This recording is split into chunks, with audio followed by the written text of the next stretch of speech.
Welcome to the 2025 PUBG Mobile Hong Kong Invitational. Our 16 teams are ready to fight.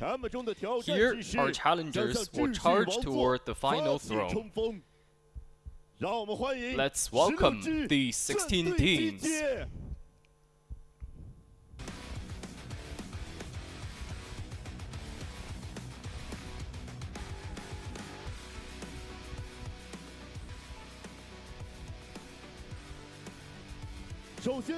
First, let's welcome from the Central and South Asia region, Alpha Gaming.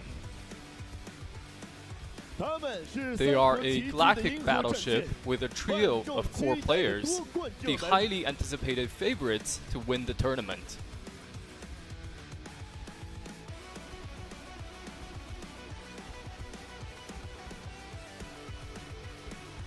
Welcome!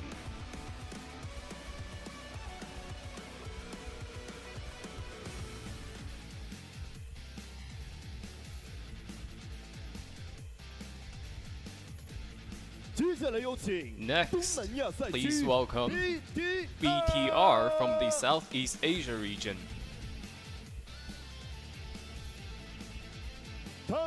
They are a veteran Indonesian team, masters of the Sanhok rainforest map.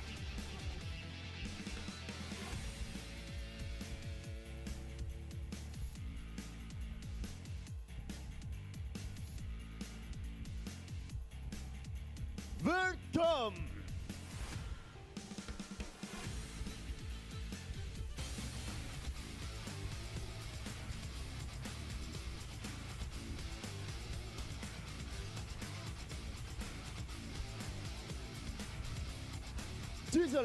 Next, welcome CDAL from the Southeast Asia region.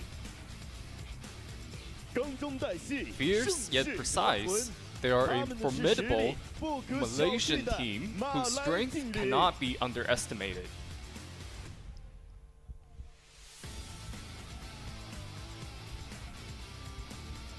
Welcome!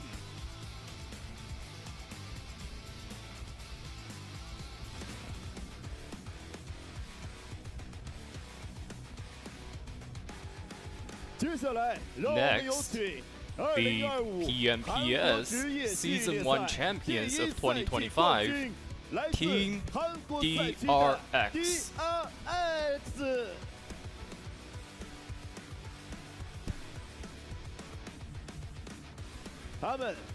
They are a dark horse team that has emerged as a force to be reckoned with. Welcome!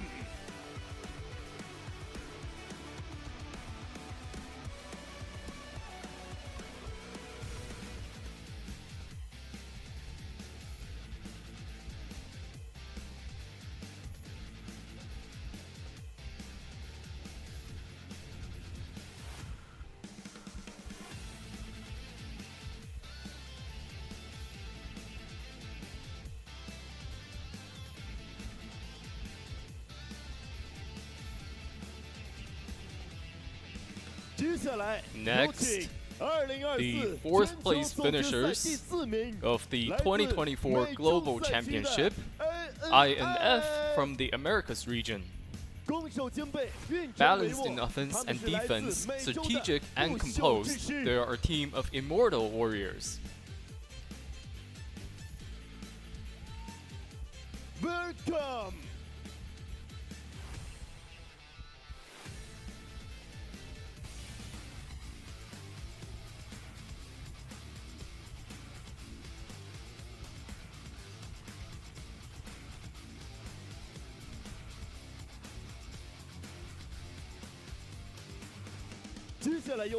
Next, please welcome KN from PMJL, a soaring international star.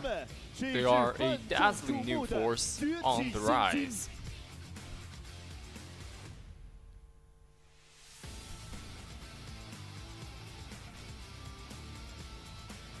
Welcome!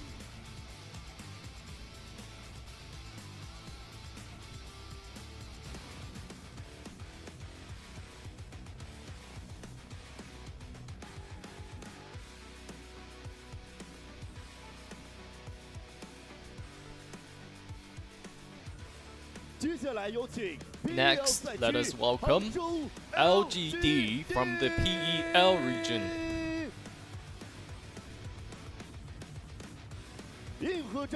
With hardcore tactics and relentless firepower, they are the fearless new kings of gunplay.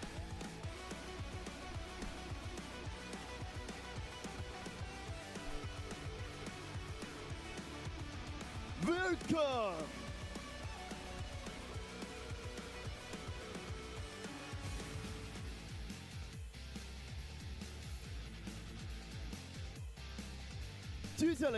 Next, welcome from the Central and South Asia region, TS. Steady and brave, they are the perfect blend of team synergy and individual flair.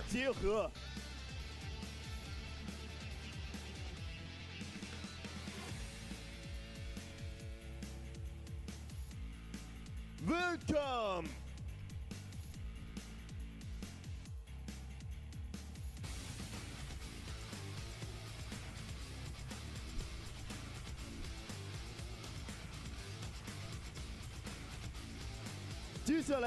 Next, the third place finishers of the 2024 World Cup, Tianba from PEL.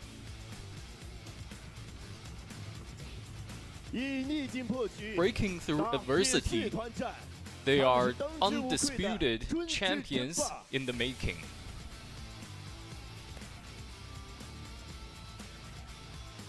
Welcome!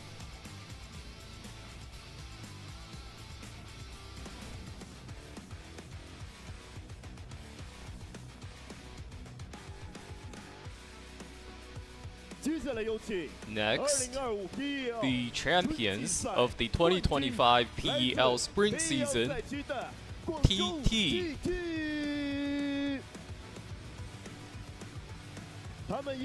They have endured a long and difficult journey to finally silence all doubts with their championship.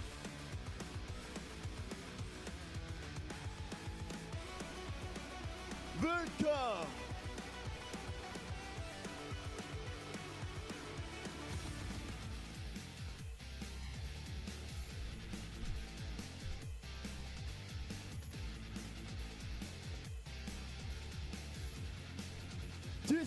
Next, the fifth place finishers of the 2024 Global Championship, VD from the Southeast Asia region. Resilient and precise, they measure the edges of the battlefield with their gunfire.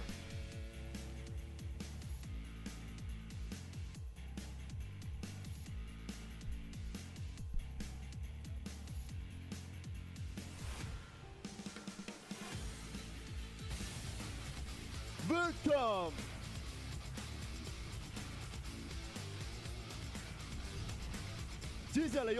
Next, welcome the champions of the 2022 and 2023 World Invitationals, VPE from the Southeast Asia region. With god-tier gunplay and battlefield dominance, they are the true dominators of Southeast Asia.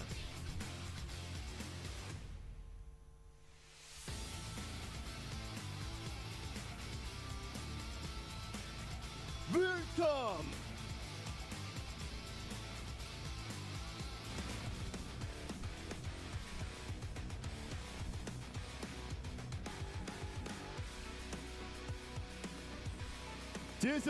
Next, welcome from the PEL, WWCD. With two core players and evolved tactics, they are the rising stars of tomorrow.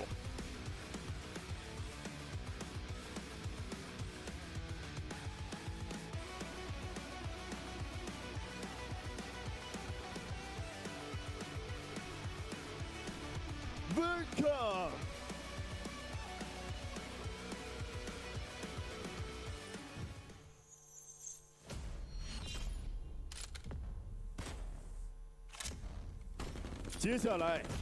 Now, the order makers, the defenders of the throne, are about to enter the arena.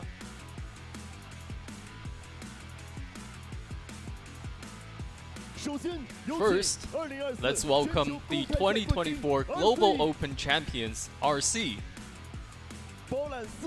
Dominating their region for 4 straight years, they've built a dynasty of absolute supremacy, but they're here to win more than just that.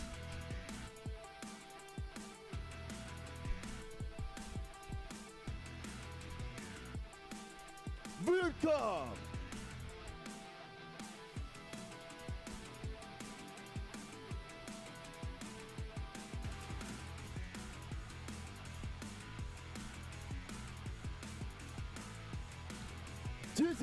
Next, please welcome the 2024 World Cup champions, Alpha 7.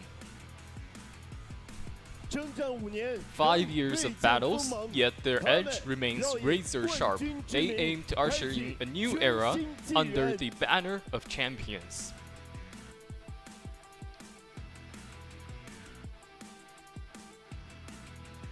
Welcome!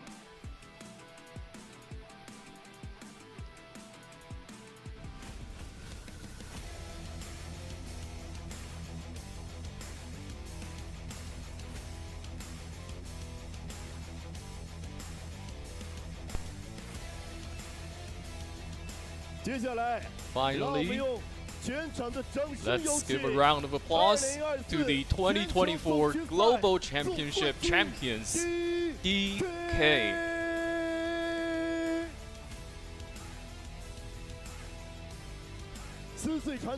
They've shattered the traditional playbook with the most aggressive tactics, conquering the battlefield in their own way. Now, as true kings, they'll let their bullets do the talking.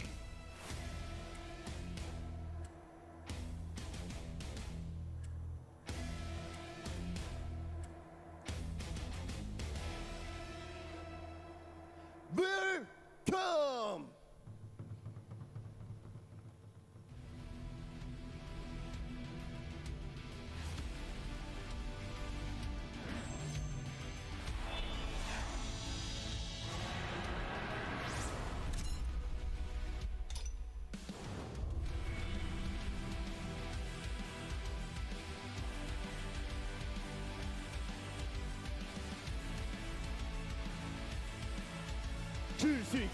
The battle for order is about to begin.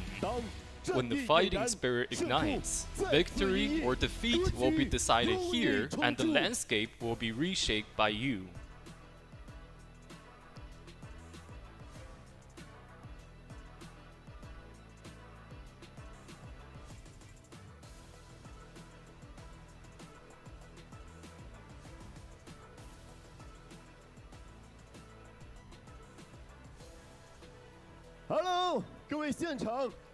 Dear players, whether you're here in person or watching at home, good night, good evening. Welcome to the 2025 PUBG Mobile Hong Kong Invitational. I'm your host, Zheng Qi. The challenger's gaze is fixed like crosshairs in a scope, and the storm for the restructuring of order is brewing. The defender's throne remains solid, but the challenger's fighting spirit has already pierced the heavens. Today, will the bullets shatter the old order or defend the legends? Who will define the next battlefield? Victory crowns the king, defeat sends you home. Now, let the battle begin!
It absolutely is, Sandstorm. I'm so excited to get into it. This is going to be such an interesting matchup between these two great regions, right? We got those global teams coming in here. We've seen so many of them win so many global tournaments. I just came out of CSA, PMSL CSA, watching all that. So several of these teams are here today as well this weekend. Super excited to see them come up here. We also have PEL, all these Chinese teams coming in here, super huge reputations ahead of them.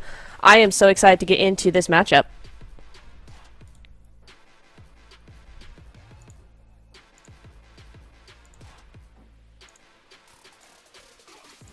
Mm-hmm.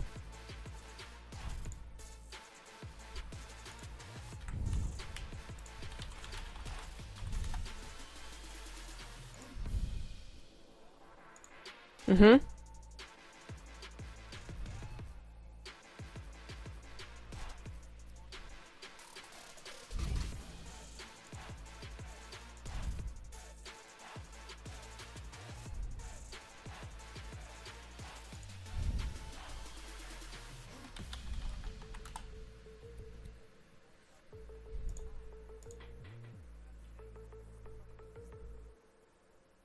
Mm-hmm.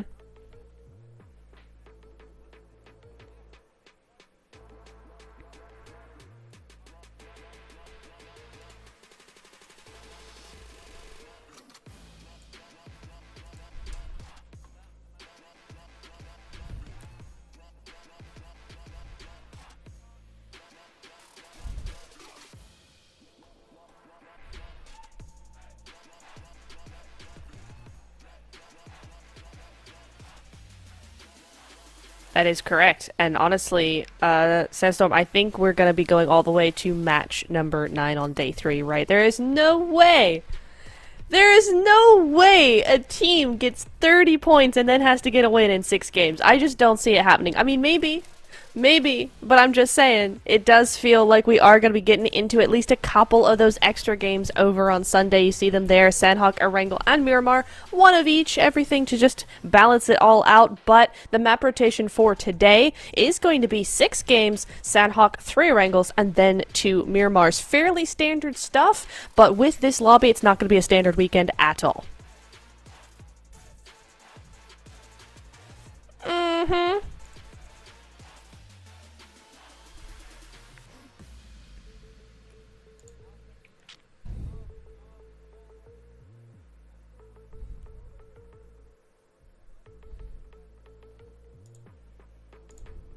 Yeah, they're huge. Really good stuff coming in from them. I'm super excited to get into game number 1.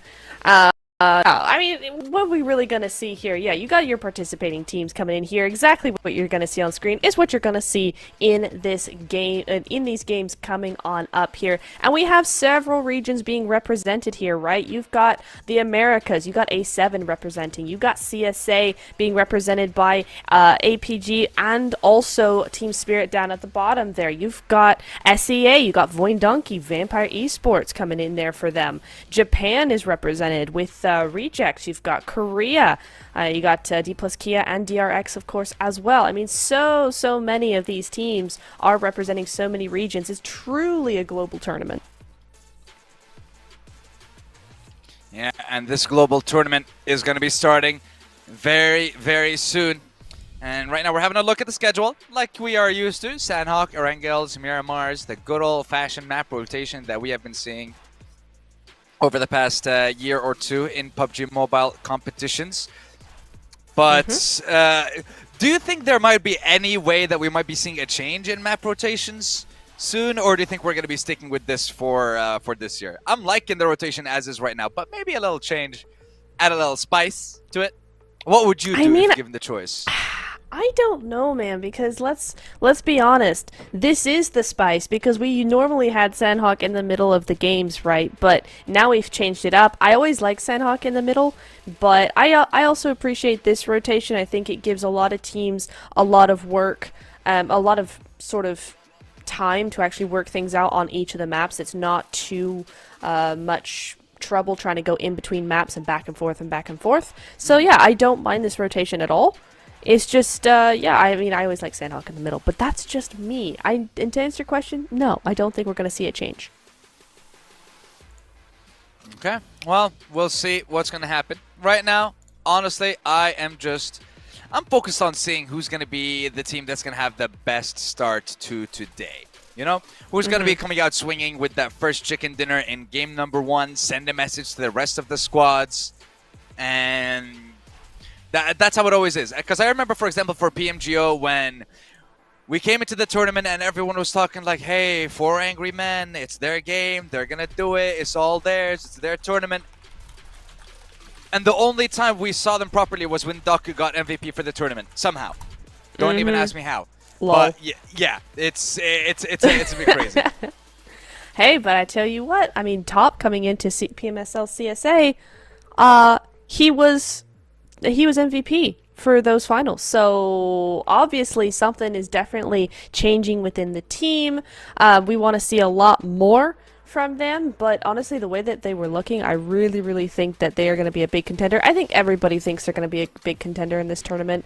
We'll have to see because, you know, as we were kind of talking about before the show, right, we do see these players do very, very well regionally, but when it comes to global play, it's a little bit more difficult for them to actually come up on top. So this, I think, is going to be a really, really good example of what they're doing differently now.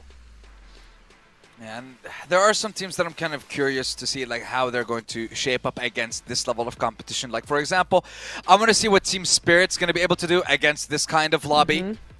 I want, like, specifically as one of the European representatives in the tournament, if not the only European representative in the tournament in Spirit. Kitsune, Nomi, Matic, Effect. Like, you guys have quite a lot of people supporting you as you go into this tournament. But then I want to also, you know, jump onto the Brazilian hype train. You know, you got Alpha 7 Esports. Finally, last year they were able to secure their first global title. So, is another one on the horizon? We'll have to see. I think we just have to see, right? That's the idea. But we will be looking forward to Sanhok super, super soon here.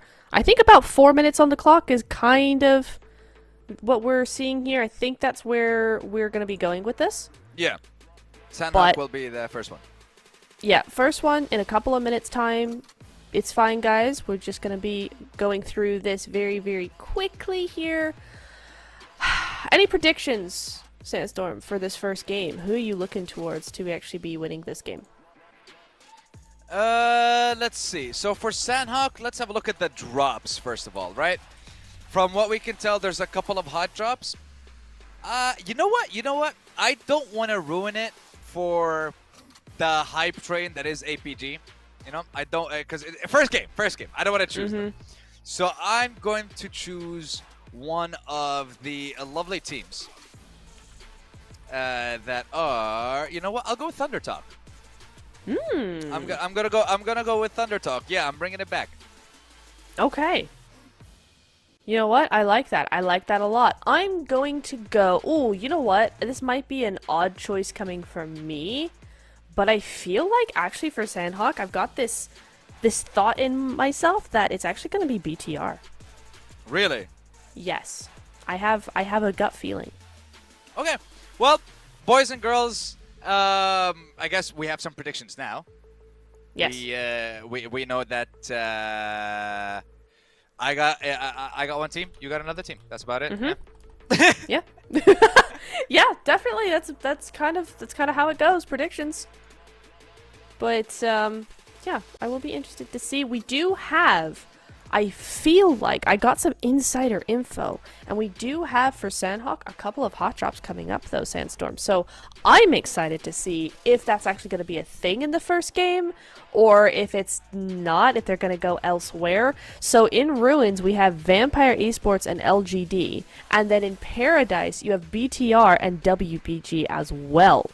So very big teams that could be clashing there. I am interested to see that. Also, on the global side of things, you have Team Spirit in boot camp and Rejects in the trifecta area right next door. So that is going to be a really big sort of clash that I feel will be coming up a little later into the game. Well, I can't wait for us to start the first game. I believe we should be going live in just under a minute. So, boys and girls, I would love to ask you to give us your predictions. Who do you think is going to be taking the first game of the day? And why do you think it's going to be Thunder Talk Gaming? Okay, this guy. I mean, to be fair, Thunder Talk is looking like a huge squad, to be honest, so I really am interested to see how they end up doing.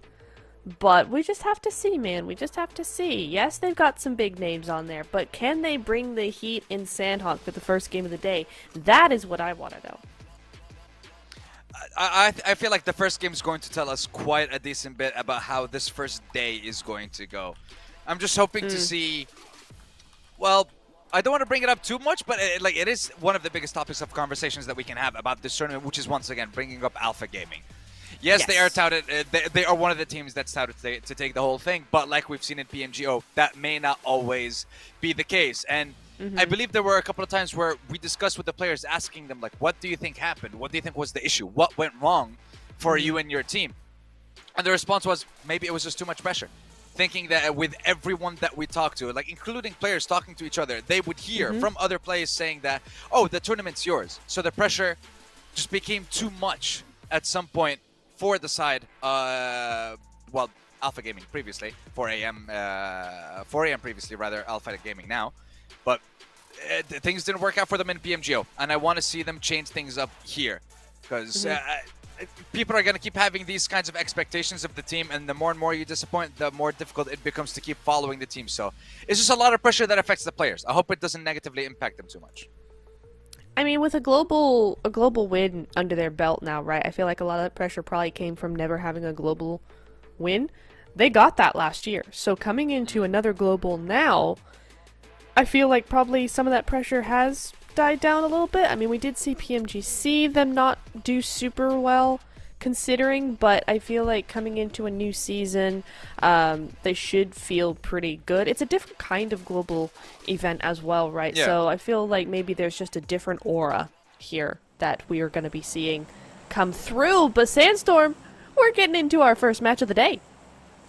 That we are, and here we go, boys and girls, finally getting the PMHI under... Wait, we're used to saying a lot of PMSLs, PMPLs. Yeah. But this time it's PMHI, the Pubg Mobile Hong Kong Invitational, with a plane path heading just south of Mong Nai all the way towards the southern side of Sammy. Let's see how the split is going to be.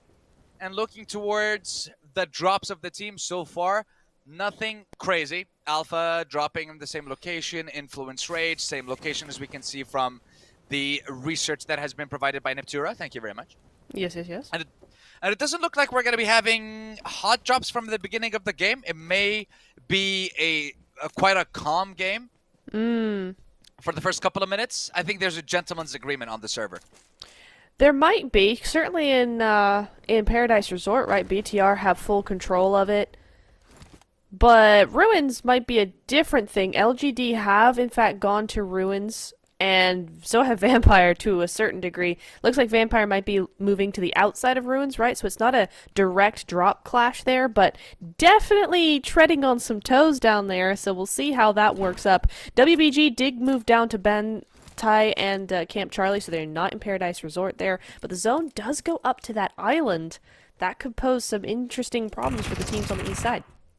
Ooh, Tony, though. Tony! No, Tony K from Vampire will be the first to fall in this first game of the day. Notice, not greeting for the finish instantly. Just trying to scout out a bit, make sure, round 2 straight. LGD doesn't lose anything. And LGD will be drawing first blood in this game. Only 2 minutes in.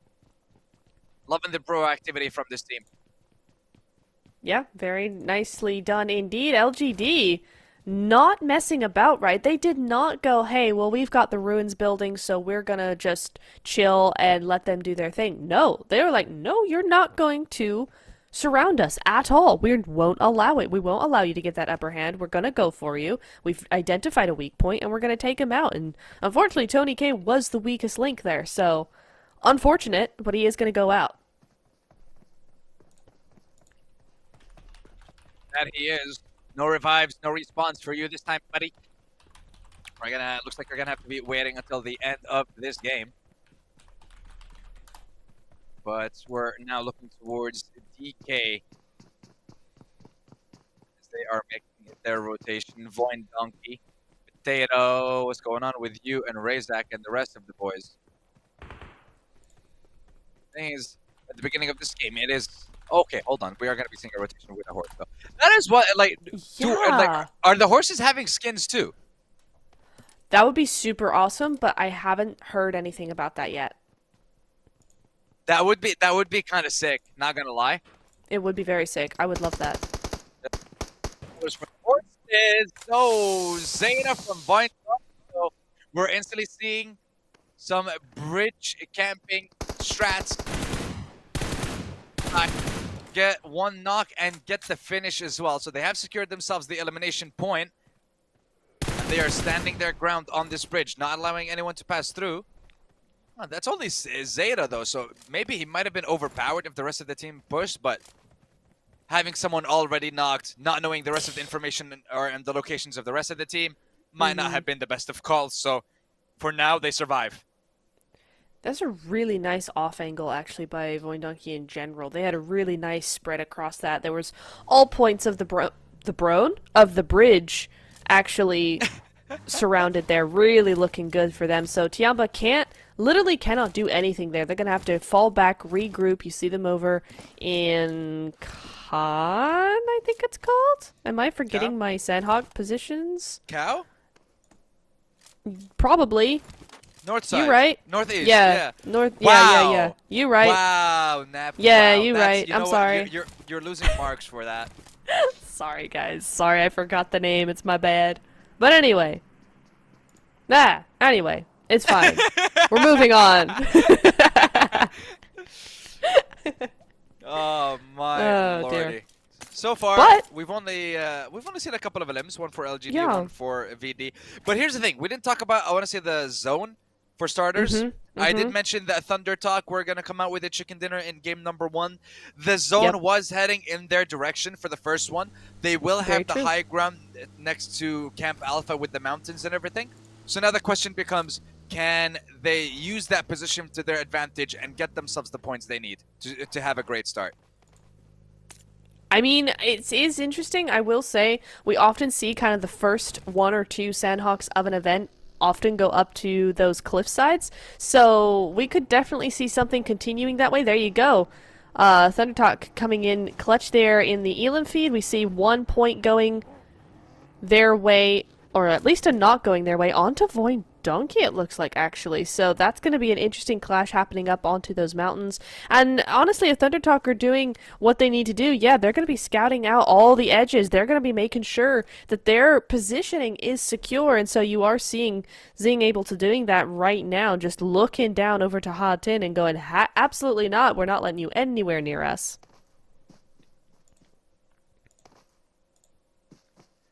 Now switching over to the side of BTR. It's been a while since we've seen or felt their presence on the international stage, I want to say, for an organization like BTR. They were one of the, I want to say, one of the giants of PUBG Mobile in its early years. Back when we had the golden duo playing together in Luxy and Zuxy. That was the that was peak Bigatron, I want to say.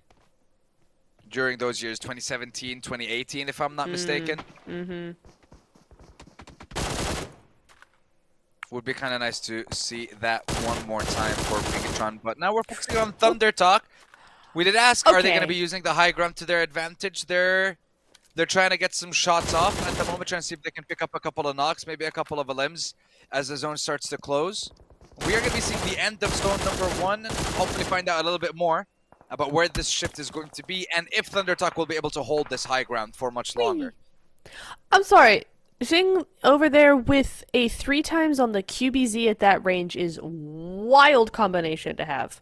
I don't know how he hit any of those shots, but the zone does go into phase 2. We are seeing a southern shift, southwestern shift, down to the trifecta area, down towards the bridge, and straight on top of Thundertalk. To be honest, you're right. Your prediction is looking very strong here. They have those cliffs, and they actually have a good portion of zone, so chances are we're not really going to be seeing them have to move very quickly. No, they won't. And now, someone who is moving quickly, though. Okay. Okay. BTR. Water's shallow enough, and they know that. So they take one car each and make their way into the zone. I'm loving the little sweeps that they're doing as well. Just extra bit of scouting, extra bit of information being collected here for the side of BTR. Ooh, and also a couple of shots. Ooh, potato. A couple of shots coming their way. Is it potato or potato? Oh. Potato 05. I mean, right now, the high ground from TT is exposing Potato a little bit, but still, he is setting his sights on BTR. Whoa. He wants to get those knocks. Question is, where's the rest of the VD squad? 2 split. To help him out. Yeah, they seem to be having quite a wide split at the moment. They're potato split. Hey. That's strike one. I'm sorry. Yeah, I mean, oh, hang on. Hold on. We're moving over to Revo and WBG here. Looks like Revo's just taken out one of the WBG players on board. And that is going to be 33 getting taken out there, unfortunately. And they might just run into DRX. Okay, no, they're not. They're going to stop in this compound very quickly. That works for them. Then they're not going to be moving into the Korean team anytime soon now. And this is where the things really start to matter. A7 moving into zone. It's going to get very, very crowded, I feel like. Because I feel like it looks more crowded because some of these teams are unfamiliar, right? We've got such a clash of regions with different spots, different rotations, that it feels a lot more crowded than it is. But Top with his nades, he's been learning off of Doc. We saw it in PMSL CSA. He's been doing really, really good work with that, and they don't want anything to do with it. They're going to move on out. Yeah, but Cellcom Digi Alliance, that's a mouthful of a name. Yeah, it sure is. We're able to escape, I want to say, with just a whisker of health on Cluck. And that's the thing, it would have been very difficult if that knock had come through. There was no way that APG would have given them the opportunity to just run away. They would have fully pushed for that and tried to secure the rest of the fight, but for now they're able to run away. BTR, we saw them lose a member already, I believe, to the... No, it wasn't BTR that lost someone to Alpha 7. That was WBG. Yeah, but at the moment we're just seeing one elim, and then that's it. And then the rest of the team rotates and continues heading over to another location to hold on. Whoa! Not able to hold on this time, though. The spray from Influence Rage, the drive-by was just too much. Diego will be able to secure that one, but there's shots coming in as well. From inside the zone, it may seem. And the zone will be shifting very far away from Camp Alpha and the Thundertalk positioning on that mountain. So that bridge towards the northern side of Ruins is going to be seeing quite a lot of traffic coming in a few short moments. Oh, unfortunate. Maybe. Lands it. Yeah, he landed the flip! Not sure what Spirit are up to here, but they're just pushing squads away. I think Bigatron were trying to find a compound and take over it, but damage was too much. And now once again, LGD denying them any opportunity to get into a compound. BTR, they don't know what to do. They're just going from one building to another. And finally, first knock comes in. There's the second. And APG, along with Weibo, ripped them to shreds. And BTR are down to one member, it may seem. And APG secured 2, and both of them go to top. Goodness me, Top doing the work there. Sook with the explosive bow, bringing it to the globals. And he's looking for things. Top, oh, great spray there through the smoke with that AUG 3 times. Not going to do enough damage to get that knock, but certainly enough to stop him in his tracks. Really, really good stuff there from Sook, but we know him. Everybody knows who this guy is. We know what he can do. So there's no real surprise here, but nice to see him using that shack to its fullest. But APG, I'm surprised they were able to actually obtain this compound. Ruins is such a central location, especially in this zone. They've managed to just full send it and take cover. And honestly, if the zone continues to go their way, this is a really good spot for them. It really is. They just have to make sure that they hold on to it right now. And APG, I like this positioning at the moment. Because you're able to collect so much information. And look at that. Each person has essentially 90 degrees to look after and focus on. One sector, one quadrant. And it's just relaying so much information. Vampire. I want to say the last time I remember Vampire doing incredibly well was when they won PMWC 2023. Yep. I believe, yeah. When basically they won 2023 and 2022 as well. Yeah. You know, they had that back-to-back, and they were terrifying. But I would say after that second one, it just their performance died out a little bit. I haven't seen them reach that same level of performance as we've seen before. Like, for example, PMGC, when they participated, they weren't even able to make it from the group stage to survival or to the final stage. They just got disqualified within the first one, so. Oh, baby. Okay. Listen, I'm just saying, DRX are in a fantastic position right now because no one's going to be coming towards them. No one's going to be pushing them. And they're going to have line of sight on that bridge, and so will LGD. That crossfire is going to annihilate anyone trying to get into the zone. That is a huge circle shift for DRX. You're so right on that. Another thing, APG, they're going to be very happy with this, but I tell you who isn't. It's going to be Team Spirit. It's going to be Thunder Talk. Tianba even to a certain degree, because Tianba is still out in that zone. It's starting to really hurt. QZZ doesn't even have a vehicle. Okie dokie. But now here we go. These are going to be those clashes before. They've got to get rid of Voin Donkey before they can cross over. How's this going to work? Nomi getting a little bit of a trick shot over there. Divine will be taken out there, but that's going to be Matic taking that one away. Tianba moving in. Gets Zeta. Somebody's got DBS. Somebody's got an MG3.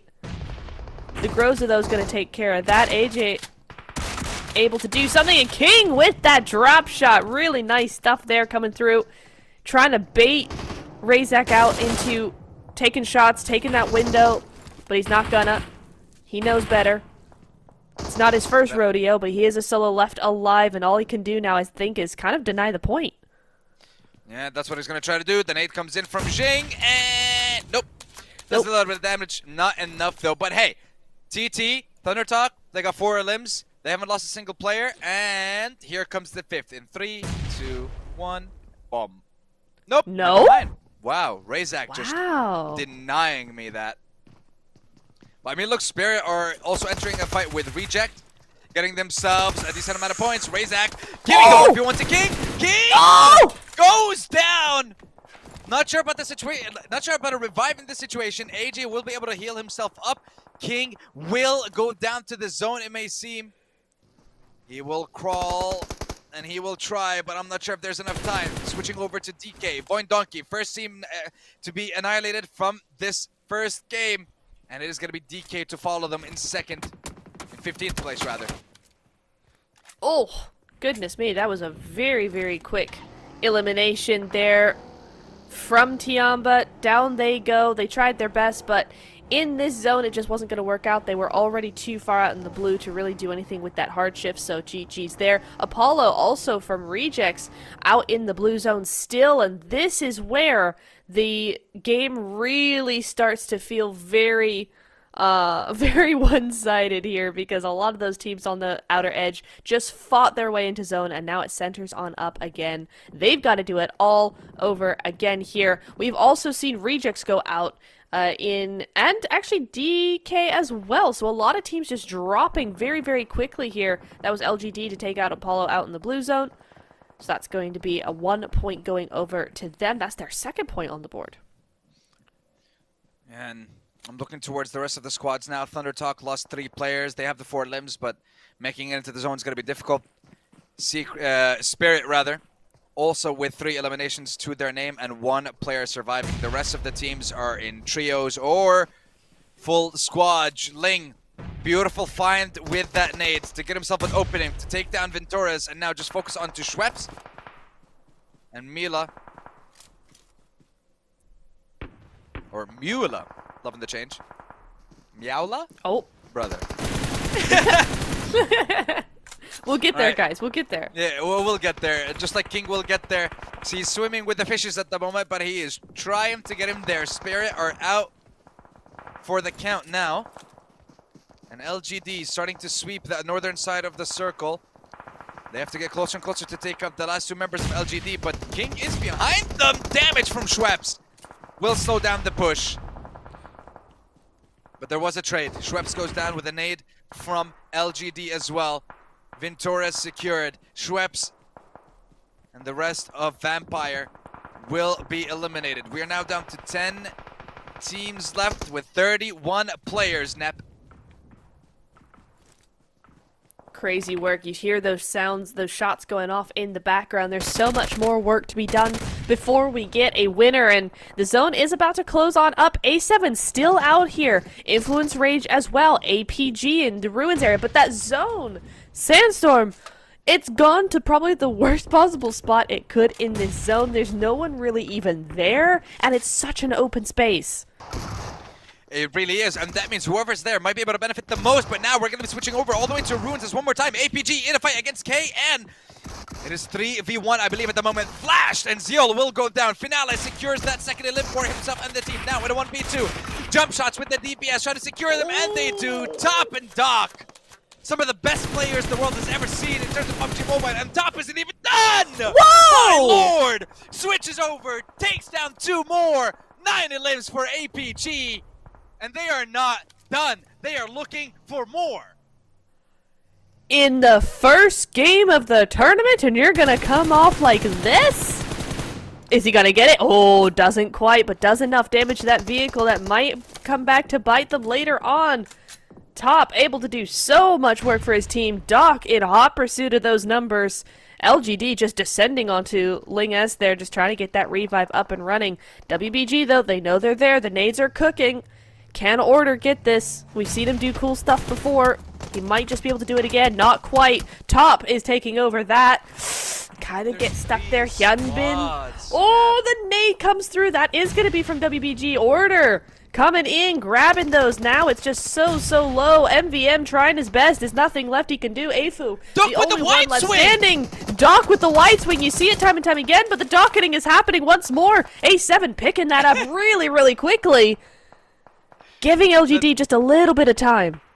The docketing is happening once more. Wow. I mean, look, when you get to a point where like that happens to your name, like the docketing or get docked, that's I mean, yeah, actually I feel like the get docked is when he pushes you and eliminates you, and the docketing is when it's the opposite and he gets eliminated instead. Yes. But hey, APG 10 eliminations so far, and it's only 1 player left at the moment to try and get as many placement points as possible. Might be able to get into the zone, but the problem is Weibo and LGD both have a very hard angle for them to deal with. But now Influenced Rage taking DRX's attention for a couple of moments as they try to get into the zone. It is DRX who's not in the zone, and Influenced Rage is the one that is. But that may not be the best thing, because they get absolutely torn to pieces. Loris and last one alive in the trio in the middle, but I believe there's still one more hiding in the back. Nope! Influence are out, and it is going to be APG as well. DRX focusing on LGD now. Sykes the last one alive. Top 3 now. LGD, Weibo, and Alpha 7 Esports. Someone wake 7 up and tell him Alpha 7 might be getting a winner chicken dinner in game number 1, baby. Let's see if that's going to be the situation or if it's going to be Weibo or LGD. Remember, the third party in a final 3 game is always going to be the one that wins this game 90% of the time, and this is exactly what's happening here. LGD get in, finish them off quickly, and now it's a 3v3. There was no third party, but the angle from Squash is golden. The angle from Squash is everything. But LGD will be going for a trade. 1-for-1. Revo goes down, but it's now a 2-for-1. squashing Carrillo. Can they do it? Ling focuses on Carrillo. Are you sure if that's a 1v1 you want to be taking? I'm not sure that's what you can win here, buddy. Ling now takes the fight to squash, but it is Alpha 7 Esports with the first winner chicken dinner of the day. And what a hell of a start for the Brazilian lineup and the Brazilian representatives. They are here making a statement at the PMHI. My goodness me, what kind of game was that? We heard nothing from A7 until those final few zones. And then they come out just screaming on top of everybody else. Really, really solid work coming in from A7. That was such a tough lobby. So much going on at once. Those nades coming through as well. But A7 were able to keep their cool, get those angles, and get that win for themselves. GG's. 100% a huge win for A7. Especially with I want to say they were able to secure a decent amount of eliminations as well at the end of that game. And don't forget, this is Sanhok. This is where we see a lot of the mayhem, a lot of the chaos between the teams. The end was honestly insane between... I didn't think that LGD were going to be able to survive after all those knocks, after Doc was able to get in on that wide angle and focus on them, but then Weibo was able to take him down, and the angle from DRX as well. Influence Rage coming in those last final moments. It's like now we understand why DRX didn't take that position in the zone in the first place, because it wasn't the best thing for them. Yeah. I'm so surprised the LGD were able to get back up as 3. There's no way. I think it's crazy because I think A7 really saved them unintentionally there, because Doc moving out so far out into the open, as you said, right, they were just able to pick him off. But if they hadn't done that, LGD would have gone out much, much earlier. So for A7, that was a really clutch little play for LGD there. Really good stuff, and that is why also it's called the Dockening, because he'll just push out on his own, no backup, etc. But in some ways, I mean, I have to give it to him a little bit here. Doc, he had an intention, and he had kind of a reason to do it, right? There were only one left alive as far as they were concerned. He was going to go out and push that. It was just so open that, yeah, it ended up being a Dockening, but I'll give him this one. It's fine. Well, that was only the first game of the day, and what a heck of a way to start off the PUBG Mobile Hong Kong Invitational. Strong performance from the Mongolian representatives in APG. We also had, I want to say, quite a strong start from LGD, from Weibo. Talking about teams that have world champions in their lineups. Of course, we're going to be seeing incredible performances. But that was a good first game. I'm very happy with that. And now I'm kind of looking forward to see what's going to happen in our second game of the day. And this was the position I was talking about, by the way. Now, here, when Doc was able to go off this angle, LGD should not have been able to survive that, considering DRX also had an angle. Yeah. But hey, they were able to make it to the end.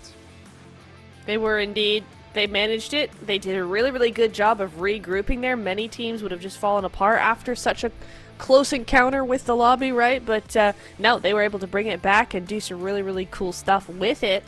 I'm excited to see the Erangel now, though, in a few minutes. I'm very, very excited to see that because, yes, Sanhok has all the action, all the chaos, because it's a much, much smaller map, right? But Erangel is the bread and butter. This is where they know that they know that they know this map, that they know their rotations. This is where the strategy was born, and I think this is really where we're going to see some awesome PUBG Mobile. I mean, we are going to be seeing some awesome PUBG Mobile. We have some of the best teams in the world competing with us today. We got the world champion from last year. We got PMGO champions participating in this tournament as well. This has some of the best that PUBG Mobile has seen over the past couple of years. Some of these names will be extremely familiar. Some may be new to you. But hey, we'll try to break it down for you game by game and tell you the story of every single one of these incredible teams and incredible players. But you know what? For now, we're going to leave you with the lovely highlights from the first game, and hopefully we should be returning shortly after game number 2 is about to start. So hopefully, see you guys in a few.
Ladies and gentlemen, surprise, surprise! We're back with game numero dos. That's right, game number 2.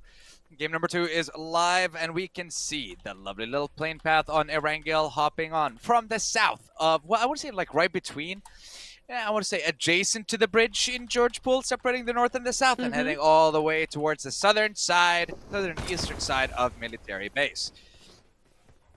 Lovely little plane path, lovely little break.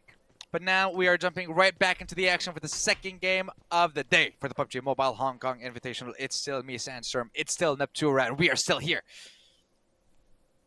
We are. We are still here. You're so right, Sandstorm. We are right and ready to go. Because game number 1, shush. Game number 1 was awesome, was absolute fire. I'm expecting to see nothing less here today, especially with that zone kind of away from the rest of the plane path, right? It doesn't really center on at all. It goes up to that north side, going up to Severny as well, and Zeta with, what was that? With the glider, I think? But Vexy goes down. Ow. No, he's not down. He's in the vehicle. There we go. He goes on out. Eventually, that first blood. Voin Donkey being the first one to lose a player here as we look over to WBG. He is going to be the one to take out that player. So 1 point on the board for WBG already. Yeah, very quick elimination coming in within the first couple of moments of this second game. But speaking towards, I want to say, before we get into the zone, before we get into that, boys and girls, right now in the chat, let me know who's winning game 2. Tell me. Tell me! Spam it! Is it LGD? Hashtag LGD. Is it APG? Hashtag APG. Give me the hashtag plus the tag of the team and let me know who is winning that game. Who is winning that game? Oh, actually, you want to do the predictions now? I want to do the predictions now. You know what? I will give it to... I don't want to give it to Alpha 7. I don't think we're going to be seeing a back-to-back this early in the tournament. I think... You know what? Yeah, I'll go LGD. I'm gonna believe in LGD in this game. Yeah, I'm gonna choose LGD for myself and for Maxman. And for Maxman, okay. Yeah, he may not be here, but his presence will be felt with a prediction for LGD. With the curse. Okay.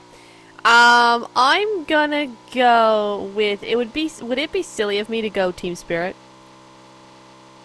Would that be silly? I don't think so. I wanted to choose Spirit on some level. I wanted to choose Spirit, but I'm like, Yeah. You know what? Team Spirit. I'm gonna go with Team Spirit for Erangel. Come on, guys. You got it. You got this. Well, you got Spirit for me. You got Spirit for Neptura, and you got LGD for me. And of course, let us know who you think is gonna win. And you know what? Since Maxman's in the chat, Big Boy Max, let us know who do you think is going to be winning this game. Give me your prediction, my boy. I need to know. Yes, yes, yes. And we're watching closely.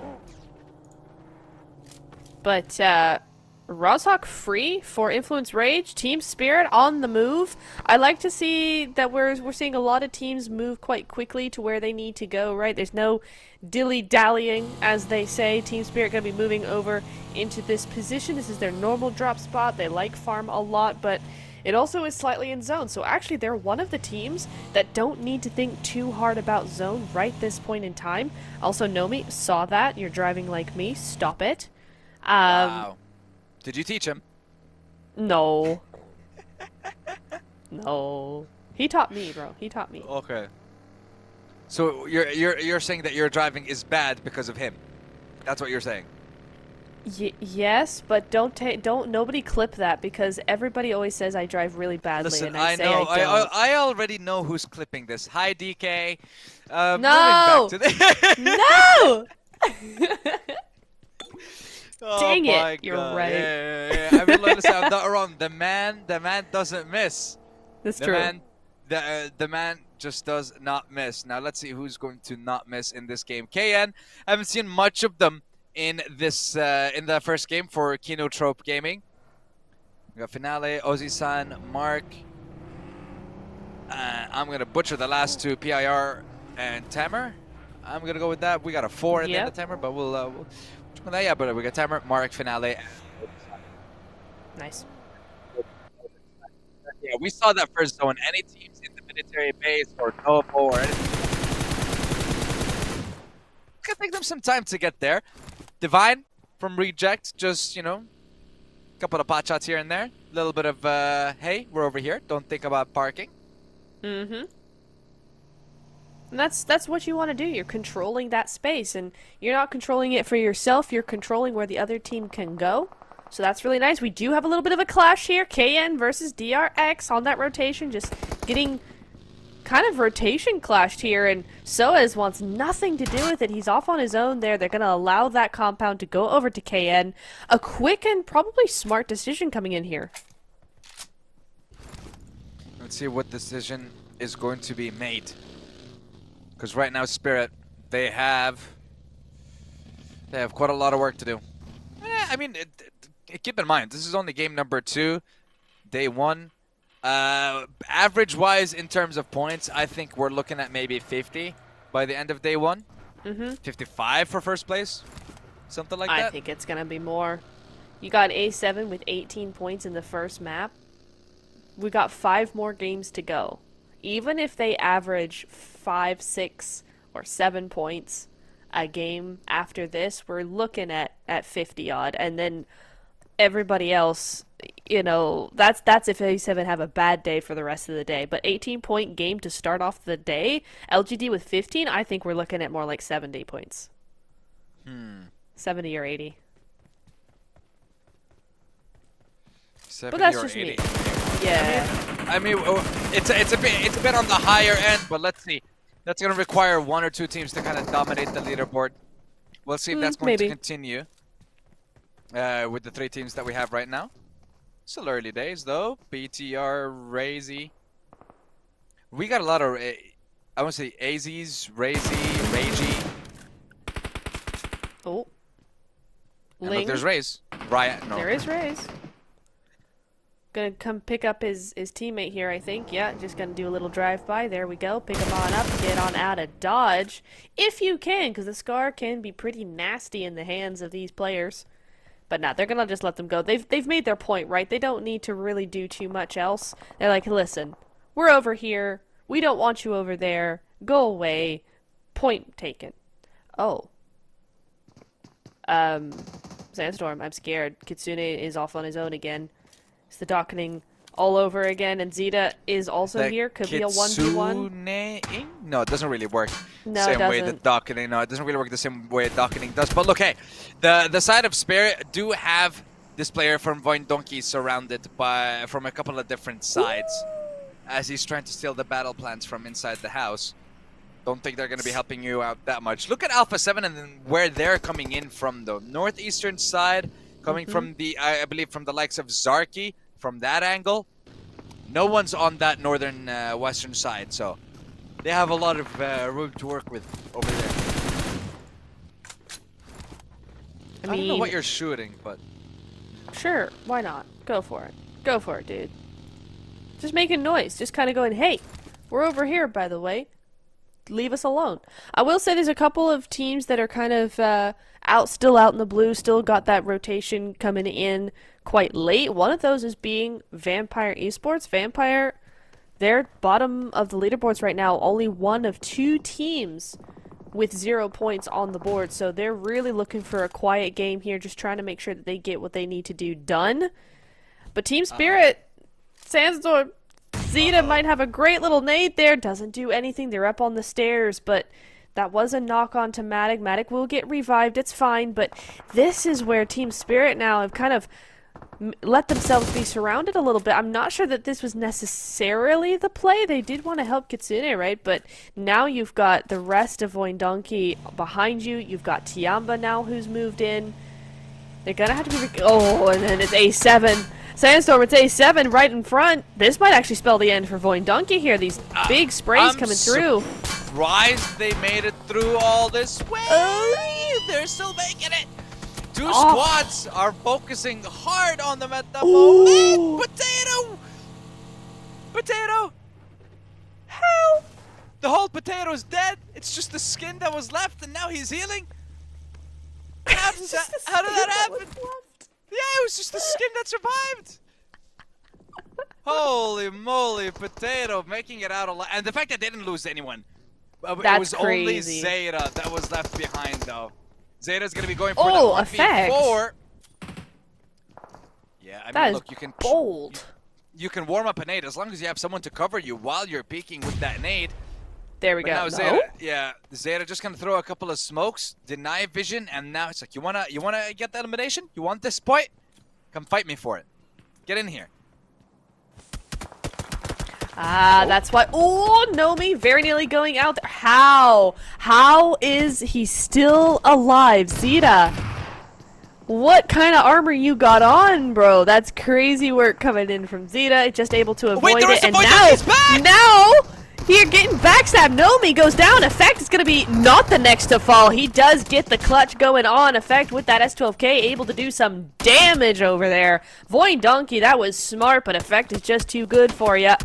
But is he too good for the rest of the teams that are currently taking shots over here? Maybe not. That is going to be one loss on the side of Team Spirit. Effect is going to res back up here. A7, surprisingly quiet in this fight. They don't have enough information to really third-party this well enough. So we'll see how that goes for him. Let's see. I feel like Void Donkey definitely rushed into coming back into that fight. Zeta was the only person left alive. You had two people coming in to help him. And then it just became exceptionally difficult with the way that Effect turned things around. But we'll leave that be as now Tianba and Weibo going for a fight. I believe it's a 3v2 at the moment. Weibo trying to see if they can actually get into the house here. 2v2, managing to get down yet another knock. One last member left alive for the side of Tianba. He's not even in this Wizard Tower right now. Tianba has been fully eliminated.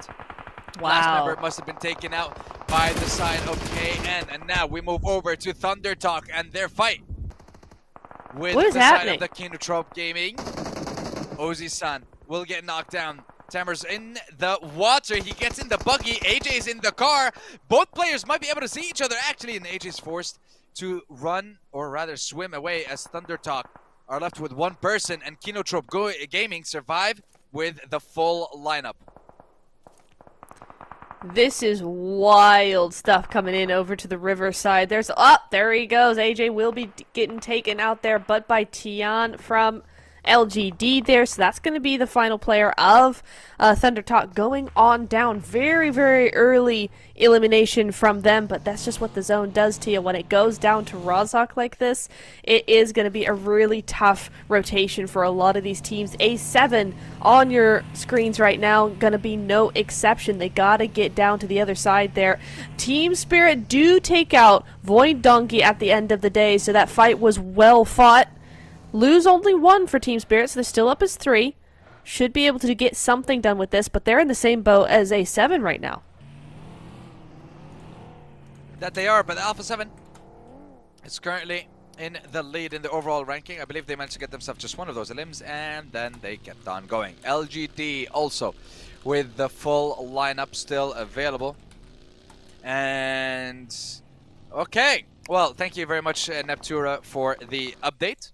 Yes. Yeah, it does seem like Max has picked APG to be the team to win. And this happened before they lost the player, so thank you, Max. But we'll get back to that later, as now Matic is focusing on Divine and the side of Reject. They already managed to get a knock. And that's a second as well. Kitsune will go down by Reiji. Now it's up to Reiji and Divine. How close is Divine to be able to assist in this situation? Effect is a little too far out. It's a 2v1 at the moment, but Matic will be able to take that fight on his own. And all of a sudden, Reiji is going to be the last member left for the side of the Reject. Quite a lot of damage being dealt. And now we see the elimination feed lighting up as well with the names of Alpha 7 and Influence Rage. The Brazilians are attacking each other, but it is Reiji who comes in and steals one of those points, as the rest of his squad is getting eliminated. I loved that push by Team Spirit. Rejects just had no idea what was going on, and Regiosio somehow did not see him in the back there, but BTR now the next to fight. A WBG coming in there. In the house, Federal says absolutely not, be gone. And that's going to be the end of that for now as everybody starts to crowd on into Rozhok. Once again, we have to say, DRX in the middle of zone again. They really know how to pick their spots. They really do. Their rotations so far in these first 2 games have been on point. They just need to be able to combo that with some fighting ability and get themselves a chicken dinner. They're currently 9 points in 5th place. Not too shabby after that first game. Now it's just about making the most of this game with the position that they have. Kinotrope, very silent in game 1, very loud in game 2 with the 4 eliminations that they have secured for themselves so far. Things go back to being calm up until the zone starts shifting and it starts moving and dictating to where the teams should be playing. Now, DRX under quite a lot of fire from Miaula here, forcing DRX to go back a bit, Nep. But both teams have to get into the zone, though. Yeah. I think I was looking at DK over into Rozhok there, not DRX, because now they're trying to move on in.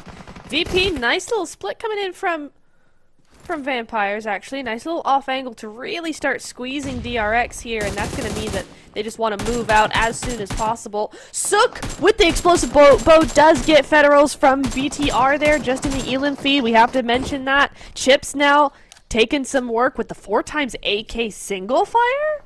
Okay.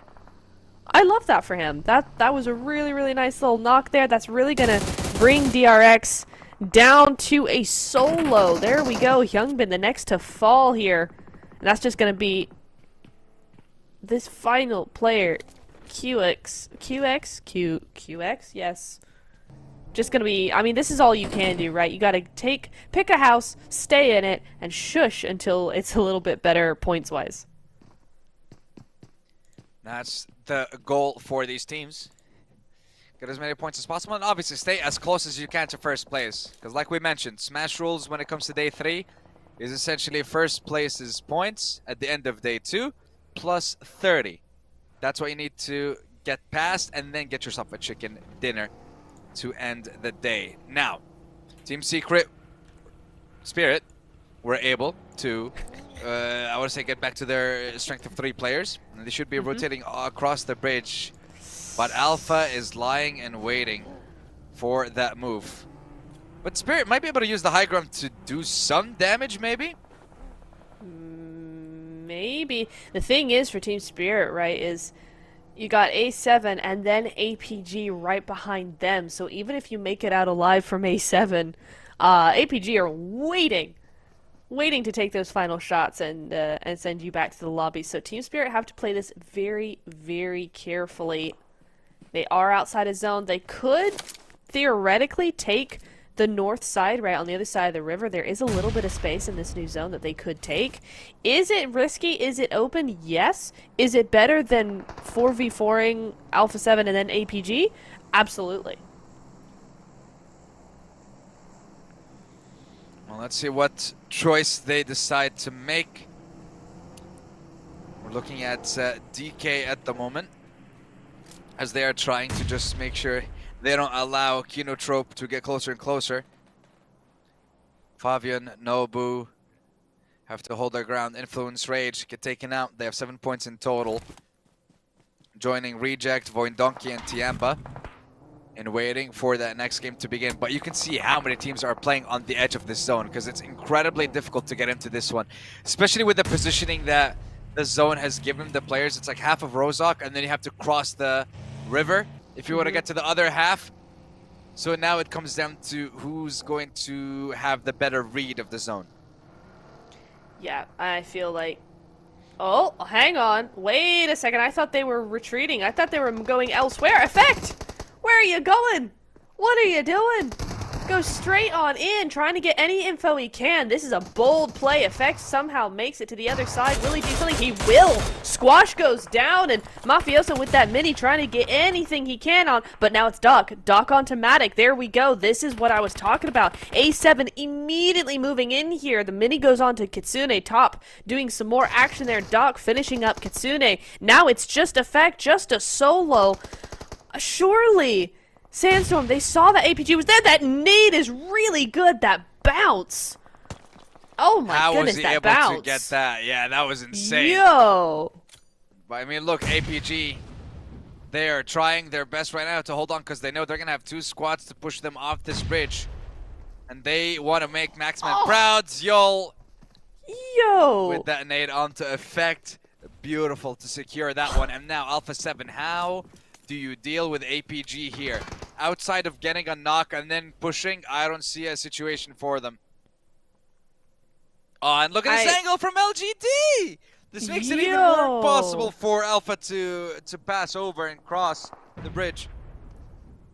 Crazy, crazy stuff. I'm so confused. I thought Team Spirit would have seen APG. Maybe they did, but didn't realize who it was or something of that nature. I really don't know, but yeah, I could see that bridge play was going to be a disaster. I appreciate the play of trying to get effect across to the other side and kind of distracting them a little bit. That was really nice, and the initial push was really good. But APG just absolutely decimated both of them there. So now A7's also in a world of hurt. Osal does go down as DK try to move across here. Norbu as well, having a little bit of damage taken onto him, but he is going to be able to get this res. The smokes will save them for a little while. Or maybe not. No, the car goes out, and so that's going to be Osal taken out completely there. Noble the next to fall. And it is going to be Koa to really just have this nasty angle. Vampires as well. Look at the position, Sandstorm, of Vampires. They are outside of zone, but what a play they have against the rest of Rosshok. Yeah, but the thing is, what can they do? Because the second they try to get into the zone, too many squads will be focusing on them. They're still doing a lot of damage to APG, though. Bringing them down all the way to just 1 player, and this right here, this is the Maxman curse. Sorry to throw you under the bus there, Max, but I mean, hey, could be wrong. Zyol might be able to turn it around, knock onto Schweppes. Schweppes forced to go down. LGD focusing on Alpha 7 now. Still, we have 3 members of Vampire moving onto the duo that is left from APG in Zyol and Top. I mean, oh, look at this nade. Woo! I mean, that's a pretty far nade. I couldn't do that, but Top is going to be just chucking 1 more nade and then trying to get out of dodge along with Zyol. Or maybe not. No, he saw A7 coming in from a mile away, but Top did not, and Top does go down here, I think, because Yol's just going to be way too busy with A7, and that's going to be APG out. A7, a great nade from Carrillo there. But he is going to be taken on down. VPE, Vampire Esports, up to 4 eliminations.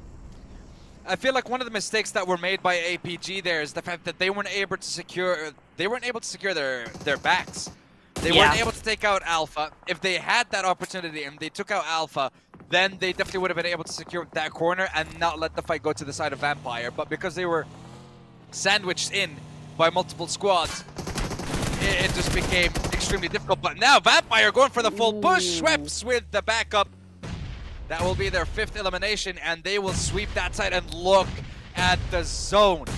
All the teams are on the eastern half, or western half rather, while the eastern half only has 1 squad in Vampire. An LGD in the center of things, Sandstorm. Yeah, I mean, those were my pick. Those were my prediction. That is true. Let's see what they're going to be able to do with this game now. They have an opportunity to take the lead if they win this game. I mean, you can tell why Cellcom Digi want this game in this position, right? So center, so important. As long as you can just keep those smokes going or keep out of the way of the windows, you're golden for the next few minutes. But VPE as well, gonna be trying to get a little bit of a third party going, and that really puts Digi down to kind of limiting those angles because they can't really peek over the top now. It's been just reduced to those nade angles as Jimmy rolls across here, straight coming in. Okay, Jimmy not gonna go down just yet, but he is kind of low here, and there we go, just down to 2 for Cellcom. There we go. That's gonna be Jimmy takes one, but gets taken out himself. Ling in, getting taken out with that nade. Whose was that? Tian, LGD, coming in there. There we go. Tian gonna make quick work there of them, but that also onto Ling was a self nade, so rip, or a team nade. But he is gonna get res back up. It's fine. You know what? In the chaos, sometimes these things happen. VPE though, looking to get a little bit of damage here. Tony K cooking up that nade. Moving on down, not going to do anything too serious, but they do know the affront is there. But VPE have to be so careful. Right. Yeah, they're trying to time it right by being as careful as possible, trying to see if they can find that opening, waiting for one of the knocks on LGD and then maybe sweep that. I like Weibo and the position that they have in the zone as well. Weibo are currently focusing on Kino Trope. And look at that also, Vampire with that sweep towards the right. They might be able to steal the elimination onto Mark, take down yet another team, and then we have our final 5 in the second game. Vampire looking to make a statement as well in this game. They have 7 eliminations. They weren't able to get a single point in that first game, but they are more than making up for it now. LGD are able to go back to full strength and heal up. Mark is out. Kinotrope is down. We now have BTR, Vampire, Weibo, and LGD. With LGD having the highest chance, but it's Vampire who has the full squad. But they are in the open. That is the problem. They are exposed to BTR, Weibo, and LGD. So the second they fire, they will be opening themselves up to the rest of the server. That is the problem, but honestly, they've been playing it very well so far. This is much more the Vampires I'm used to seeing at the global stage, so it's nice to see them coming back a little bit. 8 eliminations on the board so far. Remember, in the last game, they got 0 points, so this is a really good game for them to come back and get right back into the thick of things. But you're right, there's some big compounds here with some big teams in them, right? WBG, BTR, and LGD all looking in this area. The only way VPE can realistically do something here is if they wait for one of these 3 teams in the buildings to start looking at each other. Once that fight starts going down, then you can start picking them off. And right now, looks like LGD might be getting picked off here. First person goes down.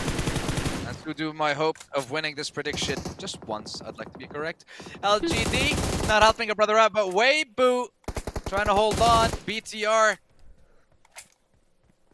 trying to see if they can get those picks through the wall of smoke. But the thing is, they're kind of distributing themselves a little bit too much. They're focusing on LGD. They're focusing on Weibo. Meanwhile, Vampire are like, hey, you guys take the fight all you want. We will just take the coastline. And I think that actually gets them the game. BTR, beautiful find with that second knock as well. Now it's all down to Tian, hiding in the bathroom of that building. VPE are ready for it as well. Look at the slow push down along this hillside, but they have to be so careful because there is a player of BTR, Sitar. He is on that off angle, and he could do some major surprise damage if they don't know he's there. Ling will go down to the play zone. It is just Tian up, but this is where those nades come through, and BTR doing some quick work here. Tian does go out there to Sook's nade. So that's a great little nade coming in from WBG, and this is where Vampire's now starting to move forward. They hear these nades. They know something's going to happen pretty soon. A little bit hasty. Sitar has to let them know that they're not ready yet for that fight. And this is where now VP have to push this. This is the final fight, Nep. This is the final fight. This is where it all ends, and Vampire absolutely obliterate BTR. They are coming to sweep in and take down Weibo, but keep in mind, there is a player on the roof. If he's able to find the knock, but that's it. Position's been given away. So now it's a 2v4. If you send someone on a wide swing on the far end, you don't need it though. Miaula with the nades takes the first one down. 3-3Z, the last one alive. You don't have enough shotgun shells, baby. Vampire takes the chicken dinner. In game number 2, they may have disappeared for a while from the international stage, but they are back with a vengeance. I love this. I love this so much. Vampires are back, baby. Let's go. What a game from them. Really, really well played, well timed, well executed. The strategy was sound, the rotations were sound. Really, really good stuff, and a comeback indeed from that first game where just nothing went right for them. They went out very, very early. They are back with vengeance now. Big, big win coming in from them. That is huge. Not the biggest elimination or point win we've seen, but certainly a great start to their day. Yeah, definitely a fantastic start. A couple of issues, a couple of mistakes being made by, I want to say, the likes of LGD and Alpha 7. And APG specifically with the position that they had at the end. They were able to bridge camp and gatekeep the likes of Alpha 7, but then they decided, hey, we're going to focus on the position. Too much focus on that. And Vampire and Alpha 7 just ripped them to shreds. They were sandwiched in. And Vampire, perfectly played by them. The fact that they knew everyone was going to be playing in Rosehawk, they decided to play, okay, we have half of Zone 6, 7, and 8. Under our control, and all of you, any move you make in the city, you have to watch out for God knows how many angles, how many different windows, how many different floors and buildings you're looking at. You'd go crazy. There's no way you'd be able to find out who's going to shoot you from where, and there's no way you'd be able to react in time. So Vampire decided, hey, we'll just play without any of those fears, and they swept that entire area. Incredible performance by them, I have to say. Very well played from Vampire, and this is the kind of consistency and level of play that we expect to see from this representative. It is absolutely what we expect to see. Some really, really nice angles being used. Great nades as well. Great timing, but I mean, we've said it. We've said it before. We probably will say it again, to be honest, because I doubt this is the last we will see from this team over the next few days, especially when they can do something like that. But I gotta say, Sandstorm, I am loving the energy that we are seeing coming in from these teams, from this lobby, in just the first 2 games alone, right? I mean, it might be a little bit quiet, but we're still seeing some teams pop off here and there, and then we get to that mid-game, and it is just game over for so many teams. We went from 12 teams to 5 in a matter of like 2 minutes. Huge, huge energy, very aggressive. I love what we're seeing. Yeah, so am I, to be honest. And I like the fact that we're getting different victories, different styles. And, well, we got 2 more Erangels waiting for you beautiful people to watch, I hope. And also, congratulations to anyone who had the prediction of Vampire for that game. Thank you very much for that. I mean, I'm still looking at the chat. I'm still looking at a couple of predictions, and I'm liking the fact that the chat's interacting. And not only that, but shout out to Maxman for also joining us in the chat and entertaining the lovely people in the chat, interacting with them. We appreciate that, man. It's very nice to see. We love it as we look over to these highlights. I mean, this fight actually feels like so long ago. Like, so long ago.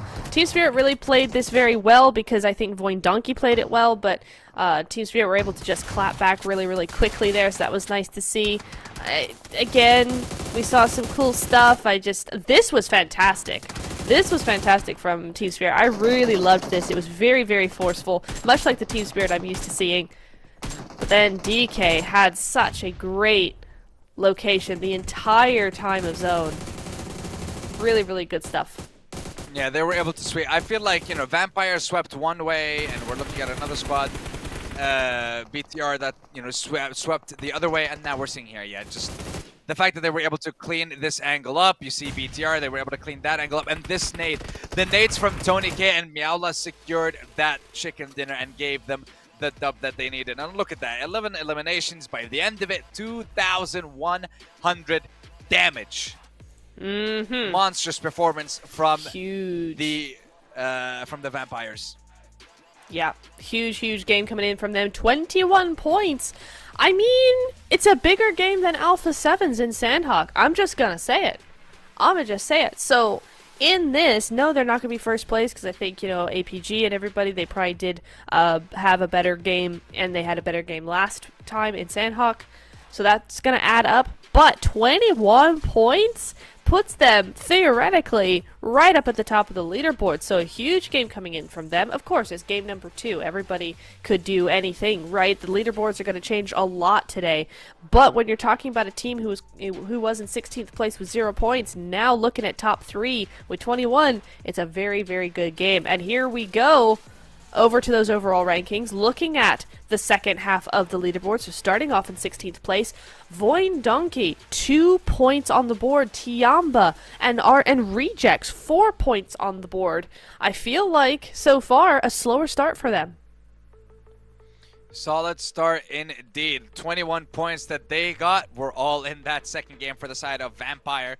Consistency-wise, average is good for some of these teams. Then again, it's only 2 games that we are going by so far. Alpha 7 and LGD tied for that first place. Not a huge difference between the teams just yet. Nope. But I do want to see more from APG, though. I still want to see more from that lineup. Yeah.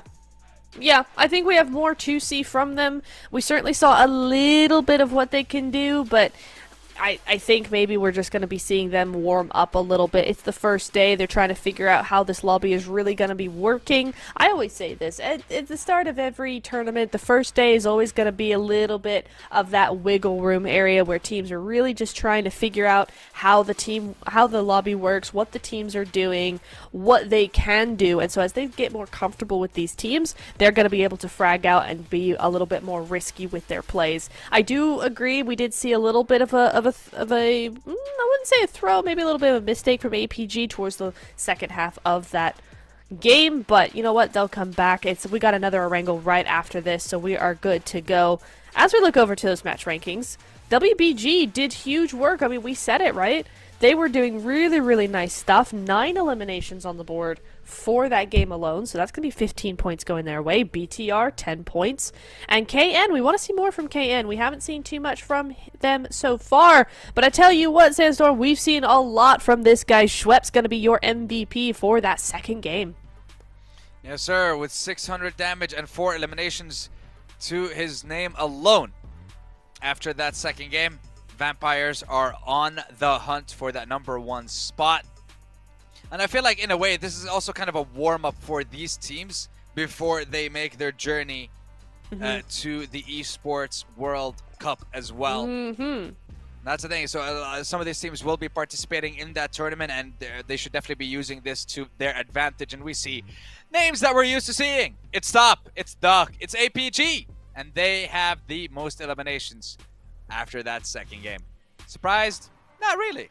Top 4 damage? Surprise, surprise. It's Doc again. It's Doc. The man, he just doesn't miss. He doesn't miss, ever, except when he's on his own. But yes, he doesn't miss at all. Or he's dead. Yeah, that's true. Yeah. LGD coming in pretty close as well. MVM and Tian both representing LGD here in that top damage. And you got Sook as well. I mean, we did see in the in-lim feed. I didn't see it in the highlights, unfortunately. But he did get a knock with that explosive bow, so I really want to see him use that more because we don't get to see that over in the global scene.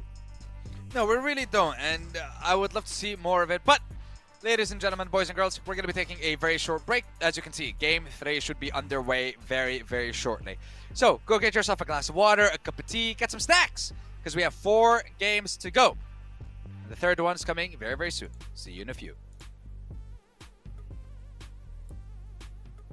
Noise.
Welcome everybody back to the PUBG Mobile Hong Kong Invitational. It's Neptura on your ears at the moment.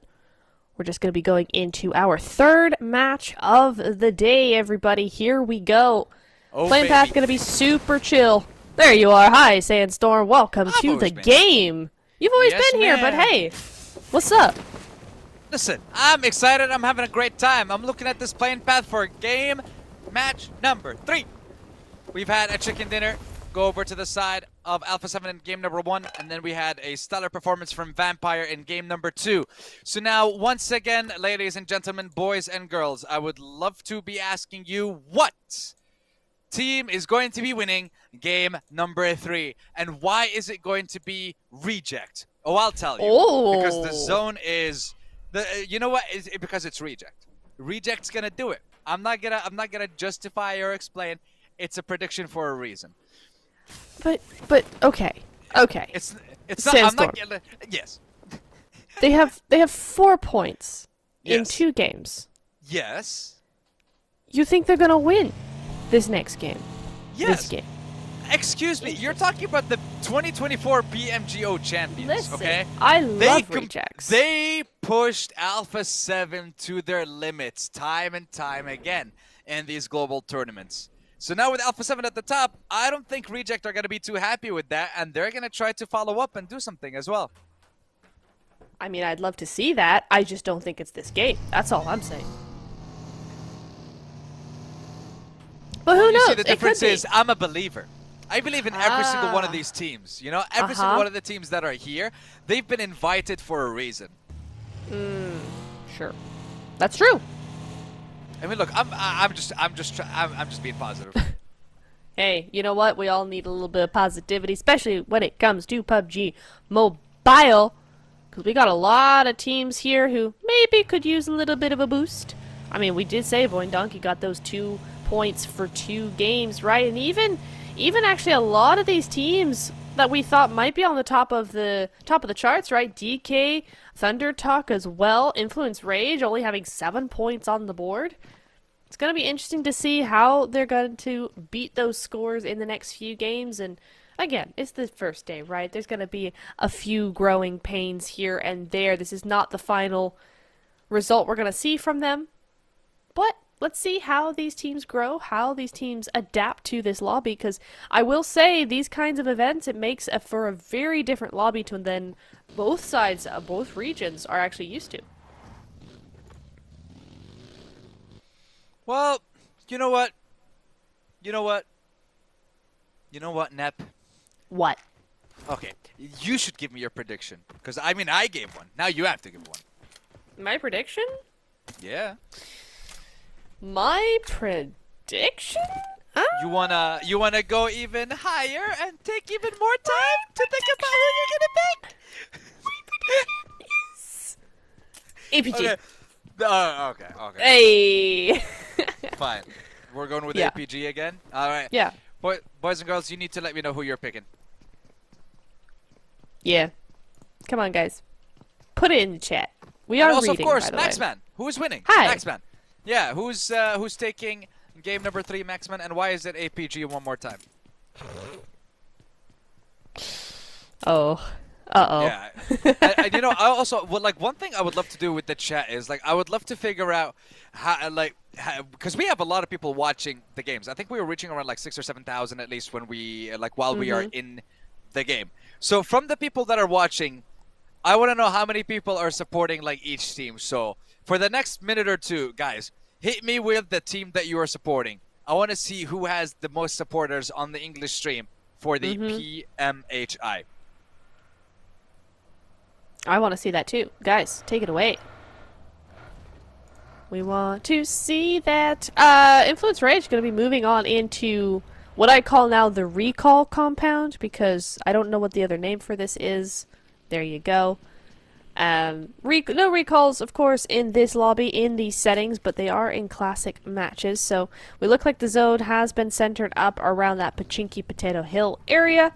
So you're going to see a lot of teams coming through and trying to do something here. I will say, I want to talk just quickly while they're on screen, Sandstorm, about KN. They have 12 points, tied with BTR, 7th place right now. but I really don't feel like we've seen much of them on stream. What is this team? What are they doing? I wanna know. I wanna see more because I'm intrigued. They've gotten a lot of points, but we just haven't really seen much action from them. Okay, well, let's see if we can tell you a little bit more about this organization. Do it. So, this team, I want to say, was invited recently due to their qualification, I believe, due to their performance in the PMJL Season 5 Phase 1. They were able to take first place, and when you're looking at that tournament, you're talking about them competing against very strong teams, like CAG Osaka, Reject as well participated in that tournament as well. So they weren't playing against weak teams. No, they were playing against some of the strongest teams and teams that we have seen on the international stage before as well. And Kinotrope will also be at PMWC by winning that. So this is also one of the teams that we will be seeing quite a decent amount of over the next couple of months. Oh, fantastic. So yeah, you know, again, this is going to be one of these games where it's a test to see what their level is going to be internationally. Yes, we see teams performing regionally, incredibly so. But the second you get to the international level, it gets a little bit more difficult, and then that's when the stress starts to get to people. I wonder if the stress is getting to Zeta right now. That's the second time, I feel like. Well, certainly for Voin Dunk is the second time. I don't know if it's him specifically. That they've gone out very, very early. Got picked off one player at the start of the game. That's going to be going over to Alpha 7, though. That's their first point on the board for this game alone. 23 points now for them, putting them in that first place position. So we'll see what else they can do. That was way to the north side, though. That was over by Severny. And north of Yaz, so it'll be interesting to see what happens there. Doc just going to be refueling, getting a little bit of a pit stop going before off he goes to join his team, and they've made it across the river safely. They've made it from the island, so that's going to be them on that mainland, nice and safe and dry, moving on up into the second phase of the game. Second phase of the game within 20 seconds. Not long now. APG, Rufus, Top, Ziol. I do have to say, it's just like reading those names or like saying those names that we have seen at the top level multiple times. Specifically, I want to say like Doc and Top. I am very, very curious to see what's going to happen with the team like APG after winning their PMSL very recently. Will they be able to add this to it? Yes, it's an invitational. And it may not be as stressful as the rest of the tournaments that they compete in, like PMWC or PMGC, PMGOs, PMW, all the big boy ones. But still, it is valuable experience and definitely helps the team's momentum, I want to say. So if you manage to win your PMSL, you come into this, you win this as well, and you're going to PMWC, I feel like just from there, your team's going to be on fire, and they're going to be feeling so incredibly confident. And it's not going to be overconfidence. It's not going to be like, oh, everyone's telling them that they're amazing and they're going to win. No, because they've won time and time again, and they now have that confidence to prove it again and do it again, I feel. Oh, hang on. WBG moving on in onto, what was that? There's a few teams actually here. BTR. Oh, Federal's just over peaking that a little bit. That might just save A7 here. Might just try and get that revive going. BTR need to get that revive as well, but Ryan does not care. He's going for it. So is the buggy. Squash goes down next, and A7 just getting picked apart there. Huge, huge loss there for A7. Squash going down there as well. Means that BTR are able to grab those points, get this revive, and if they don't want to fight WBG, they don't have to here. The zone's moving in, so this might just be in disengage. Might just be. They don't want to be making those kinds of mistakes this early on in the game and this early on in the tournament. Because here's the thing, this is always one thing I feel like we discuss a decent amount, which is, I guess, how close do you want to be at the first place? And I guess not just that, but like not exposing yourself to too many too many different teams in the early stages. Just don't lose a player and then rotate, lose another player and then rotate. You won't be able to get that many points. So just don't put yourself in those kind of sticky situations. Wise words. We don't like sticky. It's never good. DRX looking for some... We don't like sticky, never good. Yeah, you heard. Imagine if they had sticky grenades in here as well. Oof. Yeah, is that not a thing? Because I have seen them in Semtex. tournaments before. Okay. Yeah, yeah, the Semtex nades, or I guess, yeah, Semtex nades, sticky it's different. I'm not talking about a block of C4 No. like we have in certain maps. No, I'm not talking about that. I'm talking about like a Semtex grenade. You throw it, it just instantly sticks to the first thing it hits. Yep. 2-3 seconds, boom. Yep. Oh, and the zone is... I don't think that requires cooking either. But No, what it is doesn't. cooking is the zone. The zone is cooking. I'll give it that. The zone is definitely cooking. We are looking at a pretty decent zone for a lot of teams. It's going to be absolute chaos over towards Milta, over towards the farm area. But look at DK's split across that north side of zone. A 1-1-2 split going on there. Huge for them. Influence, Rage, Rejects, Team Spirit, all with massive splits across this north side of zone. So if they can all play that well, then it looks like the south side is going to get very, very crowded because there's just no room up there. Yeah, there really isn't. And there wasn't a lot of room for a lot of the teams in the chat because, remember, we did ask the lovely people in our chat to give us their, or show their support for their teams. Not really a prediction, but show their support really. And from what I've seen, APG has the most fans, it seems, at the moment. So quite a lot of people supporting them.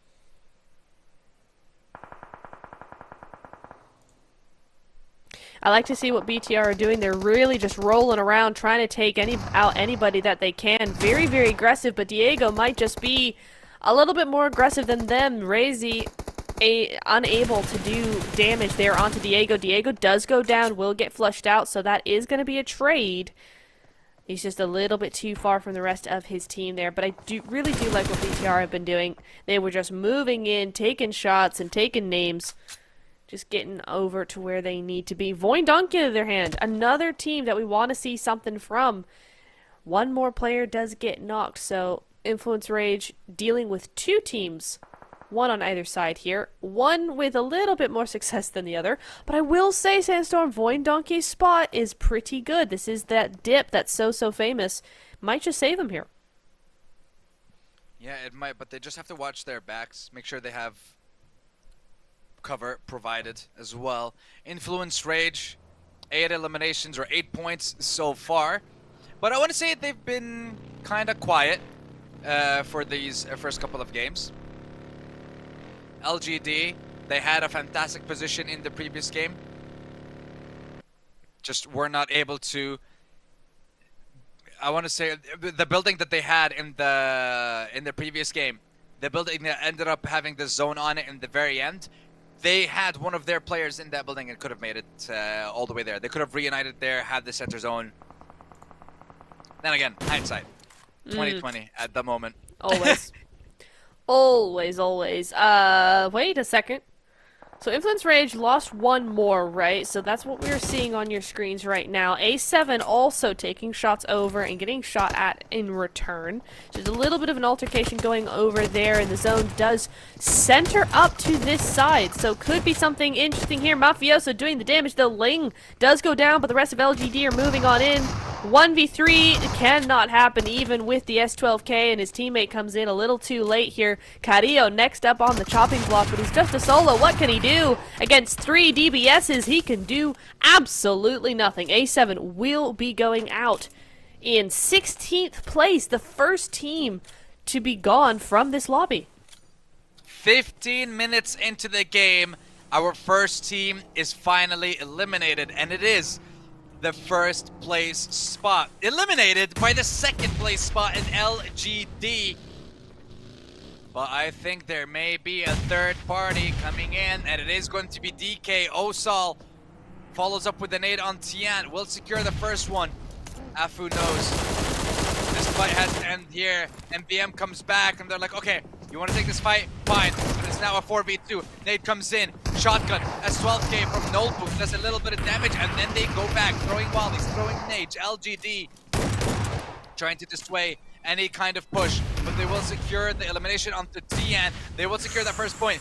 Nade onto Nolbu, knocks him down. Exploding cores, knocks down the second. Nade from LCD, that's the third. Afu in a 1v1.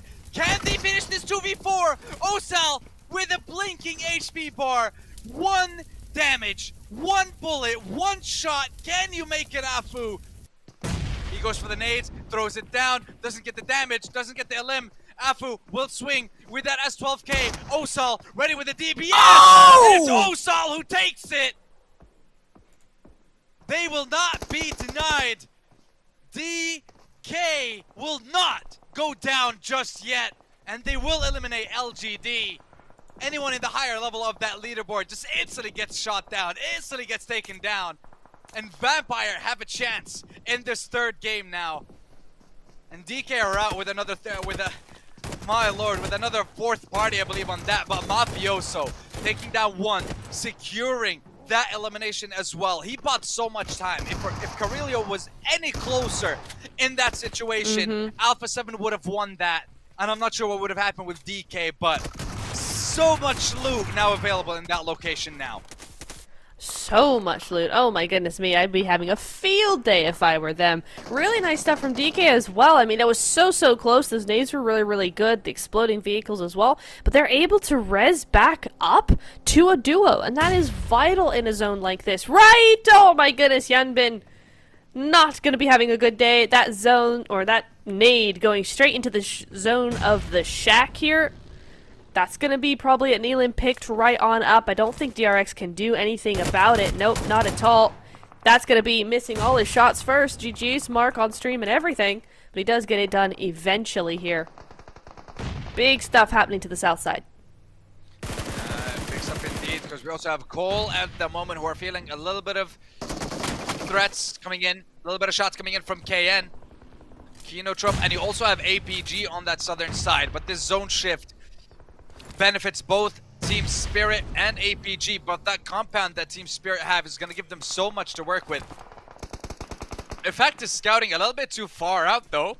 Not sure if he's going to be able to come back to his team. They will provide him the cover. He will be able to go back. And Tianba, who's also been very quiet in today's games, I have to say.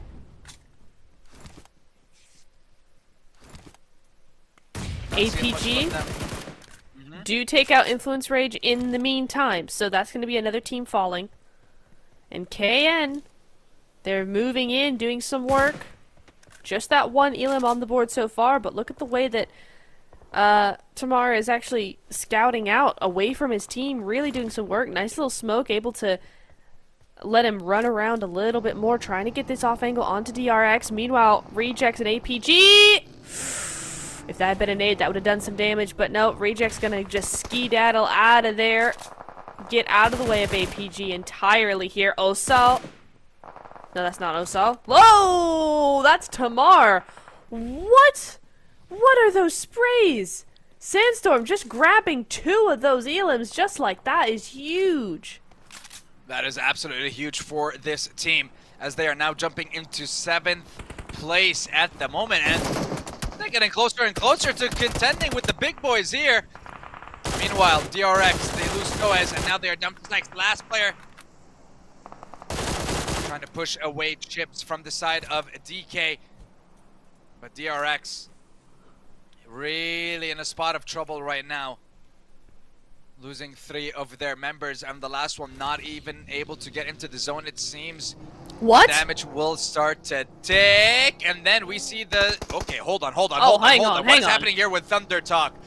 Jing in a 1v2 against 2 people driving around. It's Divine, it's Julo. He decides to go for the heal first, but gets shot through the smoke, and Julo secures it. Reject. Take out Thunder Talk. Vampire also goes down. Chips from DK taking the fight, but Kino Trope are everywhere, and they get their 7th on the board as well. 7 eliminations for them. 5 teams left. 17 players left alive in this zone. And APG, what have you got for us, boys? I know you got something stored. You got a fantastic position at the moment. A lot of the teams have been feeling the pressure. A lot of the teams have been using their stims, their hails, their meds, their smokes. you should be able to have an advantage. It's been kind of quiet on the front of APG. But that's where they're the scariest, though, Sandstorm, is when APG are quiet, they're saving all their power for that end game. So when they're quiet, you really want to be very, very wary of them. So we'll see what they've got in store for us down to the south side zone. Big split for them so far. Rejects might just have seen that there's a weakness here on Voindonkey's side. They've got 2 down right now, just up as 1, but so have Team Spirit. You might see them moving around a lot more as well. Zone continues to center up. Yeah, continues to favor the likes of APG. Voindonkey, Razak, nade, spray, Nomi takes him down. Team Spirit now with 8 eliminations in this 3rd game, and now we're down to the final 4. We have 2 representatives for Japan in this top 4 in Reject and in Kinotrope. Fantastic performance from these 2 so far. APG, and you can see actually all the teams, if I'm not mistaken, not a single one has any smokes, nades, mollies, or flashes or stuns. No utility in this open ground for any one of the teams. Wow. This is going to be one heck of a finish if this stat is true. I mean, this is like the worst zone to not have any utility on. At all. Like, that's okay. What I was thinking. Yeah, it's very difficult. A couple of smokes. Okay, Duello has some nades, but they were able to kind of sort themselves out in terms of getting all of Thundertalk stuff, and you know the Thundertalks, they're gonna probably have a lot of nades. So they're able to stock back up here. Team Spirit, I'm not sure how they're going to approach it. They do want to go on over to KN here. I'm not sure if they will be able to. It's a pretty strong setup they've got going on, and remember, KN have all those points on the board. But then so do Team Spirit. They're matching energy here in terms of that momentum going forward of what they've built over the course of this game. And now, are they going to switch sides? That's my question. It looks like they might try and go for rejects here instead. Yeah, it looks like that may be the focus. Now we see all the utility that the players have. Suddenly, we're jumping from 0 to 16 nades on Team Spirit. Whoa! Hold on. Wait a second. Yeah, I was gonna say there was no way that those teams have no utility at this Yeah. stage. You save the utility for this moment. For this exactly. time. Yeah. Especially when it's so open, right? Okay, so Team Spirit thought they might go over to rejects. They've got a 2-2 split going on now, but they are committing over to KN here. Nice nade, gonna just push them back a little bit. That's exactly what they want. Push those nades forward. Now that's actually a 2-2 split. They get Duello. So is this where now Team Spirit just switch tactics? I'm not sure. Looks like they might just do that. They go straight for rejects. This is hugely unfamiliar to me that you would switch fights mid-fight here. But Especially okay. with this many squads around, no? Yeah. But okay, you know what? It's working so far. Duello does go down. Matic gets him. It's just Divine. Divine's very low. Oh my god. Hold on. This nade. Oh! Oh! Oh, that's nasty. that was just a hold that.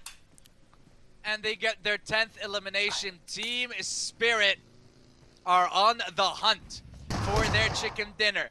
Now it's Kinotrope, APG, and Team Spirit, the final 3 teams left. And this building that APG have been holding on to for the past 15 minutes, it seems, is where the game will end. Wow. Both squads on the outside of it, though. And the fact is, Spirit are coming in 2-2 from different sides.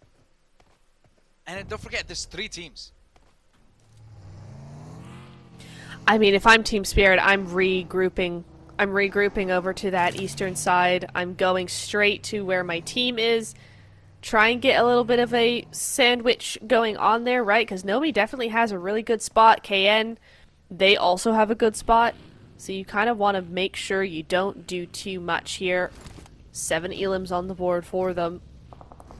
But this is where now everybody's starting to move in. You have to. It's a minute 22 until you get into zone, so you have a little bit of time, but it is still moving, and KN gonna be moving in. Kitsune, careful with that scout, man. You're going awfully close to the big boys. And that you are. Look at that Kino trope. They have Mark to cover their back. The rest of the squad going for the push. Finale will be the first one to go down. Tamar will also follow. And all of a sudden, Kino trope, nade. Massive mistakes with that push. Nades coming out from the side of Team Secret or Team Spirit as well. They will get the knock onto Rufus. There are knocks present on two teams at the moment in Kino and APG. Team Spirit with this split is able to do so much. They're able to threaten both teams at the same time and apply so much pressure. Zyul with the nade on the duo. Nope, not too close. The nade will fall behind the rock. Not able to roll, not able to deal any damage. The teams will still be able to make their way into this zone. Nomi taking a little bit of damage and then falls back. As Zyul with that little bit of pressure like, hey, I can see you. Go back. Go back. Away with you. I mean, this is where Team Spirit have to play this very, very carefully. It would be very easy to just try and overcommit. Like, so easy to overcommit here. But time is going to be their best ally. If they want to win this, they need to just let things play out. The nades are fine. They've got a lot of nades on board. So if you want to keep on just keeping on that pressure, the nades are a good way to do that. A great split coming in from Team Spirit. KN, less so. They're on that low ground. They have one knock. That push just didn't commit enough almost, right? They had like one or two that committed fully, and then the other half of the squad kind of committed like 70%. And it's just like, nah, you got to do all in if you're going to go up against a team in a compound with a Groza and it's APG. Exactly, and 28 minutes into this game, the zone is going to start closing in very, very shortly. And then hopefully force these players out of their hiding holes and force them to fight. Finale was taken down, so now it's a 4v3v4 in favor of APG and Spirit over the likes of Kino Trope. Zyul in this shack knows there are players near him, knows he has to take them down. Nade comes in, it's a double nade! One inside, one on the outside, a lot of damage. And they try to get the pick onto Zyul. The fact is, he is stuck between multiple squads. The molly comes in, he might be able to survive. He's not getting toasted at the moment, but there is a knock onto Kitsune. This gives an opportunity for APG to maybe apply a little bit of pressure and get those finishes onto Spirit. Nades flying in, so are the mollies, but they are not close. You gotta hit the gym a little bit more if you want to reach that. You do indeed, but now Team Spirit on the back end, on the back foot here. Really trying to, they're waiting and waiting, and I understand why they're waiting, right? But now the zone's moving in. It's stage 9, so this is turned from a strategy-based game to whoever's last man standing, and however you get there is what's gonna win this, because stage 9 with 11 players is insane.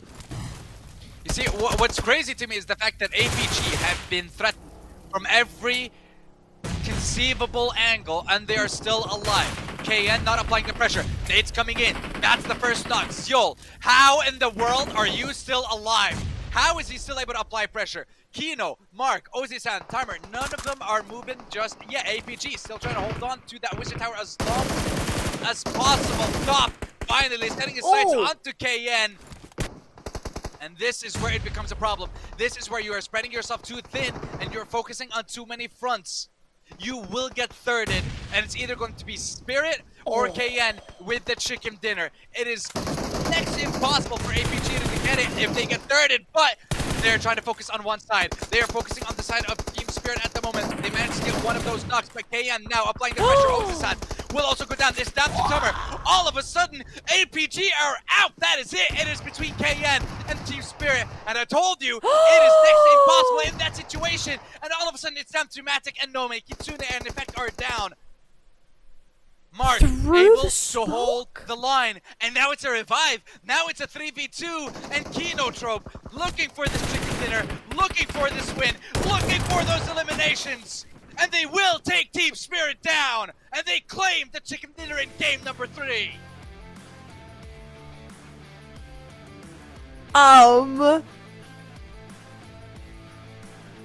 speechless? Kinotrope.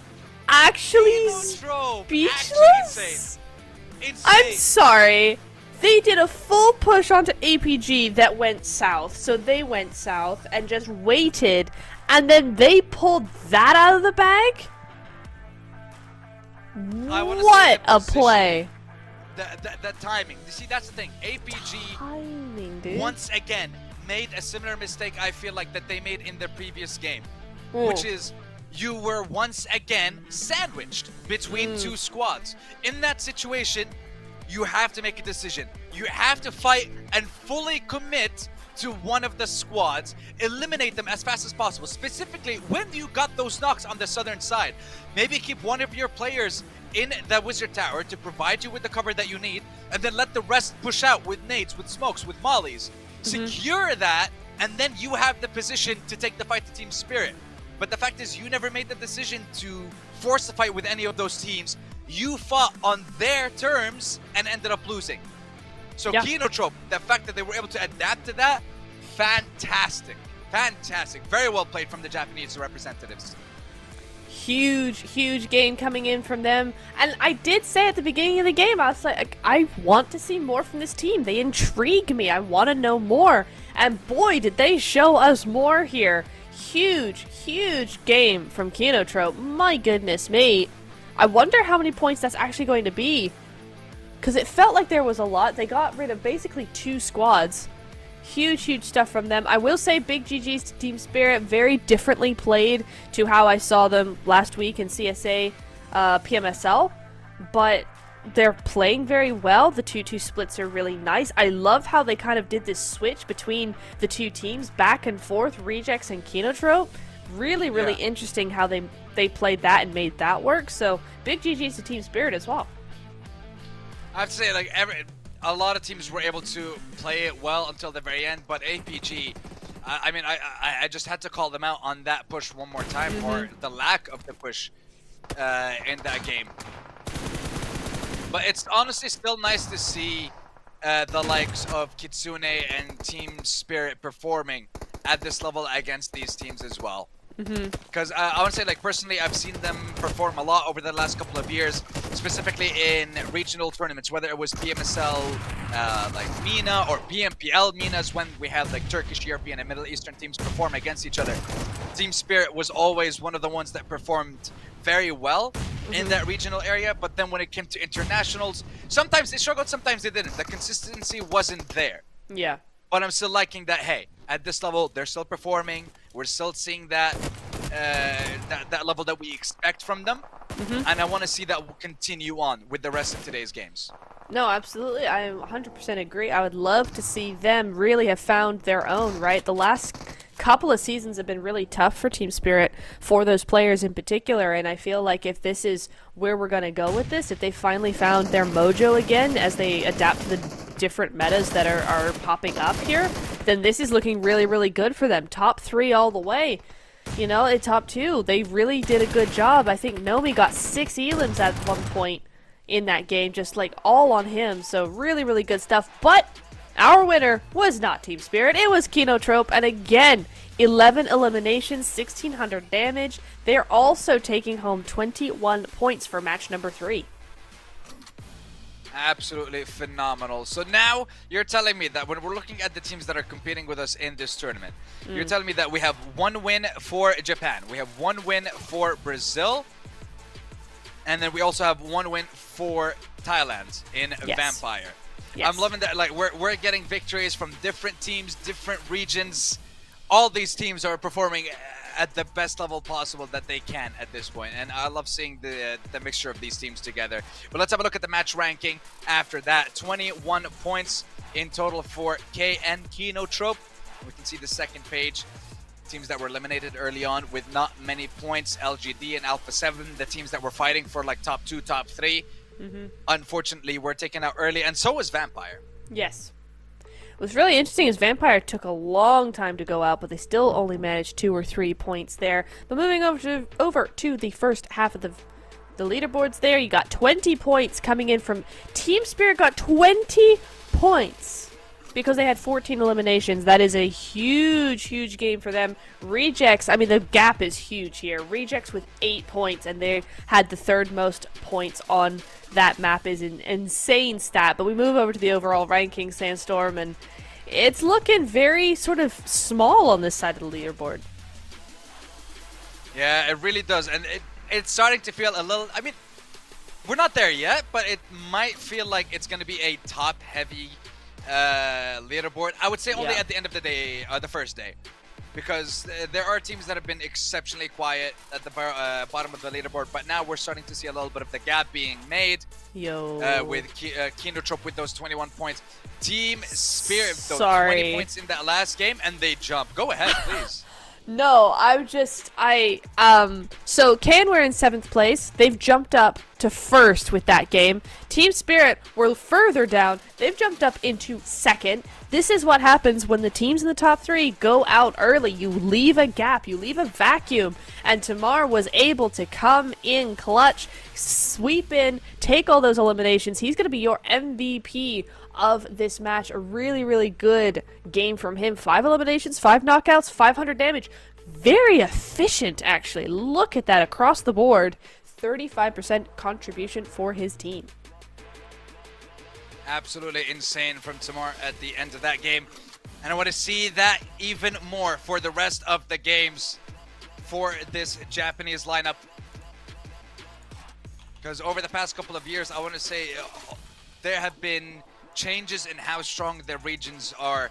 I mean, we all remember the first couple of years of professional play, specifically the dominance of I want to say like PEL representatives in Nova when they had that back-to-back, and then we saw changes in the teams. We had a European or Turkish champion, then we're getting a Korean champion. I'm loving the fact that we're getting that there's not one region that's dominating. Yeah. There's different regions, and every year it seems to be changing, and that's what I love to see. I love to see that for Nomi from Team Spirit. 10 eliminations so far, competing against the best of the best in this global invitational.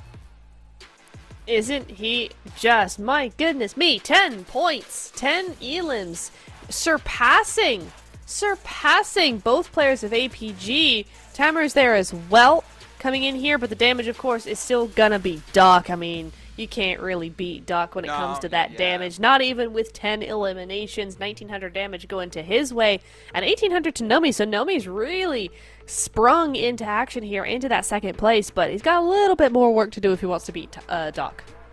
Yeah, I mean, if you remember as well, Nomi was one of the best 1v1 players when it came to PMGO a couple of months back as well. I believe he made it all the way to the semis, if not the grand finals, but he is competing against Doc and Ziol and all these incredible players. But, ladies and gentlemen, as you can see, our final game of Erangel will be starting soon. But we will be taking a very short break, and we'll join you in a few short moments. So get your coffee, get your tea, get your snacks, and we'll be back soon.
Ladies and gentlemen, boys and girls, strap in, because we are about to jump into the final Erangel game of the day. And then we're going to be wrapping it up with 2 Miramars to see who's going to be ending up on top at the end of the first day of the PUBG Mobile Hong Kong Invitational.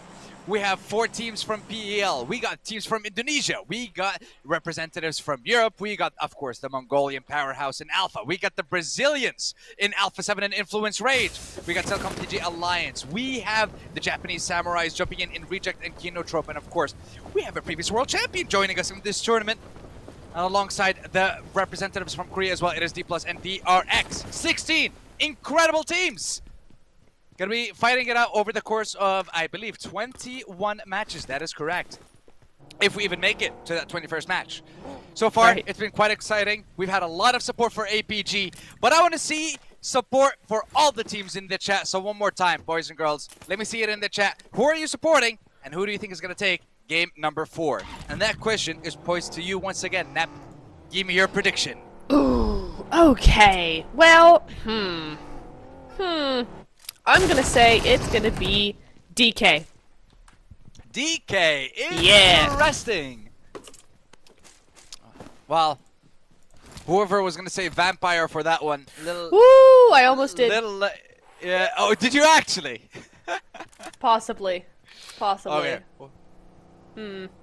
Well, here's the thing. Vampire are looking to continue the fight after managing to get the knockdown. Mula goes down instantly as Federals is ready. Razy having an angle onto Tony K as well. Maybe one of the final members, I think, from Vampire. No, there's 2 people left. Razy trying to see if he can actually get the flush onto Mula. A lot of damage coming in from Schweppes.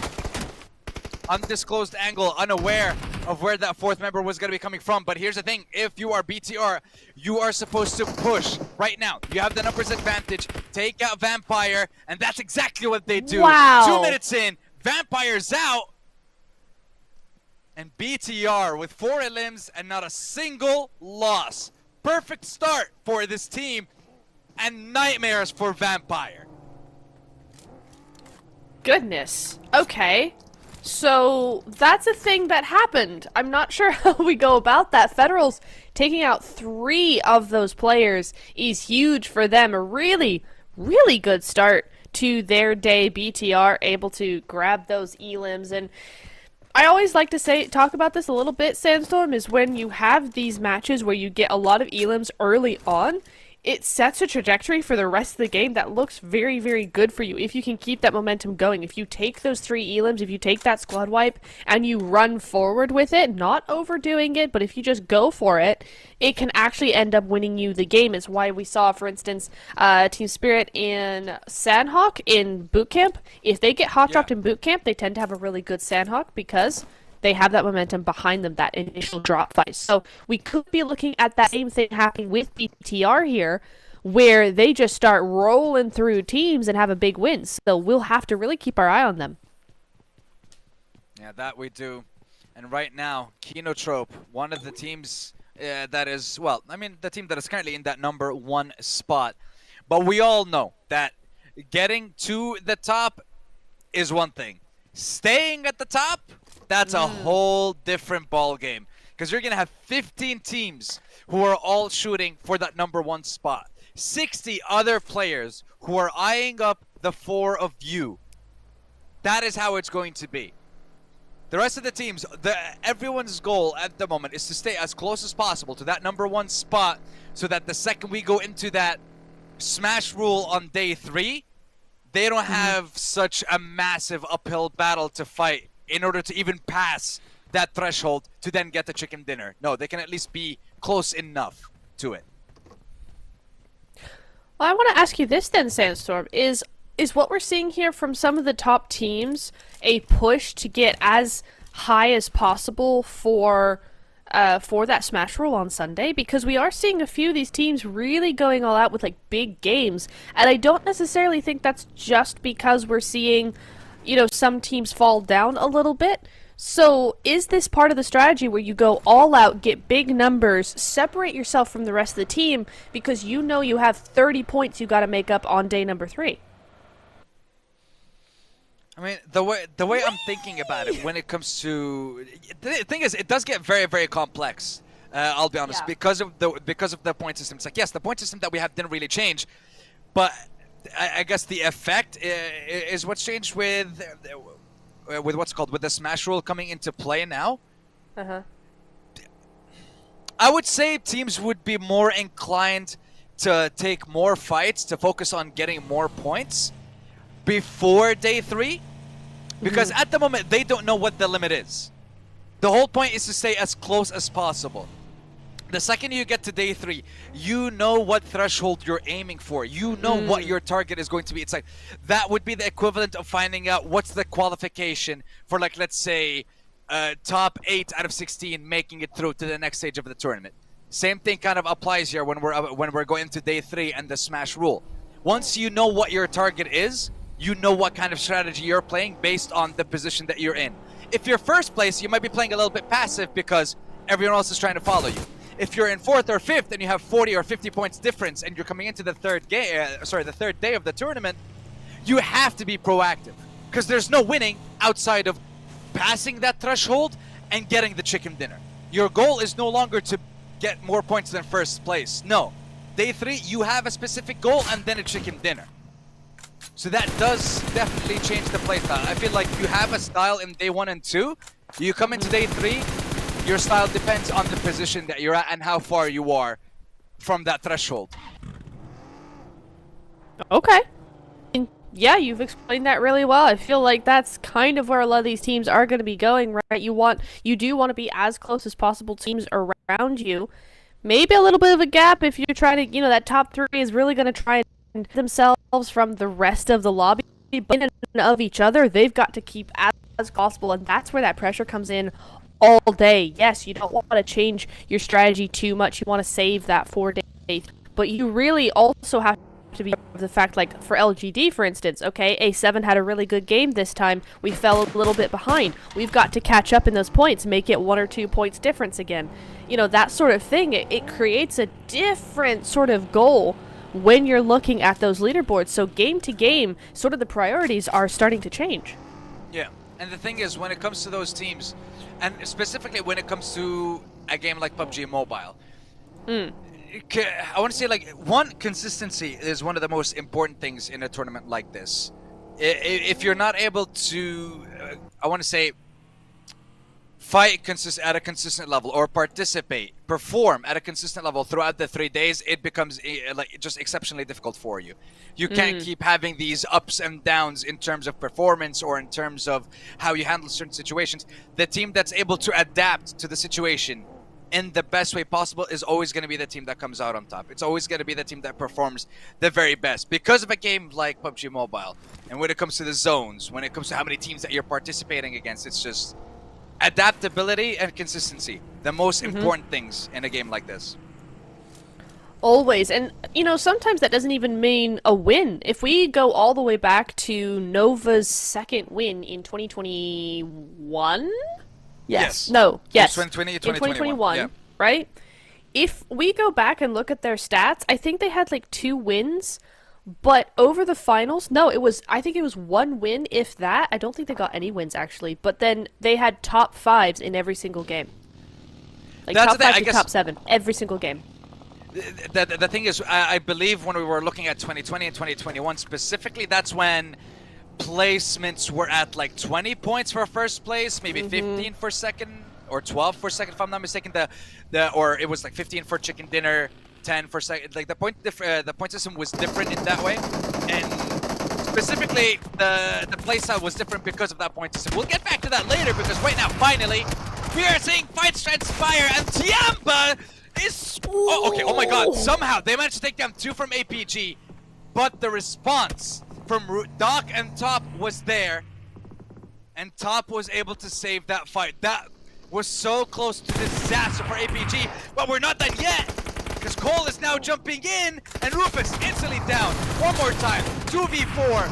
Club will be taken out as well. Top showing us what he is made of. Leon also going to be pushing into this building. It is now a 2v2 between APG and Cole. And they're like, okay, you secure the finishes, you secure the LMs on our guys. We'll do exactly the same thing to you. Nate from Doc to build the 2 people on the inside. Meanwhile, it is split. One on the inside and one on the outside. The nade goes a little bit too far. Leon now switching up to that DBS top. Still trying to hold that nade. Doc with a nade of his own as well. With the third party, Doc almost goes down. With a nade from top, gives him the opening. And APG have to finish this fight before they get fourth partied, fifth partied. I don't even know anymore. Bolia will not let it go down that easily. Oh my lord, APG deal with 2 squads in 2 minutes, but they lose 3 members in a row. And it's all down to top. It's all down to only one of the best players in the world when it comes to PUBG Mobile, and one of the most experienced players in the game. But let's see what he can do. 2 squads wiped in APG. You can see why they have so many fans, Neb. Yes. Yeah, I mean, I'm a fan too after that. What on earth? To have the wherewithal to do that and to be able to clutch that like that, really, really good work. And honestly, if you have to be a solo, kind of at the moment, top is the one you want to have still standing, right? He was MVP for CSA, PMSL CSA. He's been an MVP contender so far here just today. So a really, really good clutch from him. He is in zone. He should be able to just lay low, play quietly, and maybe, hopefully, survive a little bit longer. Maybe they will, but right now, the zone is going to be shifting towards Pachinki and just south of Rozak as well. We already had a Rozak zone. We don't need another one of those again. Yeah. LGD with a full squad 27, Spirit full squad 28. But I'm still focusing right now on Kino Trope. You made it to the top. Can you hold on? Well, they have fantastic positioning over in Pachinki. 1-3 split going on for them at the moment. Is that a 1? No, I think it's just all them. Yeah, it is a 1-3 split. Meanwhile, WBG actually kind of trying to weasel their way into DK's position here. Kino Trope could do some work here. A couple of well-timed nades, a little bit of a push could do something here if they so chose, but honestly, their position's so good, I doubt they really want to jeopardize that at all, so I think they'll be just sticking to these 2 teams here. Void Donkey in the background, you can see them off to your right-hand side of the screen. They're just out of frame now. Team Spirit as well to the left, and then Team Spirit to the right. So, teams are starting to close in. They're all watching this fight very closely, and if you're DK, yeah, you kind of just move on back, secure your position, and just wait until they leave. Let's see if that's going to be the call here or not. Switching over to the side of LGD, who are playing on the southern side of the zone at the moment.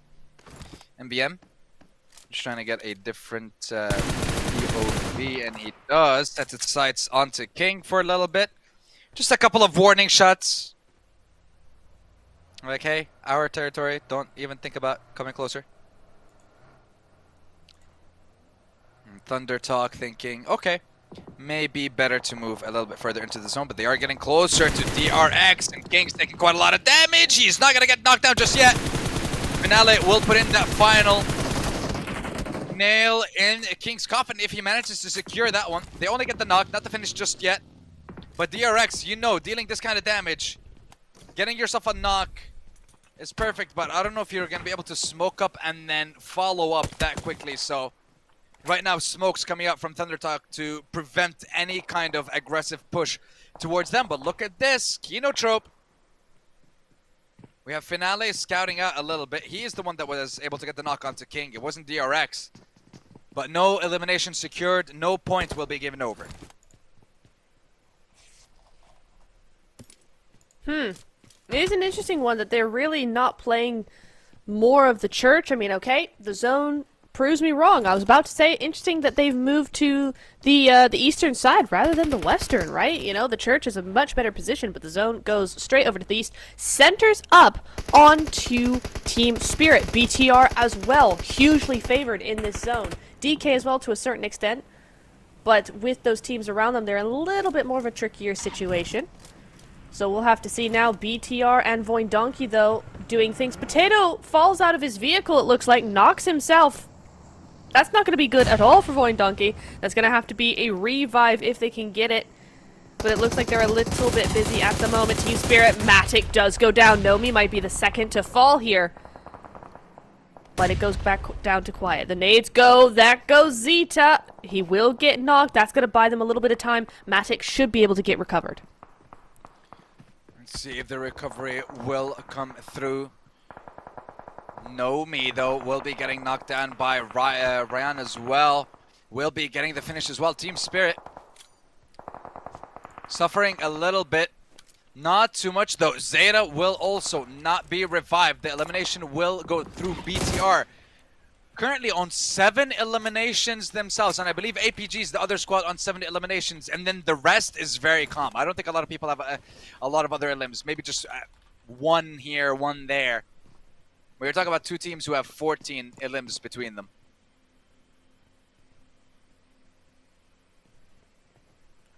I mean, what do you do if you're over here?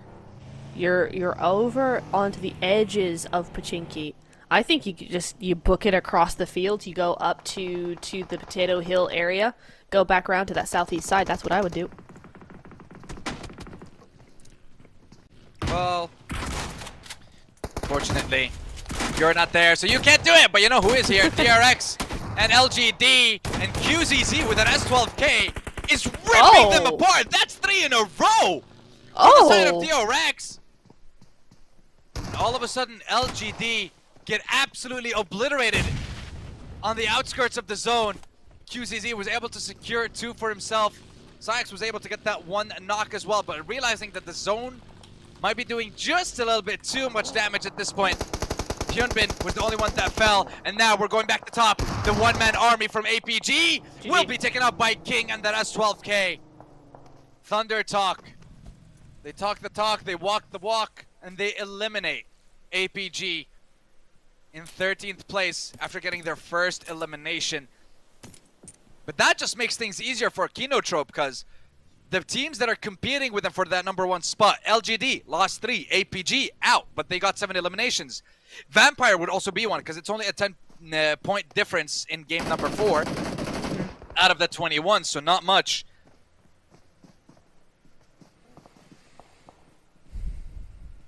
I'm always surprised how good this actual position is, because it's so open to the backside, it's so nadeable, but actually teams play this very, very well. The fact that WBG have been able to hold on to this position for so long is a wonder, really, but we'll see as the zone moves on in where it's gonna go. It goes to Team Spirit. Again, it goes to Void Donkey. Rejects have a fantastic little opening now, and that's going to be the end of, who was that? I missed it. LGD. That last solo gonna be taken on out, and that's gonna go over to 33. First elim on the board. LGD out in 12th place. Let's see, LGD. Not the finish that they were looking for in this game, but Kinotrope breathe a sigh of relief. Yes, I know, it's still early days. Yes, I know, it's still the first game. Okay, my bad. Why did I talk? Why did I talk? Why did I talk? Mark got knocked. Game. Mark got knocked. No, first day, rather. First day. No, and Mark is down. No! No! The caster curse cannot be doing this! Oh! Listen, I know Max is not here, but you can't do this to me. Lol. He's got a caster curse, guys. Eat him up in chat. Go on. God, no, Do it. Hey!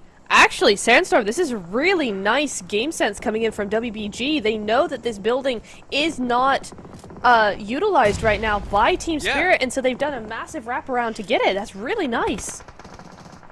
Very bold call from them.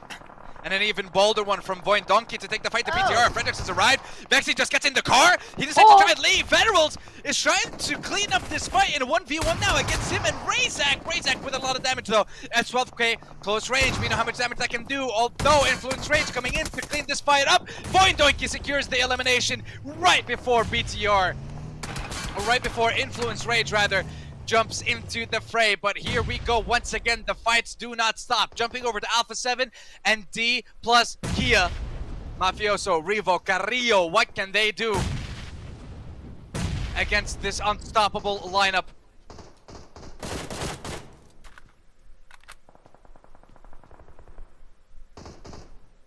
Fight calms down. Never mind. Oh. Really, never mind. Revo Revo thought it was calming down. Boy, was he wrong. And now we can see Nobu knocked himself. Nobu, not sure what's going on over there, buddy, but DRX suffering a little bit. And K and Kinotrope will be wiped out by Weibo. They will be able to secure that compound, but we're still focusing on the fight here between D plus Gia and Alpha 7.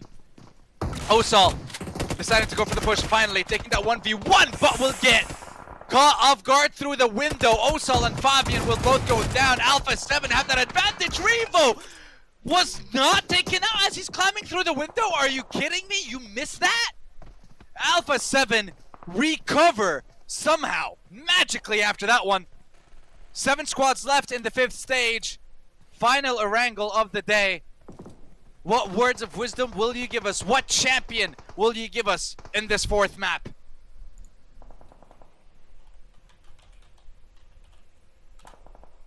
Whatever that zone does, man, that's gonna really tell where this game is headed. It does center again on the compounds. Again, over onto Team Spirit, Influence Rage. WBG really did a really good push when they went into this compound. They knew what they were doing. A7 now have a hard track ahead of them. Yes, they won against DRX, but can they win getting into zone? They do have a little bit of a ridge that they can use. Same with Influence Rage, but Influence Rage don't need to get into zone. They just have a ridge with direct lines over onto A7. So for A7, this could be a huge task. It could be indeed. So let's see who will be up to this task out of the 60 names that are remaining with us right now. Influence Rage, Reject, and Thunder Talk. These 3 teams are in desperate need of points to catch up by the end of the first day. You cannot have a large margin or a large difference between you and the teams in the lead. Specifically with Kino being out, this is your opportunity. Thunder Talk just running it down. An order versus King takes him out. A former teammate, a former world champion. What? An order is trying to shred them. Shing also goes down. The Molotov is destroying them. And Tianyu gets absolutely destroyed as well from a completely different angle by Reject. Did not expect that. And now Alpha 7, completely away from all angles of this fight, are trying to find an opening for them to get in. That is wild. What an odd push coming in there from Thunder Talk. I'm so confused by that. They stopped too early and then King Molotovs himself. It's a big rip, but it is what it is. Top 6 gonna have to go over to them. That's all they're gonna get out of this game. It's exactly what I talked about. Influence Rage starting to take shots over onto Alpha 7. We're going to start that coming on through here. Also, yeah, onto Mafioso. That's going to be the first knock over towards Alpha 7 here. That's going to really delay their trajectory. 1 minute until the zone closes, but that zone is really going to start taking effect on those health bars. And you're going to have to be very, very quick with it if you want to survive that zone. Let's see what the zone is going to save to these teams. Weibo Gaming, 25 points with a chance to jump into first place. Same can be said for Spirit and Alpha 7. Influence Rage and Reject, though, are going to need a decent bit more in this game. Alpha 7, they are down to 3 members, though, so that does make it a little bit difficult compared to the other squads. It's going to be them and Spirit who are playing as 3 against the full squad of Weibo, Reject, and Influence Rage. Okay, hold on. We got Legolas in Sook right now. Come on. I mean, listen. Go on. You got me supporting you right now. I love seeing the bow in action. Come on, hit him with it. Oh, he's trying. Not able to get the knock, but it is going to be Lawrenson who manages to secure that first one. I mean, being able to get... hold on. Can you try just like aiming up so high that you try to get that angle that way? My lord, if anyone is able to do a knock like that, I want to see that. Like, I'm talking aiming up at the sky and trying to get the angle right on someone. Woo! That would be nasty. That would be a nasty shot, 100%. Imagine you can attach nades to the arrows as well. Yes. Yes. Yes. Make the head of the arrow just like the molly. Light Yes. it up and fire that bad boy and see what happens. That would be awesome. I would just love saying, that PUBG so Mobile. much. Yeah. That's it. If you're listening, I'm just saying, we got ideas. We got ideas. Hit Most us of up. them might be just horrible ideas, but we have good True. ones. We rarely have good ones. We do. Occasionally, yeah. You We do did. have a Yes, couple of good ones.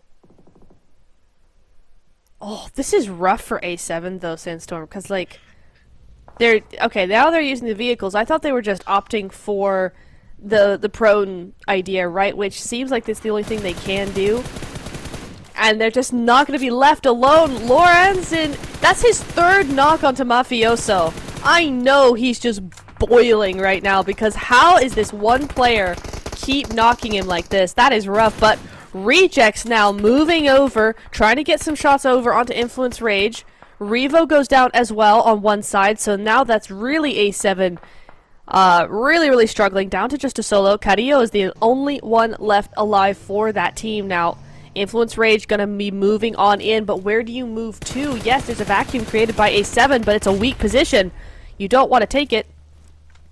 And the thing is, like, what? You're gonna push Influence Rage, who are outside of the zone right now. You throw as many smokes as possible. Carrillo trying to see if you can apply a little bit of pressure on that front, but it looks like Reject will be able to beat Influence Rage into the zone. The third party from the side of Spirit, I believe, the green squad. Yeah, they will be applying a little bit of pressure as well onto Diego and onto the Influence Rage lineup. Ragey just trying to find that right angle, throwing those nades, throwing those mollies.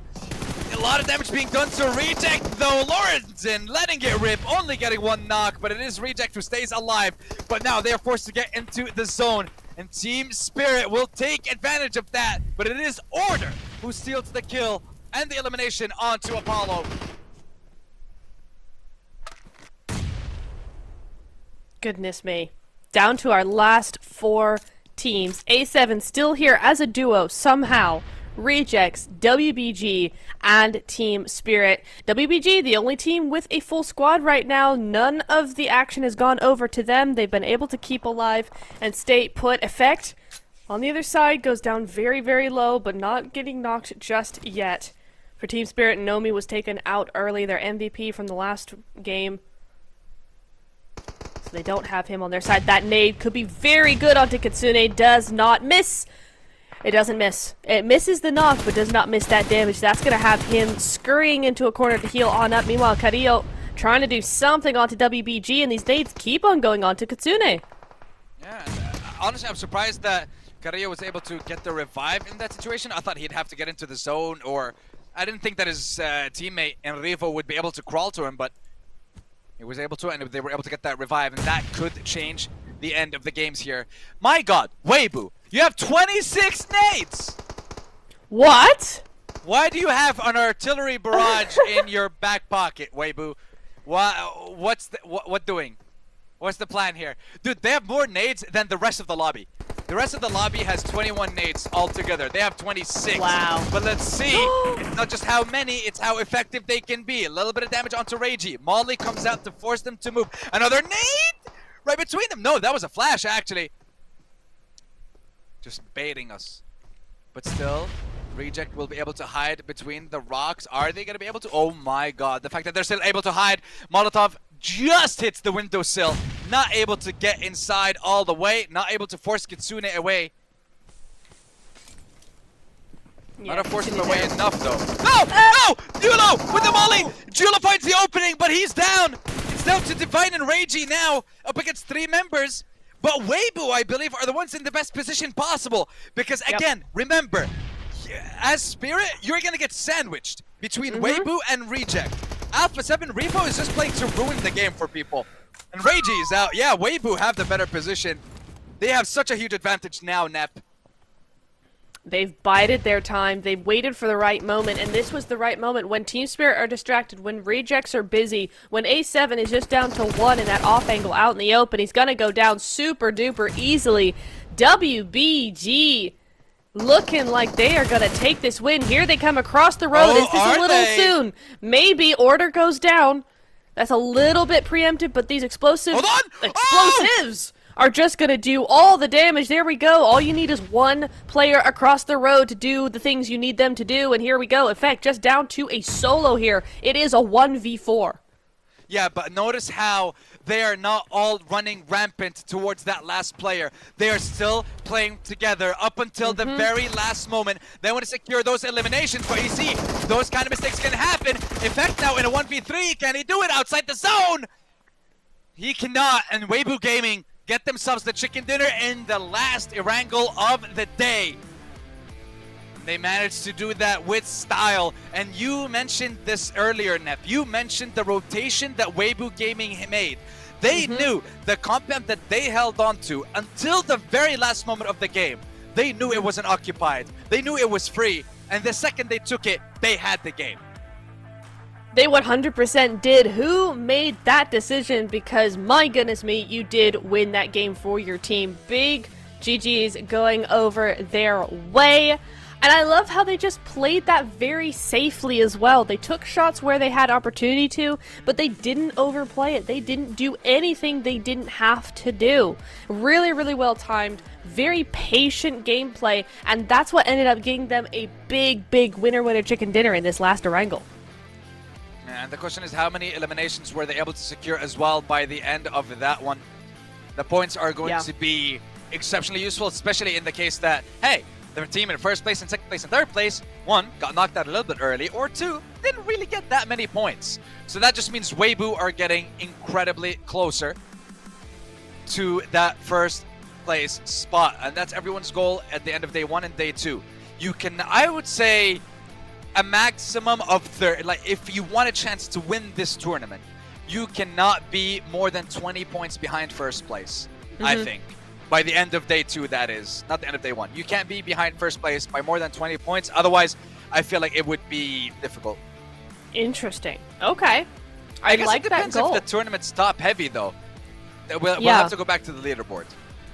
Well, we'll be seeing that in a little hot little minute here, very, very shortly indeed. I think what we're seeing is kind of very even gameplay, but kind of separated into two different kind of groups, I feel like. So everybody in the top 8 are very, very close to each other. Everybody's above between 20 and 40 points. And then you've got the second half of the leaderboard where everybody's between 4 and sort of 17, 18 points. So there are very, very close groups. It's just the gap that seems to be growing now between those groups. That is what we're starting to see. And so, like, for instance, for WBG, this is a big game. They're going to be shooting up to that first place finish. But by how much can they actually keep that going? We're going into 2 different Miramars. We will probably see a different team move in, take a win, get all the points that they need, especially on day 1 where the leaderboards are just so volatile. Yeah, day 1's always the one that we see with like crazy jumps from teams, up, right, left, down. It's absolutely insane. But when we get to that third day, this is what I want to see. I honestly just want to get to that third day and see, one, what that threshold is going to be and how the teams are going to be dealing with it. And specifically, I'm loving how we are like watching the evolution of PUBG Mobile this year through the points system specifically and through the addition of the Smash rule. I feel like it's definitely it's a nice change to bring into the competition and definitely adds some spice, adds some flavor to that last day of the tournament. Are we going to end after 2 games or after 3 games, or could we possibly go all the way to the full 9? That like just leaving that I guess having an unclear answer towards that is just keeping us on our toes, and that's exactly what you want with these kind of tournaments. I almost feel like the way you're absolutely right, we are going to go, I feel like we're going to go to all 9 games, just because if day 1 is anything to go by, unless 1 or 2 or even 3 teams have huge days tomorrow, every single team has had a different win on a different match. We've not had any doubling up. I think Team Spirit's second place is the most consistent we've seen out of a team so far today, right? The back-to-back second place. So the team that wins in the first game goes out early in the second game, leaving room for another team to do really, really well. So it keeps it so even that I feel like getting enough points to get ahead of the crowd, enough to get the win in the Smash zone within 6 games on day 3 is going to be really, really difficult. And now we're going to have a look towards those highlights and find out exactly how Weibo were able to get themselves the chicken dinner in the last Erangel of the day. This here was absolutely beautiful from APG, though. The ability to turn it around. They took down one squad, got a revive, but it was technically still a 2v4. Olio here was able to secure that last one, but still, it was Top who managed to get his team all the way towards that end game, getting themselves a decent amount of points, so at least they don't lose a lot of the progress that they had put in the first 4 games of the day. But now let's have a look, and you know, shout out to all the lovely people in the chat who had the correct prediction when they chose Weibo to be the winner chicken dinner holder of that 4th game. And I can't wait to see what's gonna happen on Miramar because I believe. Oh yeah, this one from Order. This one from Order was his just own mad. Molotov.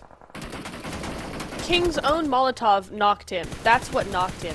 It wasn't King's. Wow. It's like, it wasn't Orders. It's like, rough. Anyway, sorry, you were saying. Not gonna lie, that's rough. Having those kinds of mistakes. See that even at this level of competition, players still have those kinds of issues, have those kinds of problems, Oopsies. especially. Yeah. Yeah, exactly. Having literally, that's the best word for it. Having those kinds of oopsies on the international stage, it happens. But the teams, like I mentioned before, who are able to deal with those situations and adapt in the best way possible, they're always the ones that come out on top. And like we mentioned, Weibo Gaming came out on top. 10 eliminations, 1,520 damage, alongside the 20 juicy points that they have secured for themselves. But I want to see the impact that that has had on the overall ranking when we have a look at it. Oh, okay. I thought that 9th place was 2nd place in terms of match rankings. Yes, I thought 20-4. No, this is the second half of the leaderboard this is for match rankings. This is production trying to play fine. There we go. I mean, it's still a massive gap, to be honest. 20-11 is huge. Seems like that's probably the biggest one we've seen so far today. But yeah, much more doable. Look at PTR and APG. Yeah. 0 placements, 8 eliminations. That's crazy. 7 eliminations. They are going crazy. But here they're we have out. the overall. Yeah, this is where it's. But like, I want to get your opinion on the teams at the bottom here. Now. Yeah. Oh, just my opinion in general. I thought there was a question leading up to that. Okay, so I'm not sure. I feel like probably a lot of these teams just kind of struggling to find where they're supposed to be. I think Void Donkey have been getting taken out either first thing or on rotation. The same for Thunder Talk. I think Thunder Talk don't really know what to do with themselves just yet. They're still trying to figure that out. So there's a few teams I think they just need a little extra time to get used to this lobby, to the global aspect of things.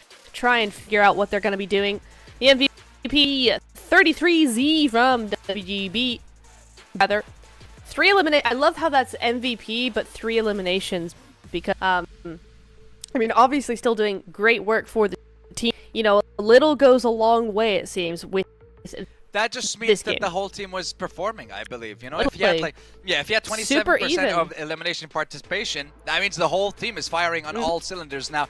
Don't give me actually, that's one thing I'm not sure which I would prefer. Would you prefer that you just have one monstrous player throughout the game, or would you rather have like all 4 players firing on all cylinders and like no, all four have to be going 100% of the time. I think especially in the meta now where every player has to be a fragger. You are not going to win events if your team is not full of fraggers at this point. That's just the meta. That's just how it is. And so if you only have one massive player, then yeah, that's gonna be you. But the minute he goes out, what are you gonna do then? Like nothing. So yeah, it definitely has to be all. All right. Well, so far the team that has been performing is Weibo, and they got themselves first place at the end of game number 4. But ladies and gentlemen, boys and girls, once again, have a nice little break. Get yourself some coffee. Once again, honestly, this may be like your 3rd or 4th coffee, but it's fine. I don't know how much you're allowed. Just don't listen to me when it comes to coffee. I'm on my 3rd. We're gonna have a break, get our 4th cup of the day, and come back with match number 5 on Miramar. So stay tuned. We'll see you soon.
boys and girls, surprise, surprise, it is game number 5 and we are live. PUBG Mobile Hong Kong Invitational continues throughout its first day as we are jumping into the first Miramar. And now we have these 16 lovely competitors, these 16 incredibly powerful teams showcasing what they are made of. But let's see what this map is going to be hiding. What is that first zone going to be? Oh. Oh. Oh god. Oh god. Oh. Sandstorm. Oh, that is brutal. That's a bit rough. Oh. Okay. Listen. I would also like to say it's not as bad as the zone towards the very right. PMGC 2024 final game. That was a game for the history books when it comes to Miramar. Yeah, but you can't beat that one. You really can't. But I want to focus on the teams at the moment that are currently in the zone. I believe Alpha is just north, heading towards the likes of El Pozo. So they're going to have a huge advantage in being one of the first teams to make it into the zone, I believe. They are. Also APG over in Picado. Team Spirit seem to be also in that area, and WBG are going to be firmly in zone. I think WBG will be going over to Monte Nuevo. Yes, they will. So that is going to be something that we're going to see from them. APG are going to be moving over as well further on into the zone. So this is looking really, really good for those teams in particular. The ones that go to Monte Nuevo, the ones that go to Chumacera.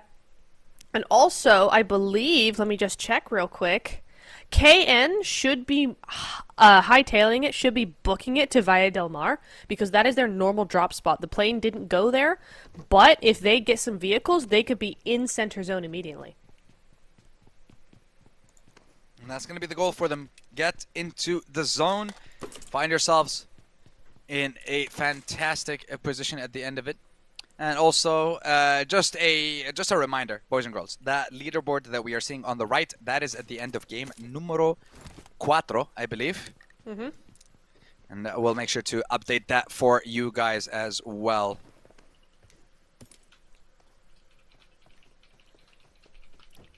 We will be seeing that change about a little bit, so don't worry about it. If you see it there, it's not updated just yet. We'll get that fixed. But DRX moving on to the north side, very north side of the zone, is going to be a difficult transition for them. 2,800 meters, and Sandstorm at this point, you kind of just wait for that zone 2 rotation. That's all you really can do when you're that side of the zone. Especially in Miramar, it's so difficult to get in.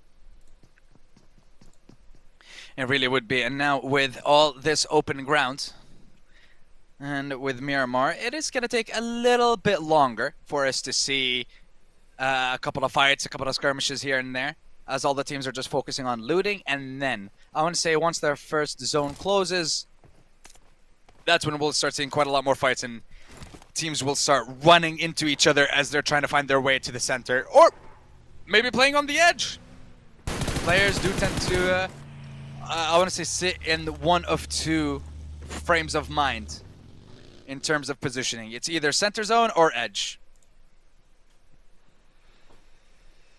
Those are the 2 big metas, I think, so far. In this season, in the 2025 season, we've seen a lot of meta towards the center zone. Everybody just hightails it for the center.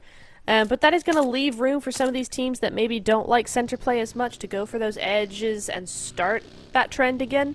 So we might start to see, especially in this lobby, I feel like would be a big opportunity for some of these teams to use that edge play strat, just because you're able to stay away from the crowd. And if you're on the second half of the leaderboard, probably what you're really just needing to get points is a little bit of space.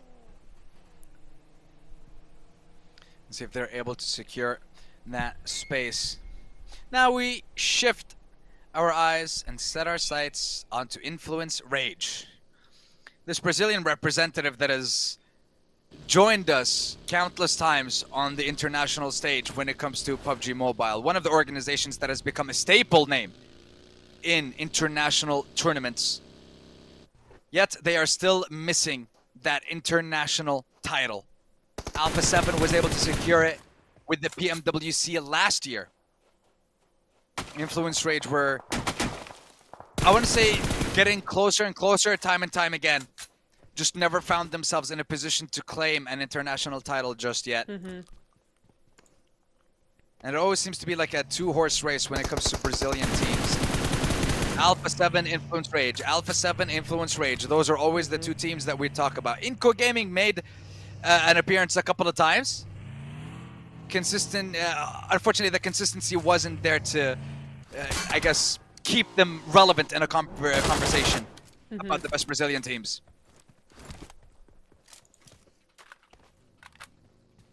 But, you know, they can get back up, do something a little bit different maybe, do a little bit of tweaking. We'll see how it goes later on into the season. WBG, KN, they're going to be looking at each other.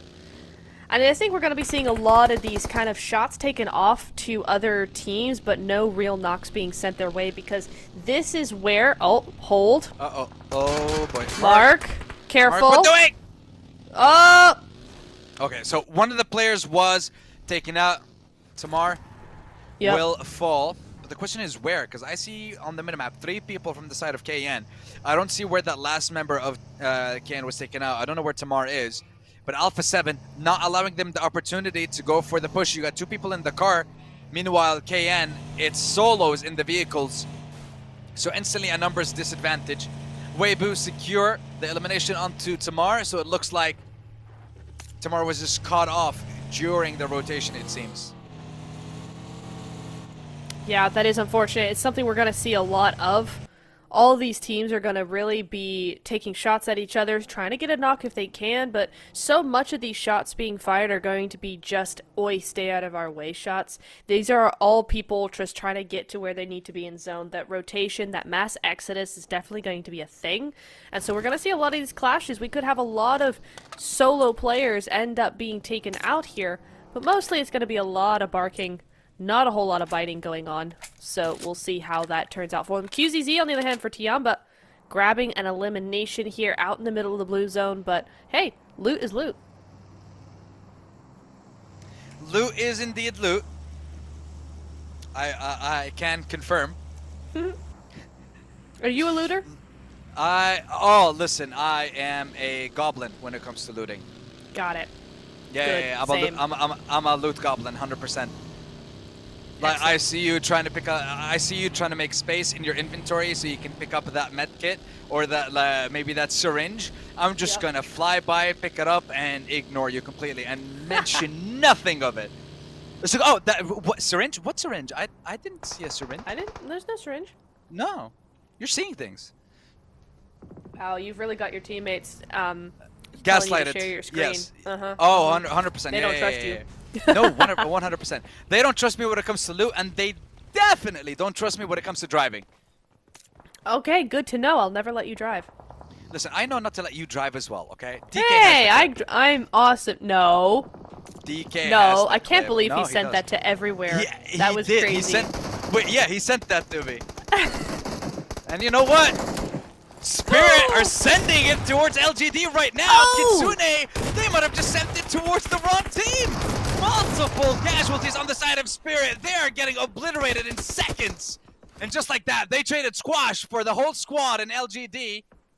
Managed to steal a couple of limbs here and there. Well played. Now Alpha 7 down to 3. I don't know what happened, but that was not the best of calls. Not the best of pushes to be made by the side of Team Spirit. And now they're fully out. No points to earn. And they're second place. This is not a game that you should lose. These are not results that you should be bringing in at the end of the first day. You need to try and stay as close as possible. And this could be something that costs them in the future.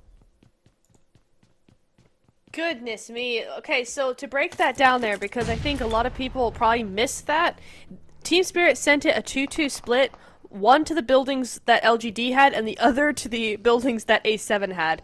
Obviously, they were not aware that both of those buildings were taken up by full squads or they wouldn't have done it, but that's how it happened. They just didn't have that info and they sent it 2-2.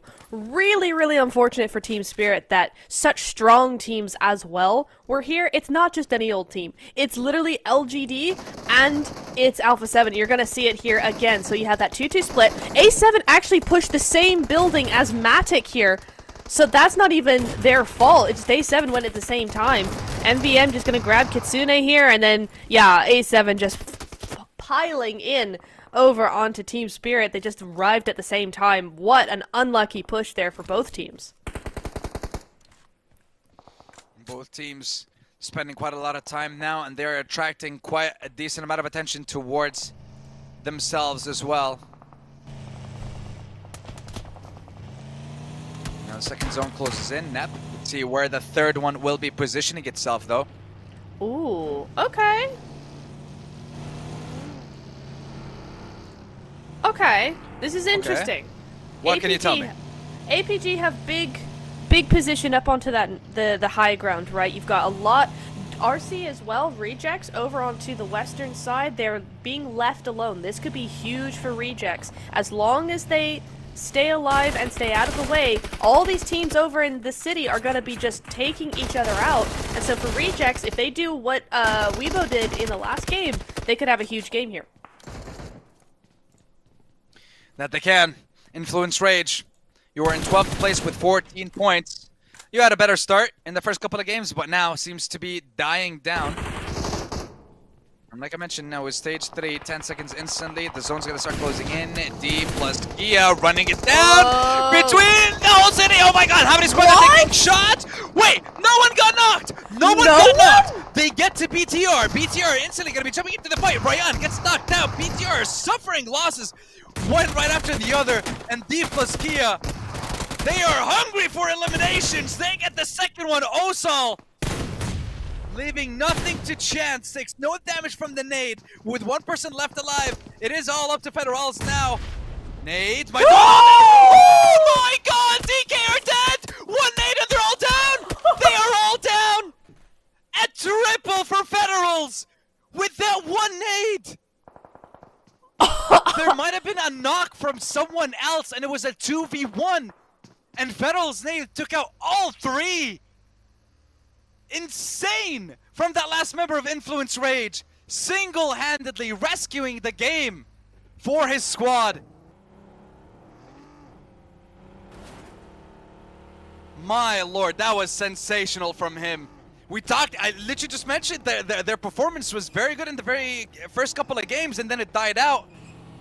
That's exactly what you need to bring life back into your team. We'll step away from that now and see what's going to happen to the last member of Voin Donkey as he's up against the entire squad of Tianba. Manages to get one knock. Can he do more?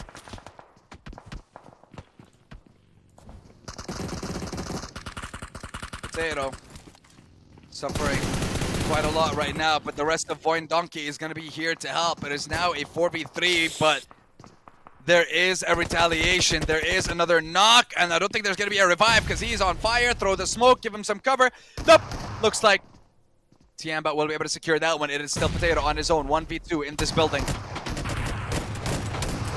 And again, Tianba, GG Bond will be able to walk in, take it out, or take him out rather, and then continue on. GG. Big GG's heading over to a lot of different teams right there. I'm still thinking about the BTR nade there by Federalis. Goodness me. But the zone also has moved down, so rejects from earlier do need to move on in, but again, they're on that side of zone that no one's really looking at them. They can keep on with that. They should be good to go. DRX now taking some shots onto Voin Donkey. I got a feel for Voin Donkey, man. They just are not able to find their own sort of way in this zone. Admittedly, the zone is really, really difficult. It's a very tough position to be in, so even the best teams are going to struggle with this one. Thunder Talk, though, TT going up against APG, looking for this clash on the edge of zone, Sandstorm. We are looking at Doc going very down very quickly, and Zjol having to do a little switch around here, trying to get to all these kinds of things, but AJ is just on the ball, grabbing a second knock against APG, and all of a sudden it's Rifa's down as well. King in the back line. It's just Top left alive once again for APG. Yeah, and it's going to be Top on his own against the entire squad of Thunder Talk now, but with Tianyu being knocked down, might give him a little bit of time, give him a little bit of opportunities. Yol will get secured. Thunder Talk know now that it's only one member left. But here comes Cole Alliance. Try and see if they can pick off a couple of eliminations. Realize that they jumped into the fray a little bit too late, it seems. And decide, okay, let's back off. We don't know what the situation is between the other two squads. Let's just hold away. Top not shying away from this 1v4 against a world-class lineup. And they are absolutely swarming him. Here we go. That could be a really good nade. Takes a little bit of damage, but what can he do? He does get some really good shots onto King. 1 HP. Less than 1 HP, but he will go on down. So that is going to be Thunder Talk taken out just like that. No, not Thunder Talk. Sorry, APG taken out just like that by Thunder Talk. 4 eliminations for this team. GG's. GG's indeed for Spirit, APG, DK, and VD for this game. 12 squads remaining, 17 minutes before. Fourth zone is closing shortly. DRX, QZZ managing to open up with a knock. No elimination yet. Kind of curious about the teams that are towards the southern side of the map, near the city, near the bridge. How are they doing over there? Because if we're going to have kind of city finish in Miramar, it's going to be a ridiculous amount of teams. And the later in the game you try to get into the zone, the more you wait to try and get into the city, the more impossible it's going to be. I still can't believe that team ran it through the entirety of Valle del Mar, got shot at by everyone, and didn't lose anyone. That was an insane move. Yeah, I don't know how they managed that, to be honest. That was kind of crazy, but it is what it is. And it's one of those things where sometimes there are just those gaps. You can kind of just slip in and go fairly undetected, although I feel like probably a lot of that was due to missing shots, but we're not going to go into that. But yeah, no, it was very, very clever to go through, and they did a good job there. But moving on over to the circle, the new circle, stage 5. This feels like this game has just gone on forever. How are we only in stage 5? So much has happened.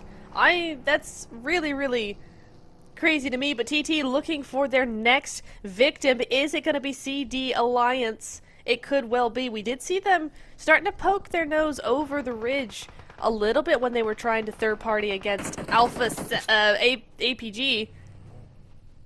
But that's going to be Tianyu going on down there. Jimmy, been a big player for the team so far today, and he's doing more work now. As the nades might just fly over. That's a great nade, cooked a little bit too long, just a touch. Can King do anything better? You see the nade in hand, it does do a little bit of damage, but again, not what either of these teams need to actually make that push. Exactly, and with the zone closing in, you're kind of running out of options now. Lil Boy securing a knock onto Tian, but it gets stolen by Mafioso of Alpha 7. The Brazilian teams are just neck and neck. They are fighting each other for every point they try to secure. Influence with the knock, Alpha 7 with the steal. It's kind of crazy to watch that Elim feed go back and forth like that.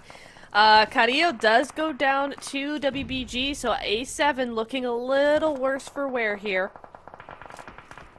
We'll see how that goes out. Can that solo bring it on back? As now, Vampire Esports. This is a name we've not seen in a couple of games. They went out fairly early last time, but they are still here, full squad, ready to go. Nice nade, just beautifully placed.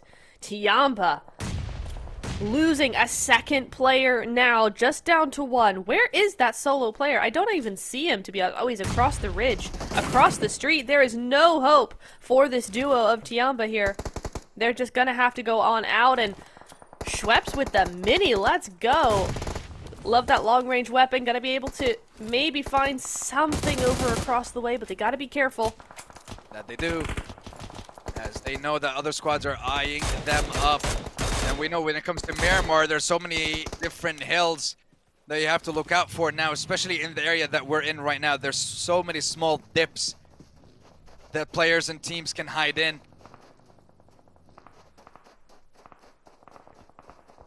Oh, this could be an excellent angle for Thunder Talk, actually. If they chuck a couple of nades well placed over that ridgeline, you're looking at a world of hurt for CD Alliance. Could be disastrous, but we'll see. As the zone centers up once again, so we are going back over kind of half and half to the city, to these hillsides. And Vampire will be able to eliminate Tianba here. As the zone starts closing in more and more, the numbers will be going down. 22 minutes almost into this game. Thunder Talk Gaming. Couple of performances here and there, yet nothing substantial to get them into the top 5 conversation at the moment. Cole suffering losses at the hand of Schweppes and Vampire time and time again. They lost 3. Oh, King with the steal. Whoa. Beautiful nade, spots out the last 2 members, destroys the door, knows that there are players in here that they want to eliminate, they want to take them out, they want to secure these points. Feral's applying the pressure onto Vampire, which gives Thunder Talk the opportunity to go for this peak and to secure one of those eliminations, I believe, and instantly down to 9 teams now.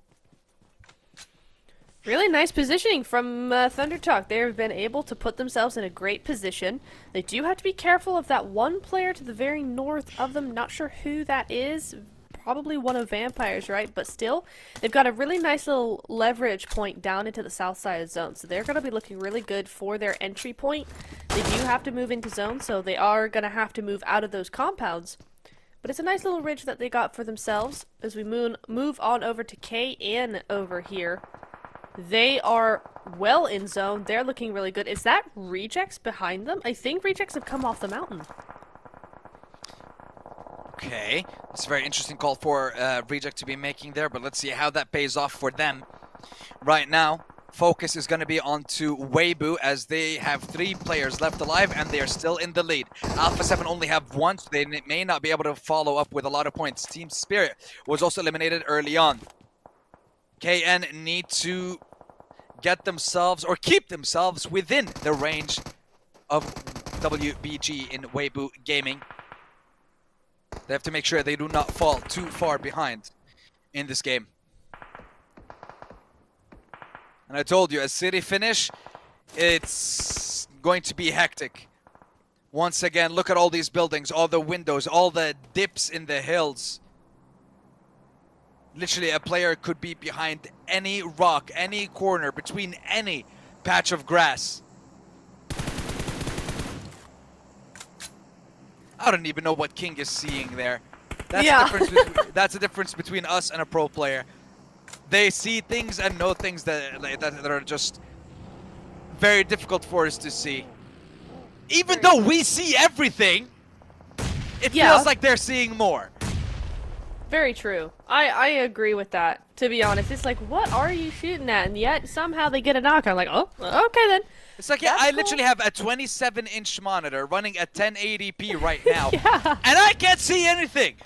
How are you seeing that on your phone? How? Like, it's just incredible. That's one thing I have to say about these PUBG Mobile players. They are absolutely sensational. They really, really are. Like, you think you can do this, you know, you do a little bit of couch coaching.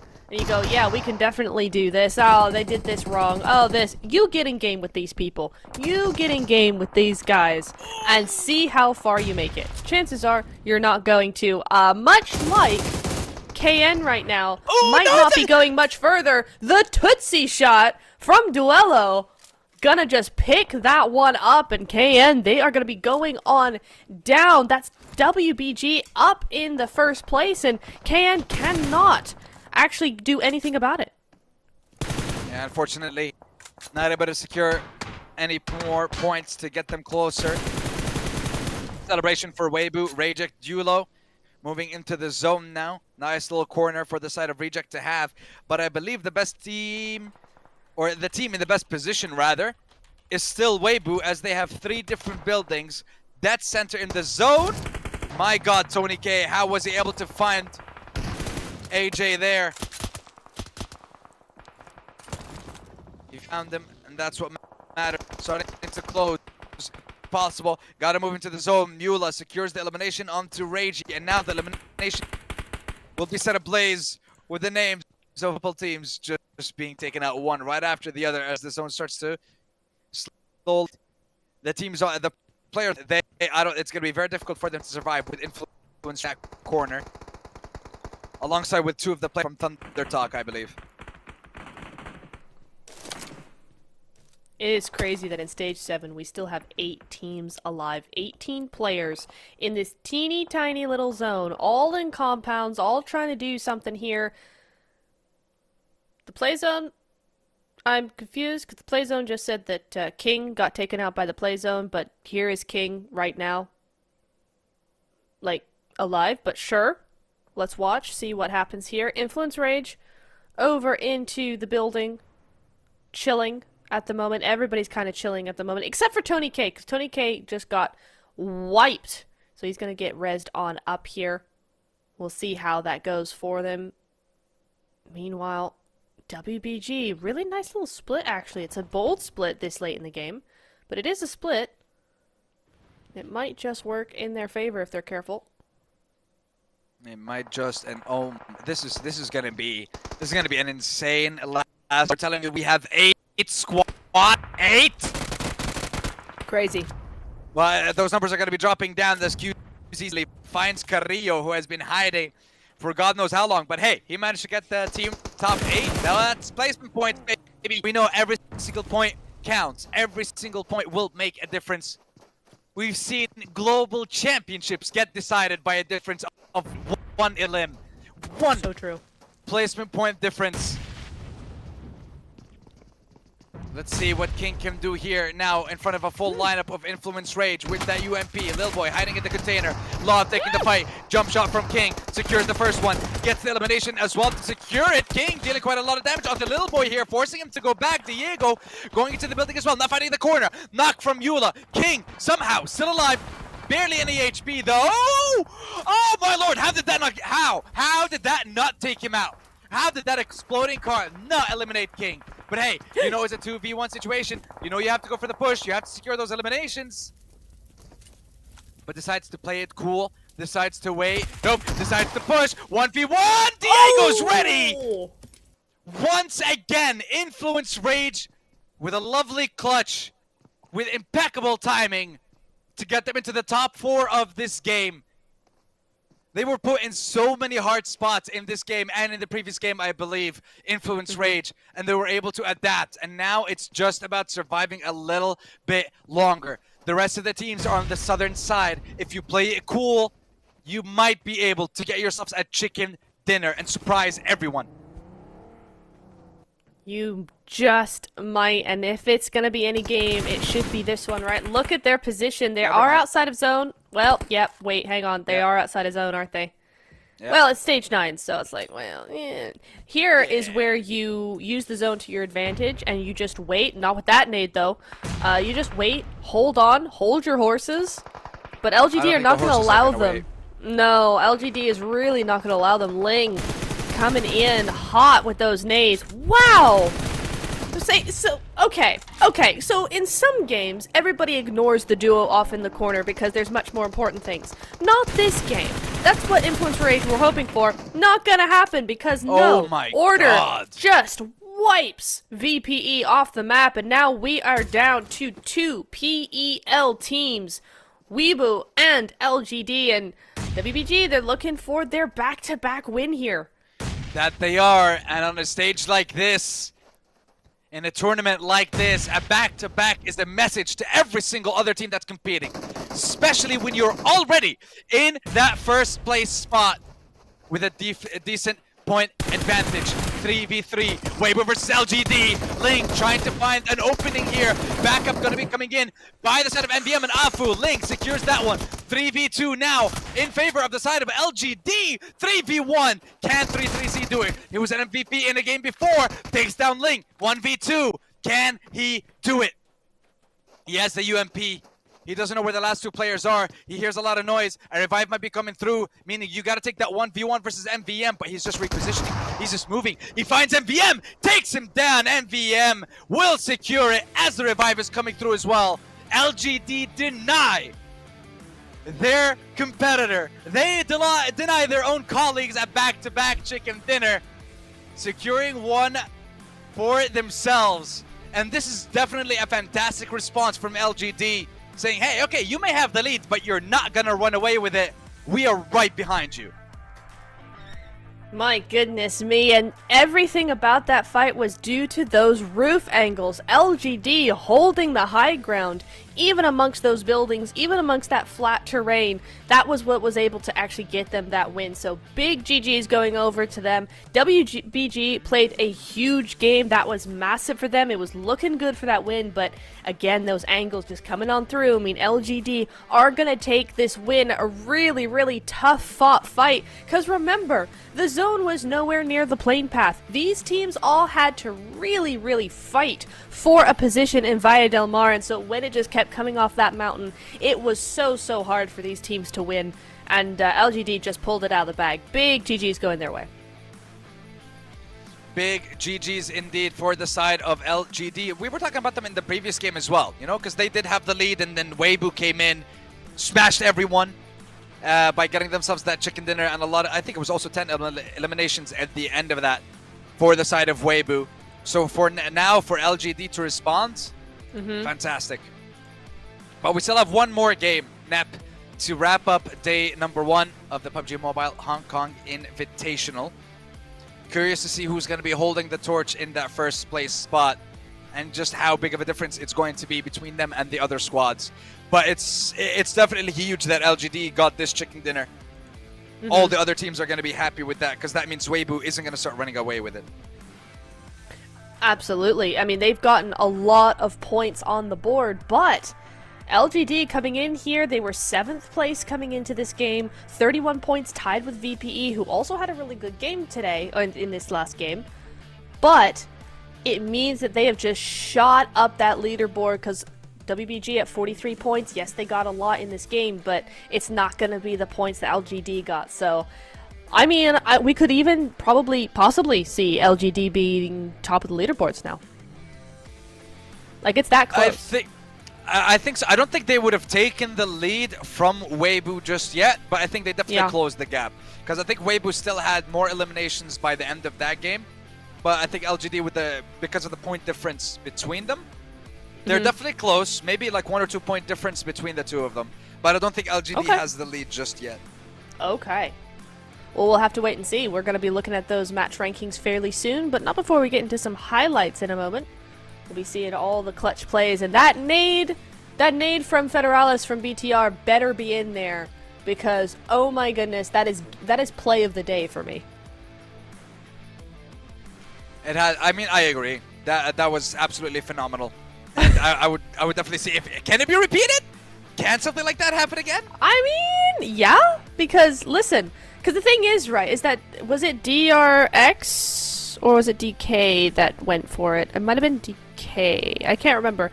But, whichever one it was, they played it well, right? They came in, they knew there was a solo up there. They came in as 2, so they weren't pushing 1 by 1. 1 got knocked behind, but they didn't let that stop them. They played that to a T. There was no mistake on their side. Federalis just had that nade perfectly timed. Perfectly placed to bounce in, take him from behind, get rid of him. It was a huge game, or huge nade rather, and it was not. There was no way to get out of it. It was just really good. It was one of those plays that you kind of go, "Yeah, you got me. GG's, well played. I can't be mad at that." I don't think I can be mad at that either. We've seen a lot of No. very strong, very good performances throughout the first day's games, and just hoping to, I want to say, like, wrap it up with our final game and see who gets that chicken dinner, and obviously, of course, who's going to be holding that #1 spot. Me and you did discuss a little bit on the point threshold for the end of day 1. You were talking about like 70 or 80, I believe. I was aiming around like 50 or 60 for the end of day 1. And I think we might be closer to that range. But hey, we still have one game. If any one of the first place teams gets that chicken dinner plus the elimination points, they would reach your threshold. So Okay, so what I'm going to say now is WBG, get a 30-point game. Go on, do it. You won't. You won't. I dare you. You know that means that they're going to be reaching around like 70. Yeah, they're going to be reaching 80 Yeah. points, that's for sure. Yeah, that's what I'm saying. I'm like, yeah, come on. There's one way that I'm right here, and it's if you do this. So go on. That's honestly, that's ridiculous. But let's have a look at some of the ridiculous plays that we've seen, like this one. This! How does DK Okay, get all here the we go. way here and then eliminate them? I Like, know! This was insane from DK. Booyah! And then boom, that nade just, So good. oh my god, shattered. Like, you survived. You're telling me you survived running or driving through the city with an infinite amount of teams shooting you, but then randomly the nades get you. That was, I mean, not randomly, that was very, very well calculated, honestly, by the DV player. But we take it. And we continue our highlights here. Mafioso just trying to survive here. Law getting taken out. The point going over to King. King, man. King almost did a 1v3 as well here in this last moment. That would have been so cool. The pre-fire was ready, yeah. He knew the player Yeah. was going to push him. He wasn't going to fake it. He just decided, okay, I'll take the fight then. Risked it all. And managed to secure it. And here it was a 1v2. And it's just the shotguns are so deadly in that close range. And if your armor is already destroyed, one shot and you're done. Yes, indeedy. I mean, 17 points over here for LGD. That's not the highest win we've seen, right? That's actually quite a low point range compared to all the other wins we've had so far. Eliminations going their way. But again, it's one of the things where everybody was so chaotic. Everybody was pointing fingers and pointing weapons at each other. You're probably not going to get that many. Sure, in the Elam feed, we saw a lot of points being stolen on different teams as well. So I'm just thinking in terms of the leaderboard that this isn't a massive win. They are still very, very close to the top, but perhaps what you're saying is right in that WBG might just have skated past and still held on to the #1 spot. I think after a result like this, they should still be holding on. Let's have a look and see at the points that the teams have gathered in that previous game. Not much in that second page, of course, as usual. Team Spirit, unfortunate series of events for them to be getting only 1 point by the end of that one. But we go over here, we see, yeah, Vampire had those 9 eliminations, 14 points rather. But Weibo with 13, they should still have the lead at around like maybe 50 points, something like that. Yeah. But we'll have a look at the overall now, Neb. Yeah, we will. We'll see it in a minute. But yeah, definitely WBG going to be holding on to that spot ahead of LGD. But LGD should be right behind them. Definitely going to be looking towards them in this last game. Interesting to see DRX and DK, both Korean teams, down the second half of the leaderboard. Would not have expected that, but you're right. WBG holding that lead, 53 points, but LGD in second place, 45 points. So very, very close there. 8-point gap between them in one game could definitely change. That could be the case. But what is the case now is the fact that LGD Ling will secure himself 4 eliminations, 4 knocks, and of course MVP for that last game. BTR Federals coming in hot with those 14 eliminations. Insane performance. Top is there with 11, but I like the fact that we have 4 players, 4 different teams. Nomi, Tamer, of course, top from APG as well. And so far, top 4 instead of damage. It's 2 out of the same 4 that are there in terms of eliminations. But we have Doc, who's still just absolutely destroying everyone. Nomi, top, and M. What I love is that Doc is somehow still damage leader, even though every time we go to him on stream, he ends up getting taken out. Like, we haven't actually seen him survive on stream at all, I don't feel like. And yet, here he is, #1 damage leader. It's kind of funny. Yeah, it should be, honestly. But look, boys and girls, we're almost at the final stop of the day. Game number 6. Match number 6 on Miramar will be coming up soon. So we'll be taking a very short break and hopefully see who's going to wrap up the first day and who's going to hold that number 1 spot at the end. So we'll see you soon.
Welcome back, everybody. Last game of the day for the Hong Kong Invitational.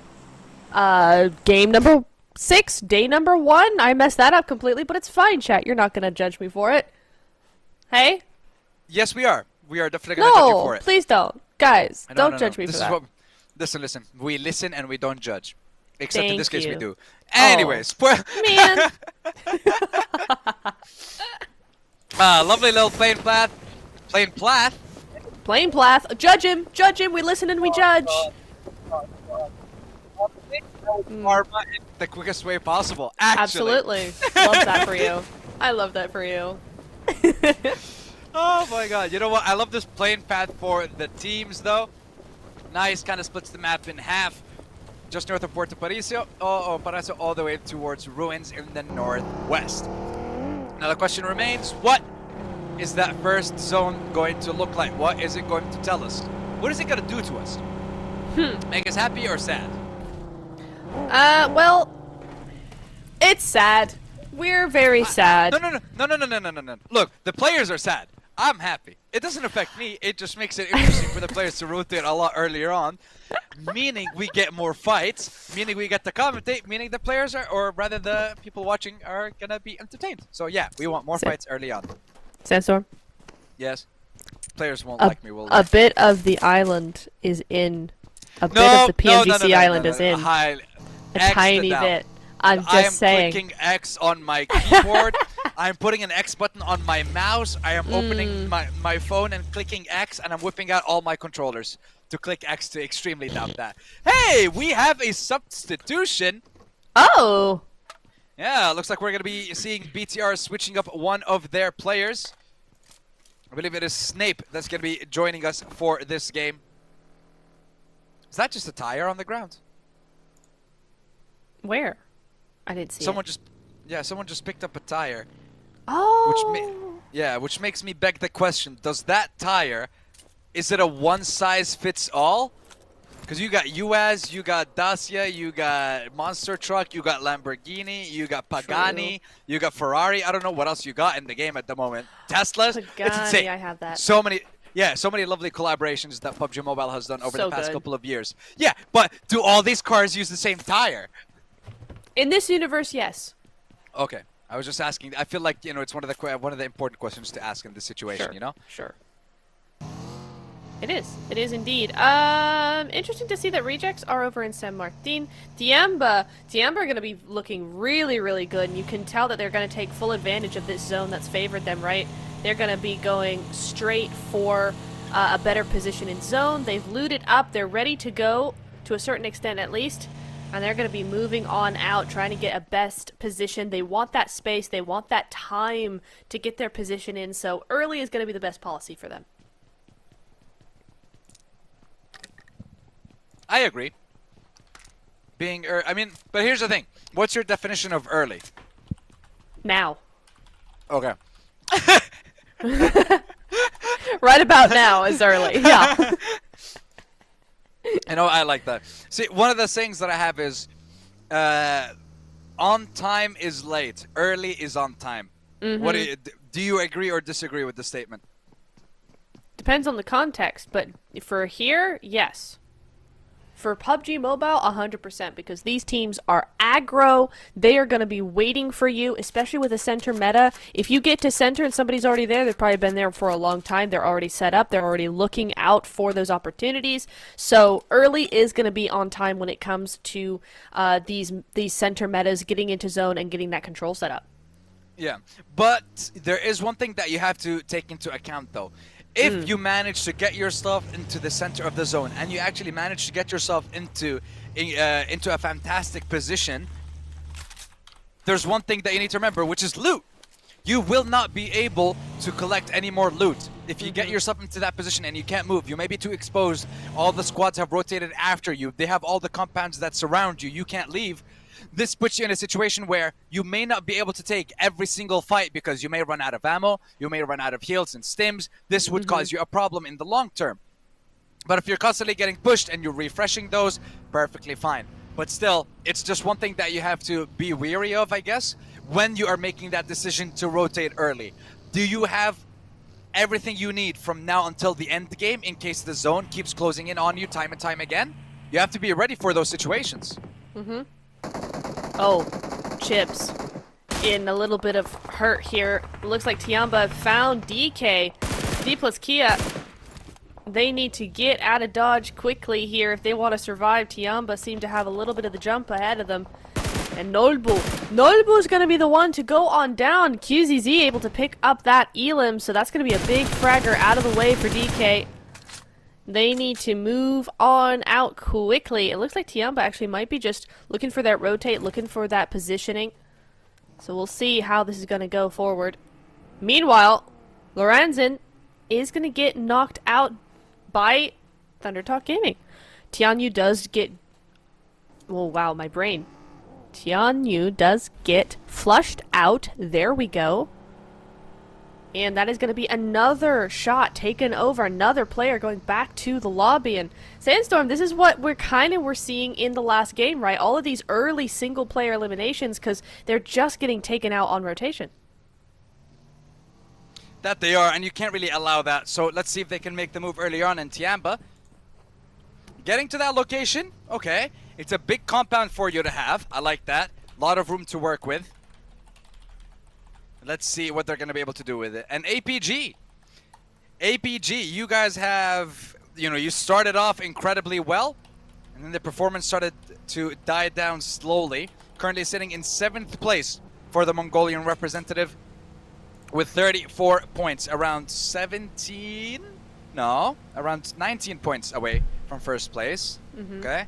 Remember, don't do math on stream. Do not do math on stream. It just makes you look bad. It just makes you look bad. Always. It's like you get it right, you're supposed to. You get it wrong, what are you doing? Yeah, math was never my strong suit, so I don't know why I've got a job with numbers involved, but here we are. What is your strong suit now? Just outing her like that. Jeez. All right. Yeah. My strong suit's not responding to that comment. Here we go. Wow. Okay, listen, I didn't mean anything by it. It was a genuine, honest question. I didn't mean anything by it. Chat, don't you dare take that in the wrong context. Hey, I don't like bullying. Bully him, please. No, it's all good. It's all fun and games over here. But I think this is the only fun and games that is going to be happening, Sandstorm, is going to be us up here on the desk, right? Because these teams not having fun and games, they might be having fun, but it's not a game. No, it might be a game, but they're not having fun. There we go, because this is serious business. They want to win. They are in it to win it. And this game, this match, this zone is not being kind to them. It really isn't. Let's have a look at the zone. It's gonna shift towards. No! We're not doing this again. We are not doing this again. Okay? No, I disagree. No. What happened to all the X's that I clicked to down? Huh? What happened? The game's lying to me. Nah, DK are over there. They're on that coastline. Like, we've been here. Get to that island. And they loved the ending. You know what? Second time's the charm. Oh, AJ. No. What do you mean second time's the charm? That implied the first time failed. First time didn't fail. Yeah, but they can do it again. True. That they can. Let's see if they run it back. We're almost 10 minutes in. We're seeing Thunder Talk with a fight against Influence Rage. This is fight number 2 on the map of Miramar. And once again, it is King left on his own to fight the squad. And then he gets taken out. And Thunder Talk will sit in 10th place, maybe even lower by the end of today. Yeah, I don't think this was the result that anybody was expecting out of Thunder Talk, right? They're always a team that gets so much hype. But I feel like they're just kind of struggling to find their place in a global lobby a little bit. They just need a little bit more time. We've seen them improve a little bit over the course of today, right? We've seen a lot of cool things from them. They've done a really, really good job. Certainly in that last match, they were doing some great things.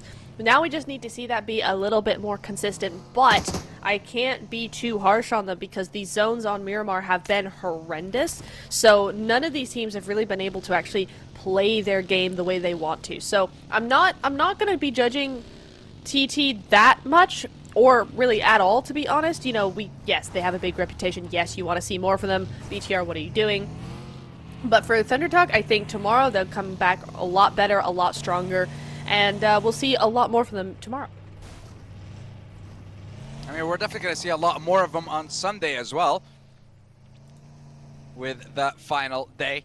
With it possibly being 9 games. Insane.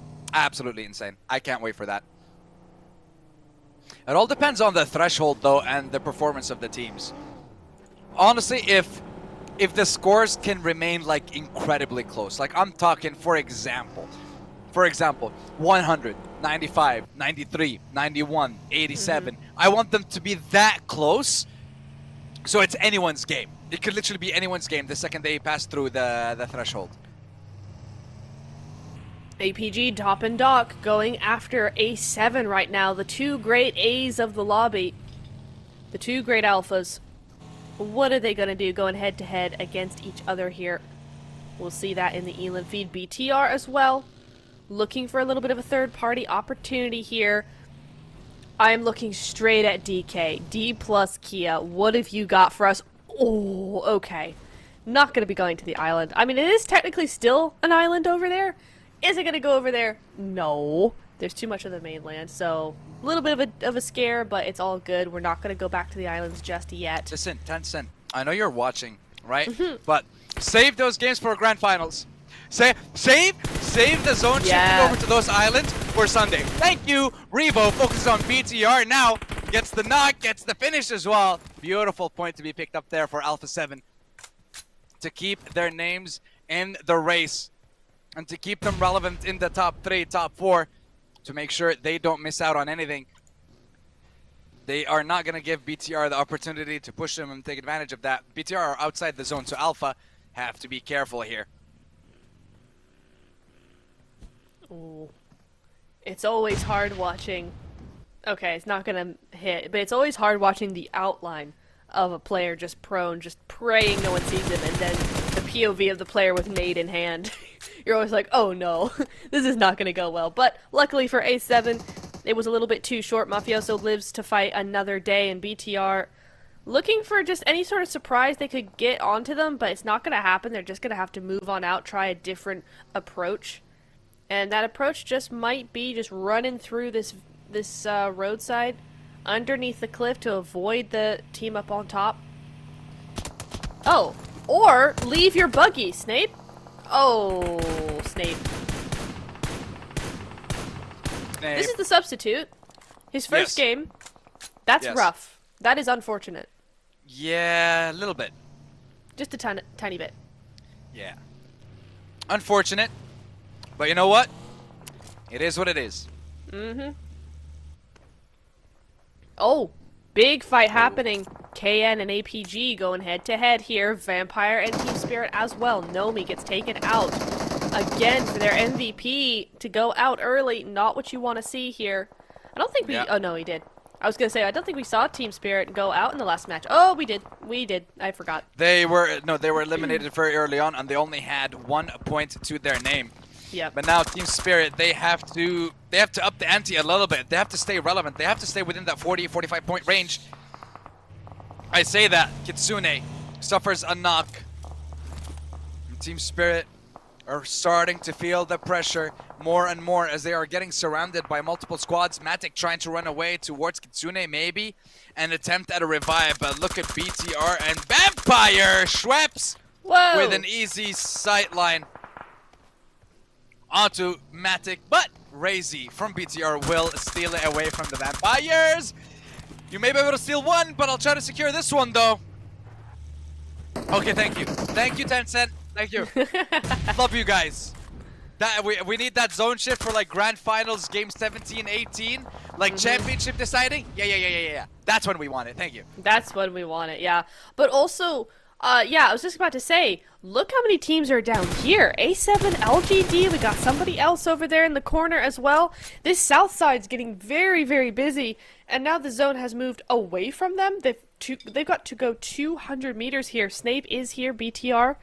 Snape was able to survive, cross the road, and get into some cover, so he is separate from his team, but that's not going to matter just yet. Mafioso does go down. Revo trying to do the same thing as last time that BTR did, but it's not going to work this time. Revo cooking another nade. It's a 1v many at this point. Nope. Not falling for the bait. Oliver jumping down onto Revo. Oh my lord. The triple leap of faith. I love that. That was beautiful from the team. It's like, guys, 3, 2, 1, up. And Revo at that point is like, oh god, what? Okay. I don't know who to react, how to react. I don't know who to shoot first. And Alpha 7 in the last game, huge loss to sit at 40. I mean, look, you're still 40 points. You're close to the top. Just not the way you wanted to end day number 1, especially after the start that you had. I loved that play 100%. That felt like bullying just a little bit as Lings gets taken out into the blue zone there. Just gonna be healing on up, trying to avoid those shots. Okay, everybody, stop with the car fighting. You're both trying to get in the same area.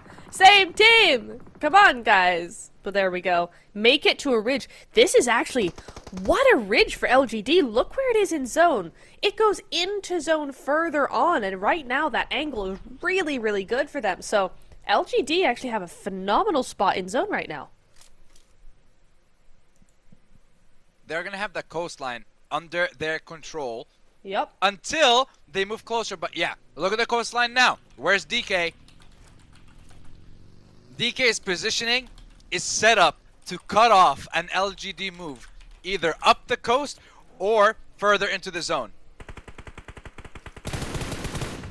And now LGD forced to try and actually make a play, but they decide, okay, there's no need to gamble. There's no need to be very, very aggressive here. Let's just wait and see what happens. And that seems to be the play for now. Federals, who's currently sitting at the #1 spot in most, I believe, eliminations at 14 in this game so far.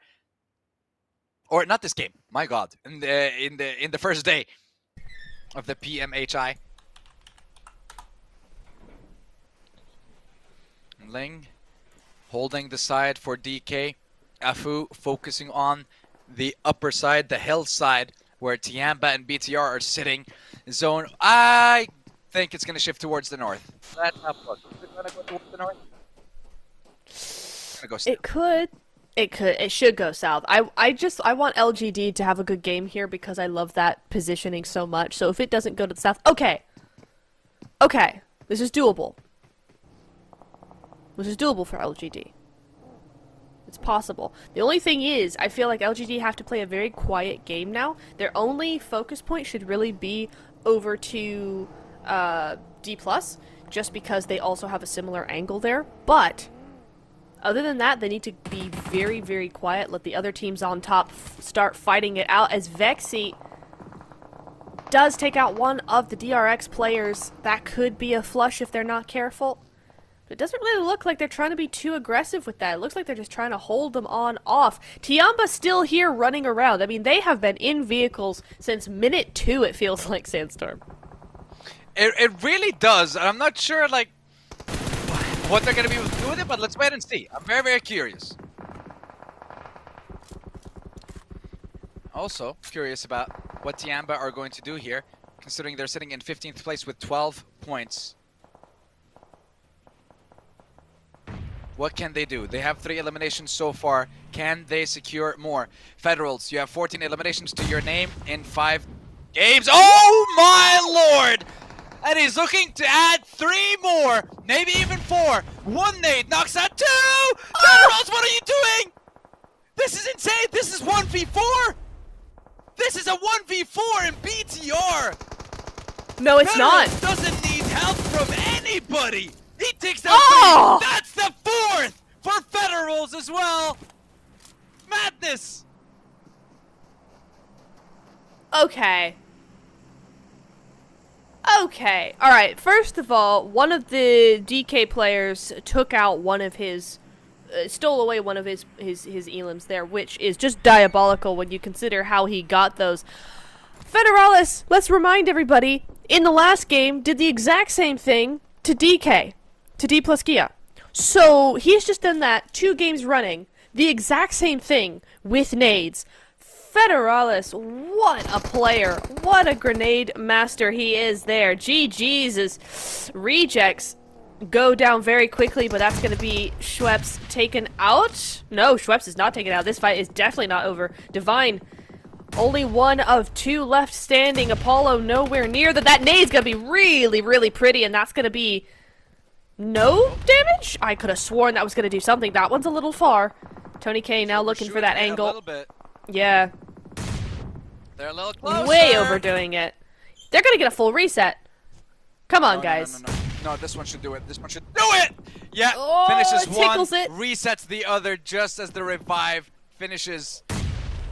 Tony K now knows exactly where to throw his nades. He knows exactly how to get the damage he wants, and Reject now feeling the pressure Apollo, what are you doing that angle? Let's see if Defiant can do something. No, Fortulo rather, he gets taken out as well. Tony K shows us what he's made of. Takes out 2 members from the side of Reject and only 1 left alive now on that high ground in Apollo. Some great plays being set up there.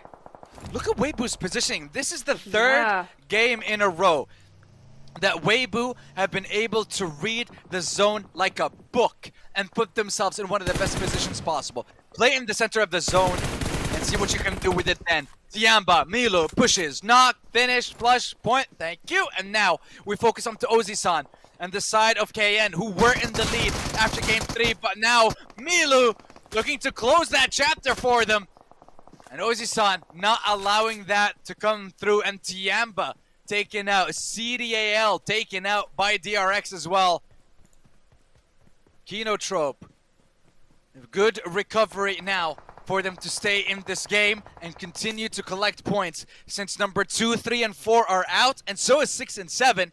This is just free catching up and making it easier for themselves in the rest of the tournament.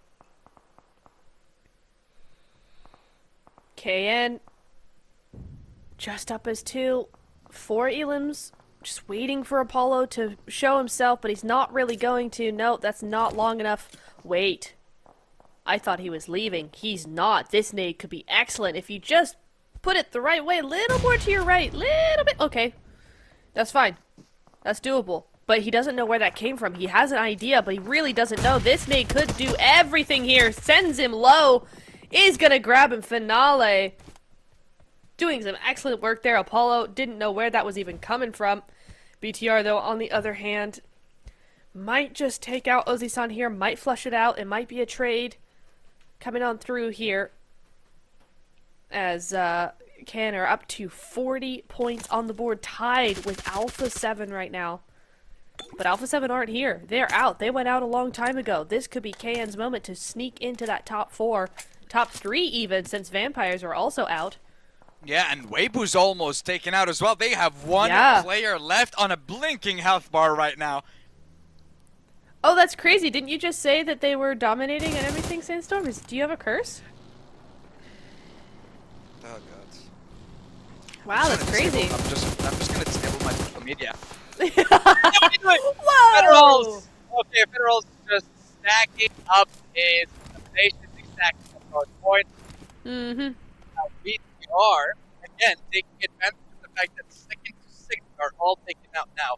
They're getting closer and closer. They went over Reject, went over APG, and now looking to go over 7 as well. Influence Rage, though, I'd have to mention, previous game, they were 14 points, 15th or 14th, now 10 with 29. And the only squad that has all 4 members. If this game turns into a chicken dinner for this team, they are jumping from 10th to 5th easily. Yep. And then they're in the race once again. Yeah, because talking about the race, right, it is going to be just that. This is where we get into that race for the win. Obviously, yeah, you start the race at game 1. But everybody knows you have a few games to kind of get settled, and then it really starts kicking into a more serious gear, right? This is now where we're at. That if Influence Rage really want to be able to be in the running in that Smash Zone Day 3, this game, they need to win it. They need to be back into those 30, 40 points to have a chance, because the way these teams are playing, they're kind of running away with it. They really are, and if they're allowed to run away with it, it's just going to be made next to impossible when we get to that Day 3, because then they're just getting 30 plus points. Yeah. It's not that they're getting 30 plus points, but it's just the threshold that you have to reach is whatever they have in first place plus 30. That just makes it so much more difficult for you to try and catch up. Even though, yes, you have more games, more chances, but the second they cross that threshold, if they win, it's done. Yeah. But also, I'd like to, on some level, I believe that the first team to cross the threshold is never the team that wins, I feel. That's very true. We've seen that twice now, both at global stage and regional stage levels. We've seen that. I mean, CSA, PMSL last week, Hora were able to get it to it first, and they ended up going down to 3rd place. They did not win. Nobody ended up smashing, but it was, you know, they didn't win it either. So it's something that we have seen a lot. So maybe that's the case. Maybe it just opens that gate, but that team will not do it. We'll have to see. Although, can these teams stop running into each other? They're as bad as us, Sandstorm. Well, let's have a look and see. Zone number 7 is closing in 35 seconds. An absolute mayhem. Chaos and carnage await us at the end of this final game. Lorenzen almost getting knocked out here. Diego trying to respond to the RX. Sykes still able to run away. Oh my god, so is as well. This is crazy. He's just running through the whole squad. He gets back in the car. Again and again. Shotgun comes out. Fabian with the trade 1-for-1. Hyunbin focusing onto Osal now. Hyunbin missing everything. Switching to the pump shotgun. Gets taken out by that DPS, and now so is the last member left alive. Blinking HP. Just need one pump and you get that elimination. And your team will survive. Can the RX do it? Yeah, and so is take him down. No, he can't. It is going to be DK and their partners in crime, representatives of the same country fighting each other out. One will continue, one will be taken out, and guess what, Neb? Influence Rage have a full squad, and it's a 4v2v2. Can they get this chicken dinner and make things easier for them going into day 2? Can they salvage day 1 with this game right here? They have 9 eliminations, but Lorenzen goes down and Diego is low.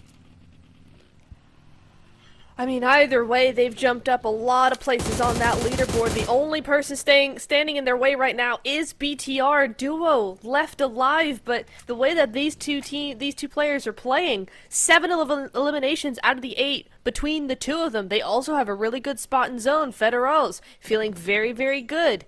His teammate also looking really good.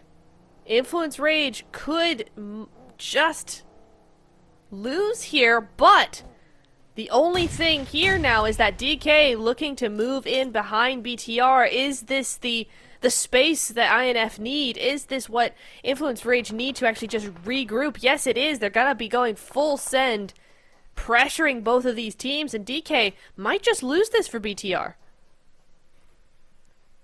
DK might just do that, and this would be a huge problem for the side of BTR, but DK are in desperate need of points here because their counterparts are also just above them, but we'll get back to that conversation later, as right now the conversation is who's going to win this game.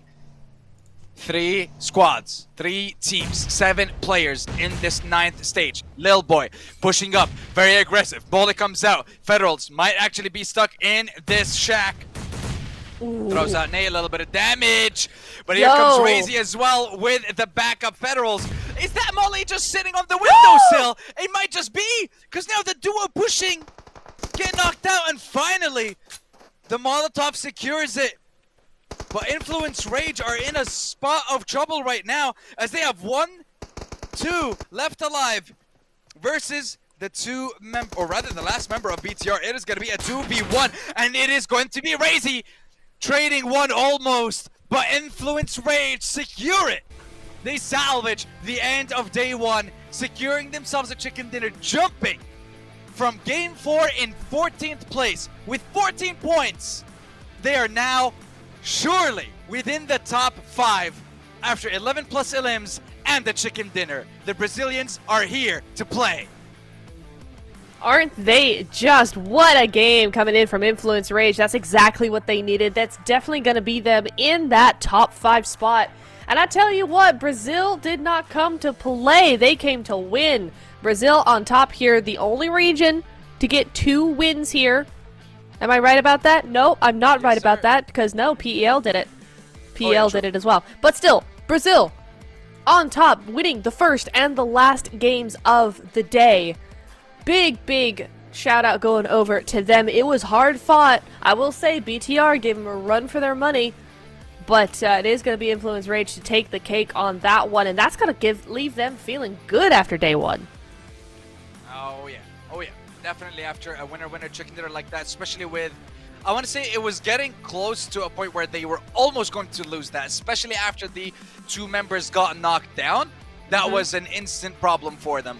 But they were able to adapt. They were able to, I guess, get themselves back into the zone in a few short moments. It's like, okay, we still have just one player. It's one player. It's a 2v1. There's no need to revive. We can rely on ourselves. Because I felt like if you focus on the revive, you're giving a 1v1 opportunity. And then once again, it becomes a 2v1 where you're focusing on the revive.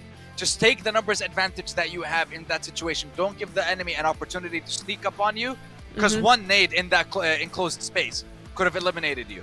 One nade could have done it all. So Influence Rage, well played to keep on going and secure themselves the chicken dinner eliminations. I think 12 by the end after securing that one as well. Maybe 11, maybe 12. But at the end of the day, huge, huge performance. And this is what I was asking of them. You needed the chicken dinner. And I mean, you answered, so thank you. Yeah, thank you very much. Really good stuff to see.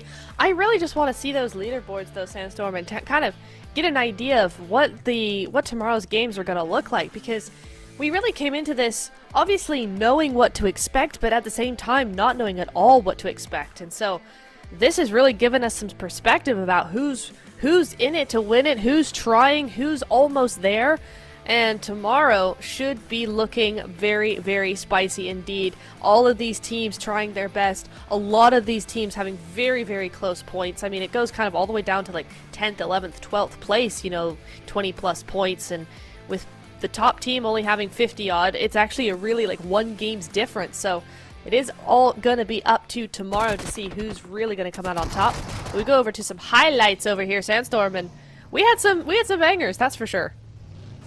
I mean, throughout this game, oh yeah, this game was a barn burner. So many things happening towards the very end, and Miramar specifically has been quite entertaining in the last game as well, with the city finish, so many different areas, and this was just hilarious.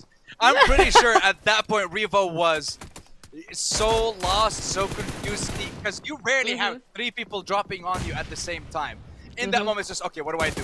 And here, the knock federals were insane. I know that some of them were, unfortunately, stolen by other teams, but to me, that's insane, because it still was, technically, a 1v4, where he knocked down 3 with nades, and then swung the other, with backup from his team to secure it. Yes, some of them were stolen, but still, classy 1v4 from him.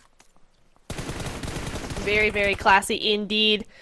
Nice to see Tianba doing some big work as well. They've had a quieter day today. I feel like that's what we've seen from them often in the past in Globals, is just kind of not really getting that many points, but it's nice to see them having a good game here as well. This was a crazy fight. DRX doing the most wild pushes so far today. Some interesting shots going on over there. This being the nail biter is kind of crazy. Federal's down to 1 HP, still gets the knock. The Molotov sitting on that windowsill. Insane work coming in from Federal's there, but it is going to be Influence Rage to be your winners for match number 6. 12 total eliminations, 2,000 damage, 22 points going their way. That puts them firmly in that top 3. Yeah, that definitely does. 22 points, a lot of damage for the side of Influence Rage, and we keep on going with the match rankings. 0 for, once again, Team Spirit and Alpha 7 suffering games where they do not come out with a heavy performance, or a strong performance rather. APG suffering with 2 points only. LGD, I want to say the curse of the chicken dinner. Feels like you get a chicken dinner, it's unlikely that you'd get another one. You could, but usually you kind of just don't get a lot of points in the game after, because the teams just start to target you. But yeah, we see the big difference here. 22 points for Influence Rage and 15 for BTR. Yeah, that is big. So BTR just keeping that margin going, keeping ahead of the rest of the crowd, but it is going to be Influence Rage who will top them there. APG on the second page is not something I would have thought we'd see at the start of the day, but it is here. 36 points going their way, 1 ahead of 12th place, but it is WBG to keep ahead of everybody, LGD to keep ahead of everybody. Actually, BTR keep ahead of Influence Rage. I could have sworn Influence Rage with that win would be well ahead of the crowd, but everybody doing some big work to stay ahead. Yeah, everyone's trying to do their best here, and Law will be the MVP for that 6th and final game of the day. But I still believe, for sure, Federals has to be the MVP of the day. Of the 'cause day. I believe because I think he has 16, maybe 17 eliminations. I would say something like that, alongside with a decent amount of damage. And since APG didn't do much damage or eliminations, 18 eliminations for our MVP of day number 1. Let's see how much damage. If he manages to be top 2, top 3 in damage, he's definitely our best player of the day. Yep, 100%. I would love to see where we're going to be putting that. Top as well. Oh! Oh! He had to. There he we had go. To. He had to. There's no way. After that Yeah. game, there's no way that he wasn't first place in damage and eliminations, giving Doc and Top a run for their money. And a new name to kind of show up consistently on this high level as well, yeah. Okay. All right, GG's. Very nicely done. Top and Doc, the ultimate duo, they're really coming into their own this season. But Federals, yeah, he's going to be coming in there. I mean, those last 2 games, there's no way he wasn't going to be doing that. So, big GG's heading over to him. Big day for him. Yeah, very big indeed. And now we're just going to give you guys a quick rundown of the overall ranking one more time. Teams that need to step it up tomorrow. Every single team that's here. Specifically from Thunder Talk to the teams down. Because I want to say like Reject, RC, and APG. 35-36, you're still 21 points away. 22 points away from first place. So yeah, 10th till 1st, it's still very relevant. It's still very close. And within the first 2 games of tomorrow, you can be within range of those teams. But right now, as it stands, Weibo Gaming is leading the pack with 58 points. And we'll see what happens with them tomorrow. LGD have that 47 points, 1 point ahead of BTR. Vampire with 44. So the consistency for Vampire is also there. They have 2 0-point matches, and they're still 4th. Wow. I like this as well. I like this point breakdown. I like this as well. I will also say between 2nd and 8th place is 10-point difference, which is going to be wild coming into day number 2. Let's see at what day number. Ooh, what do we have?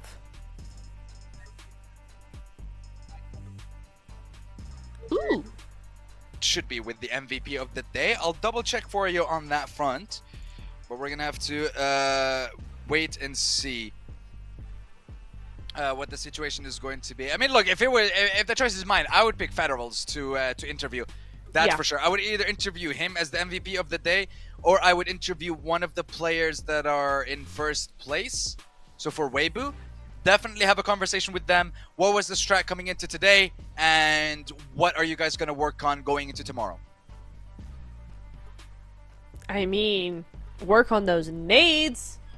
Work on getting getting even more of those nades coming through there. My goodness me. I want to see more of that. Federals, I hope he does more of that. That'd be so awesome to see, because I do love a good nade. It's what makes Doc such a fun player to watch. It's what makes Tops a really fun player to watch now as well. He's really been coming into his own with those nades after joining the team with Doc.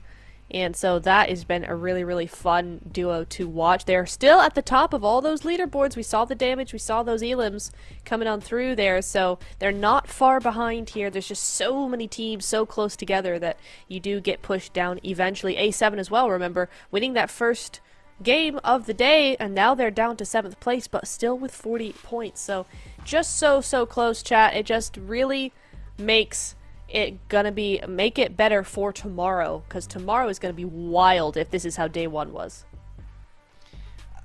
Honestly, I agree, but I love how close it is so far. I mean, yes, it's 11 points at the moment, difference between first and second, but after that, it's still very, very close between the rest of the teams. And then again, yes, it is only the first day of the tournament, 6 games. This is kind of the storyline that we're used to seeing. Day 2 clarifies quite a lot more, especially with it telling us what's the threshold. What's the threshold for tomorrow? Oh, as in like once we wrap up day 2, we'll know what the threshold is for winning the tournament. Yeah. Ooh, I mean, you were right in today, right, that the threshold was 50-odd points. I went a little overboard. I think with these strong teams, it's not going to be so top-heavy. I think so as well. So then I'm guessing probably threshold's going to be about 110, 120, 110 maybe? If we're thinking 30 plus points. So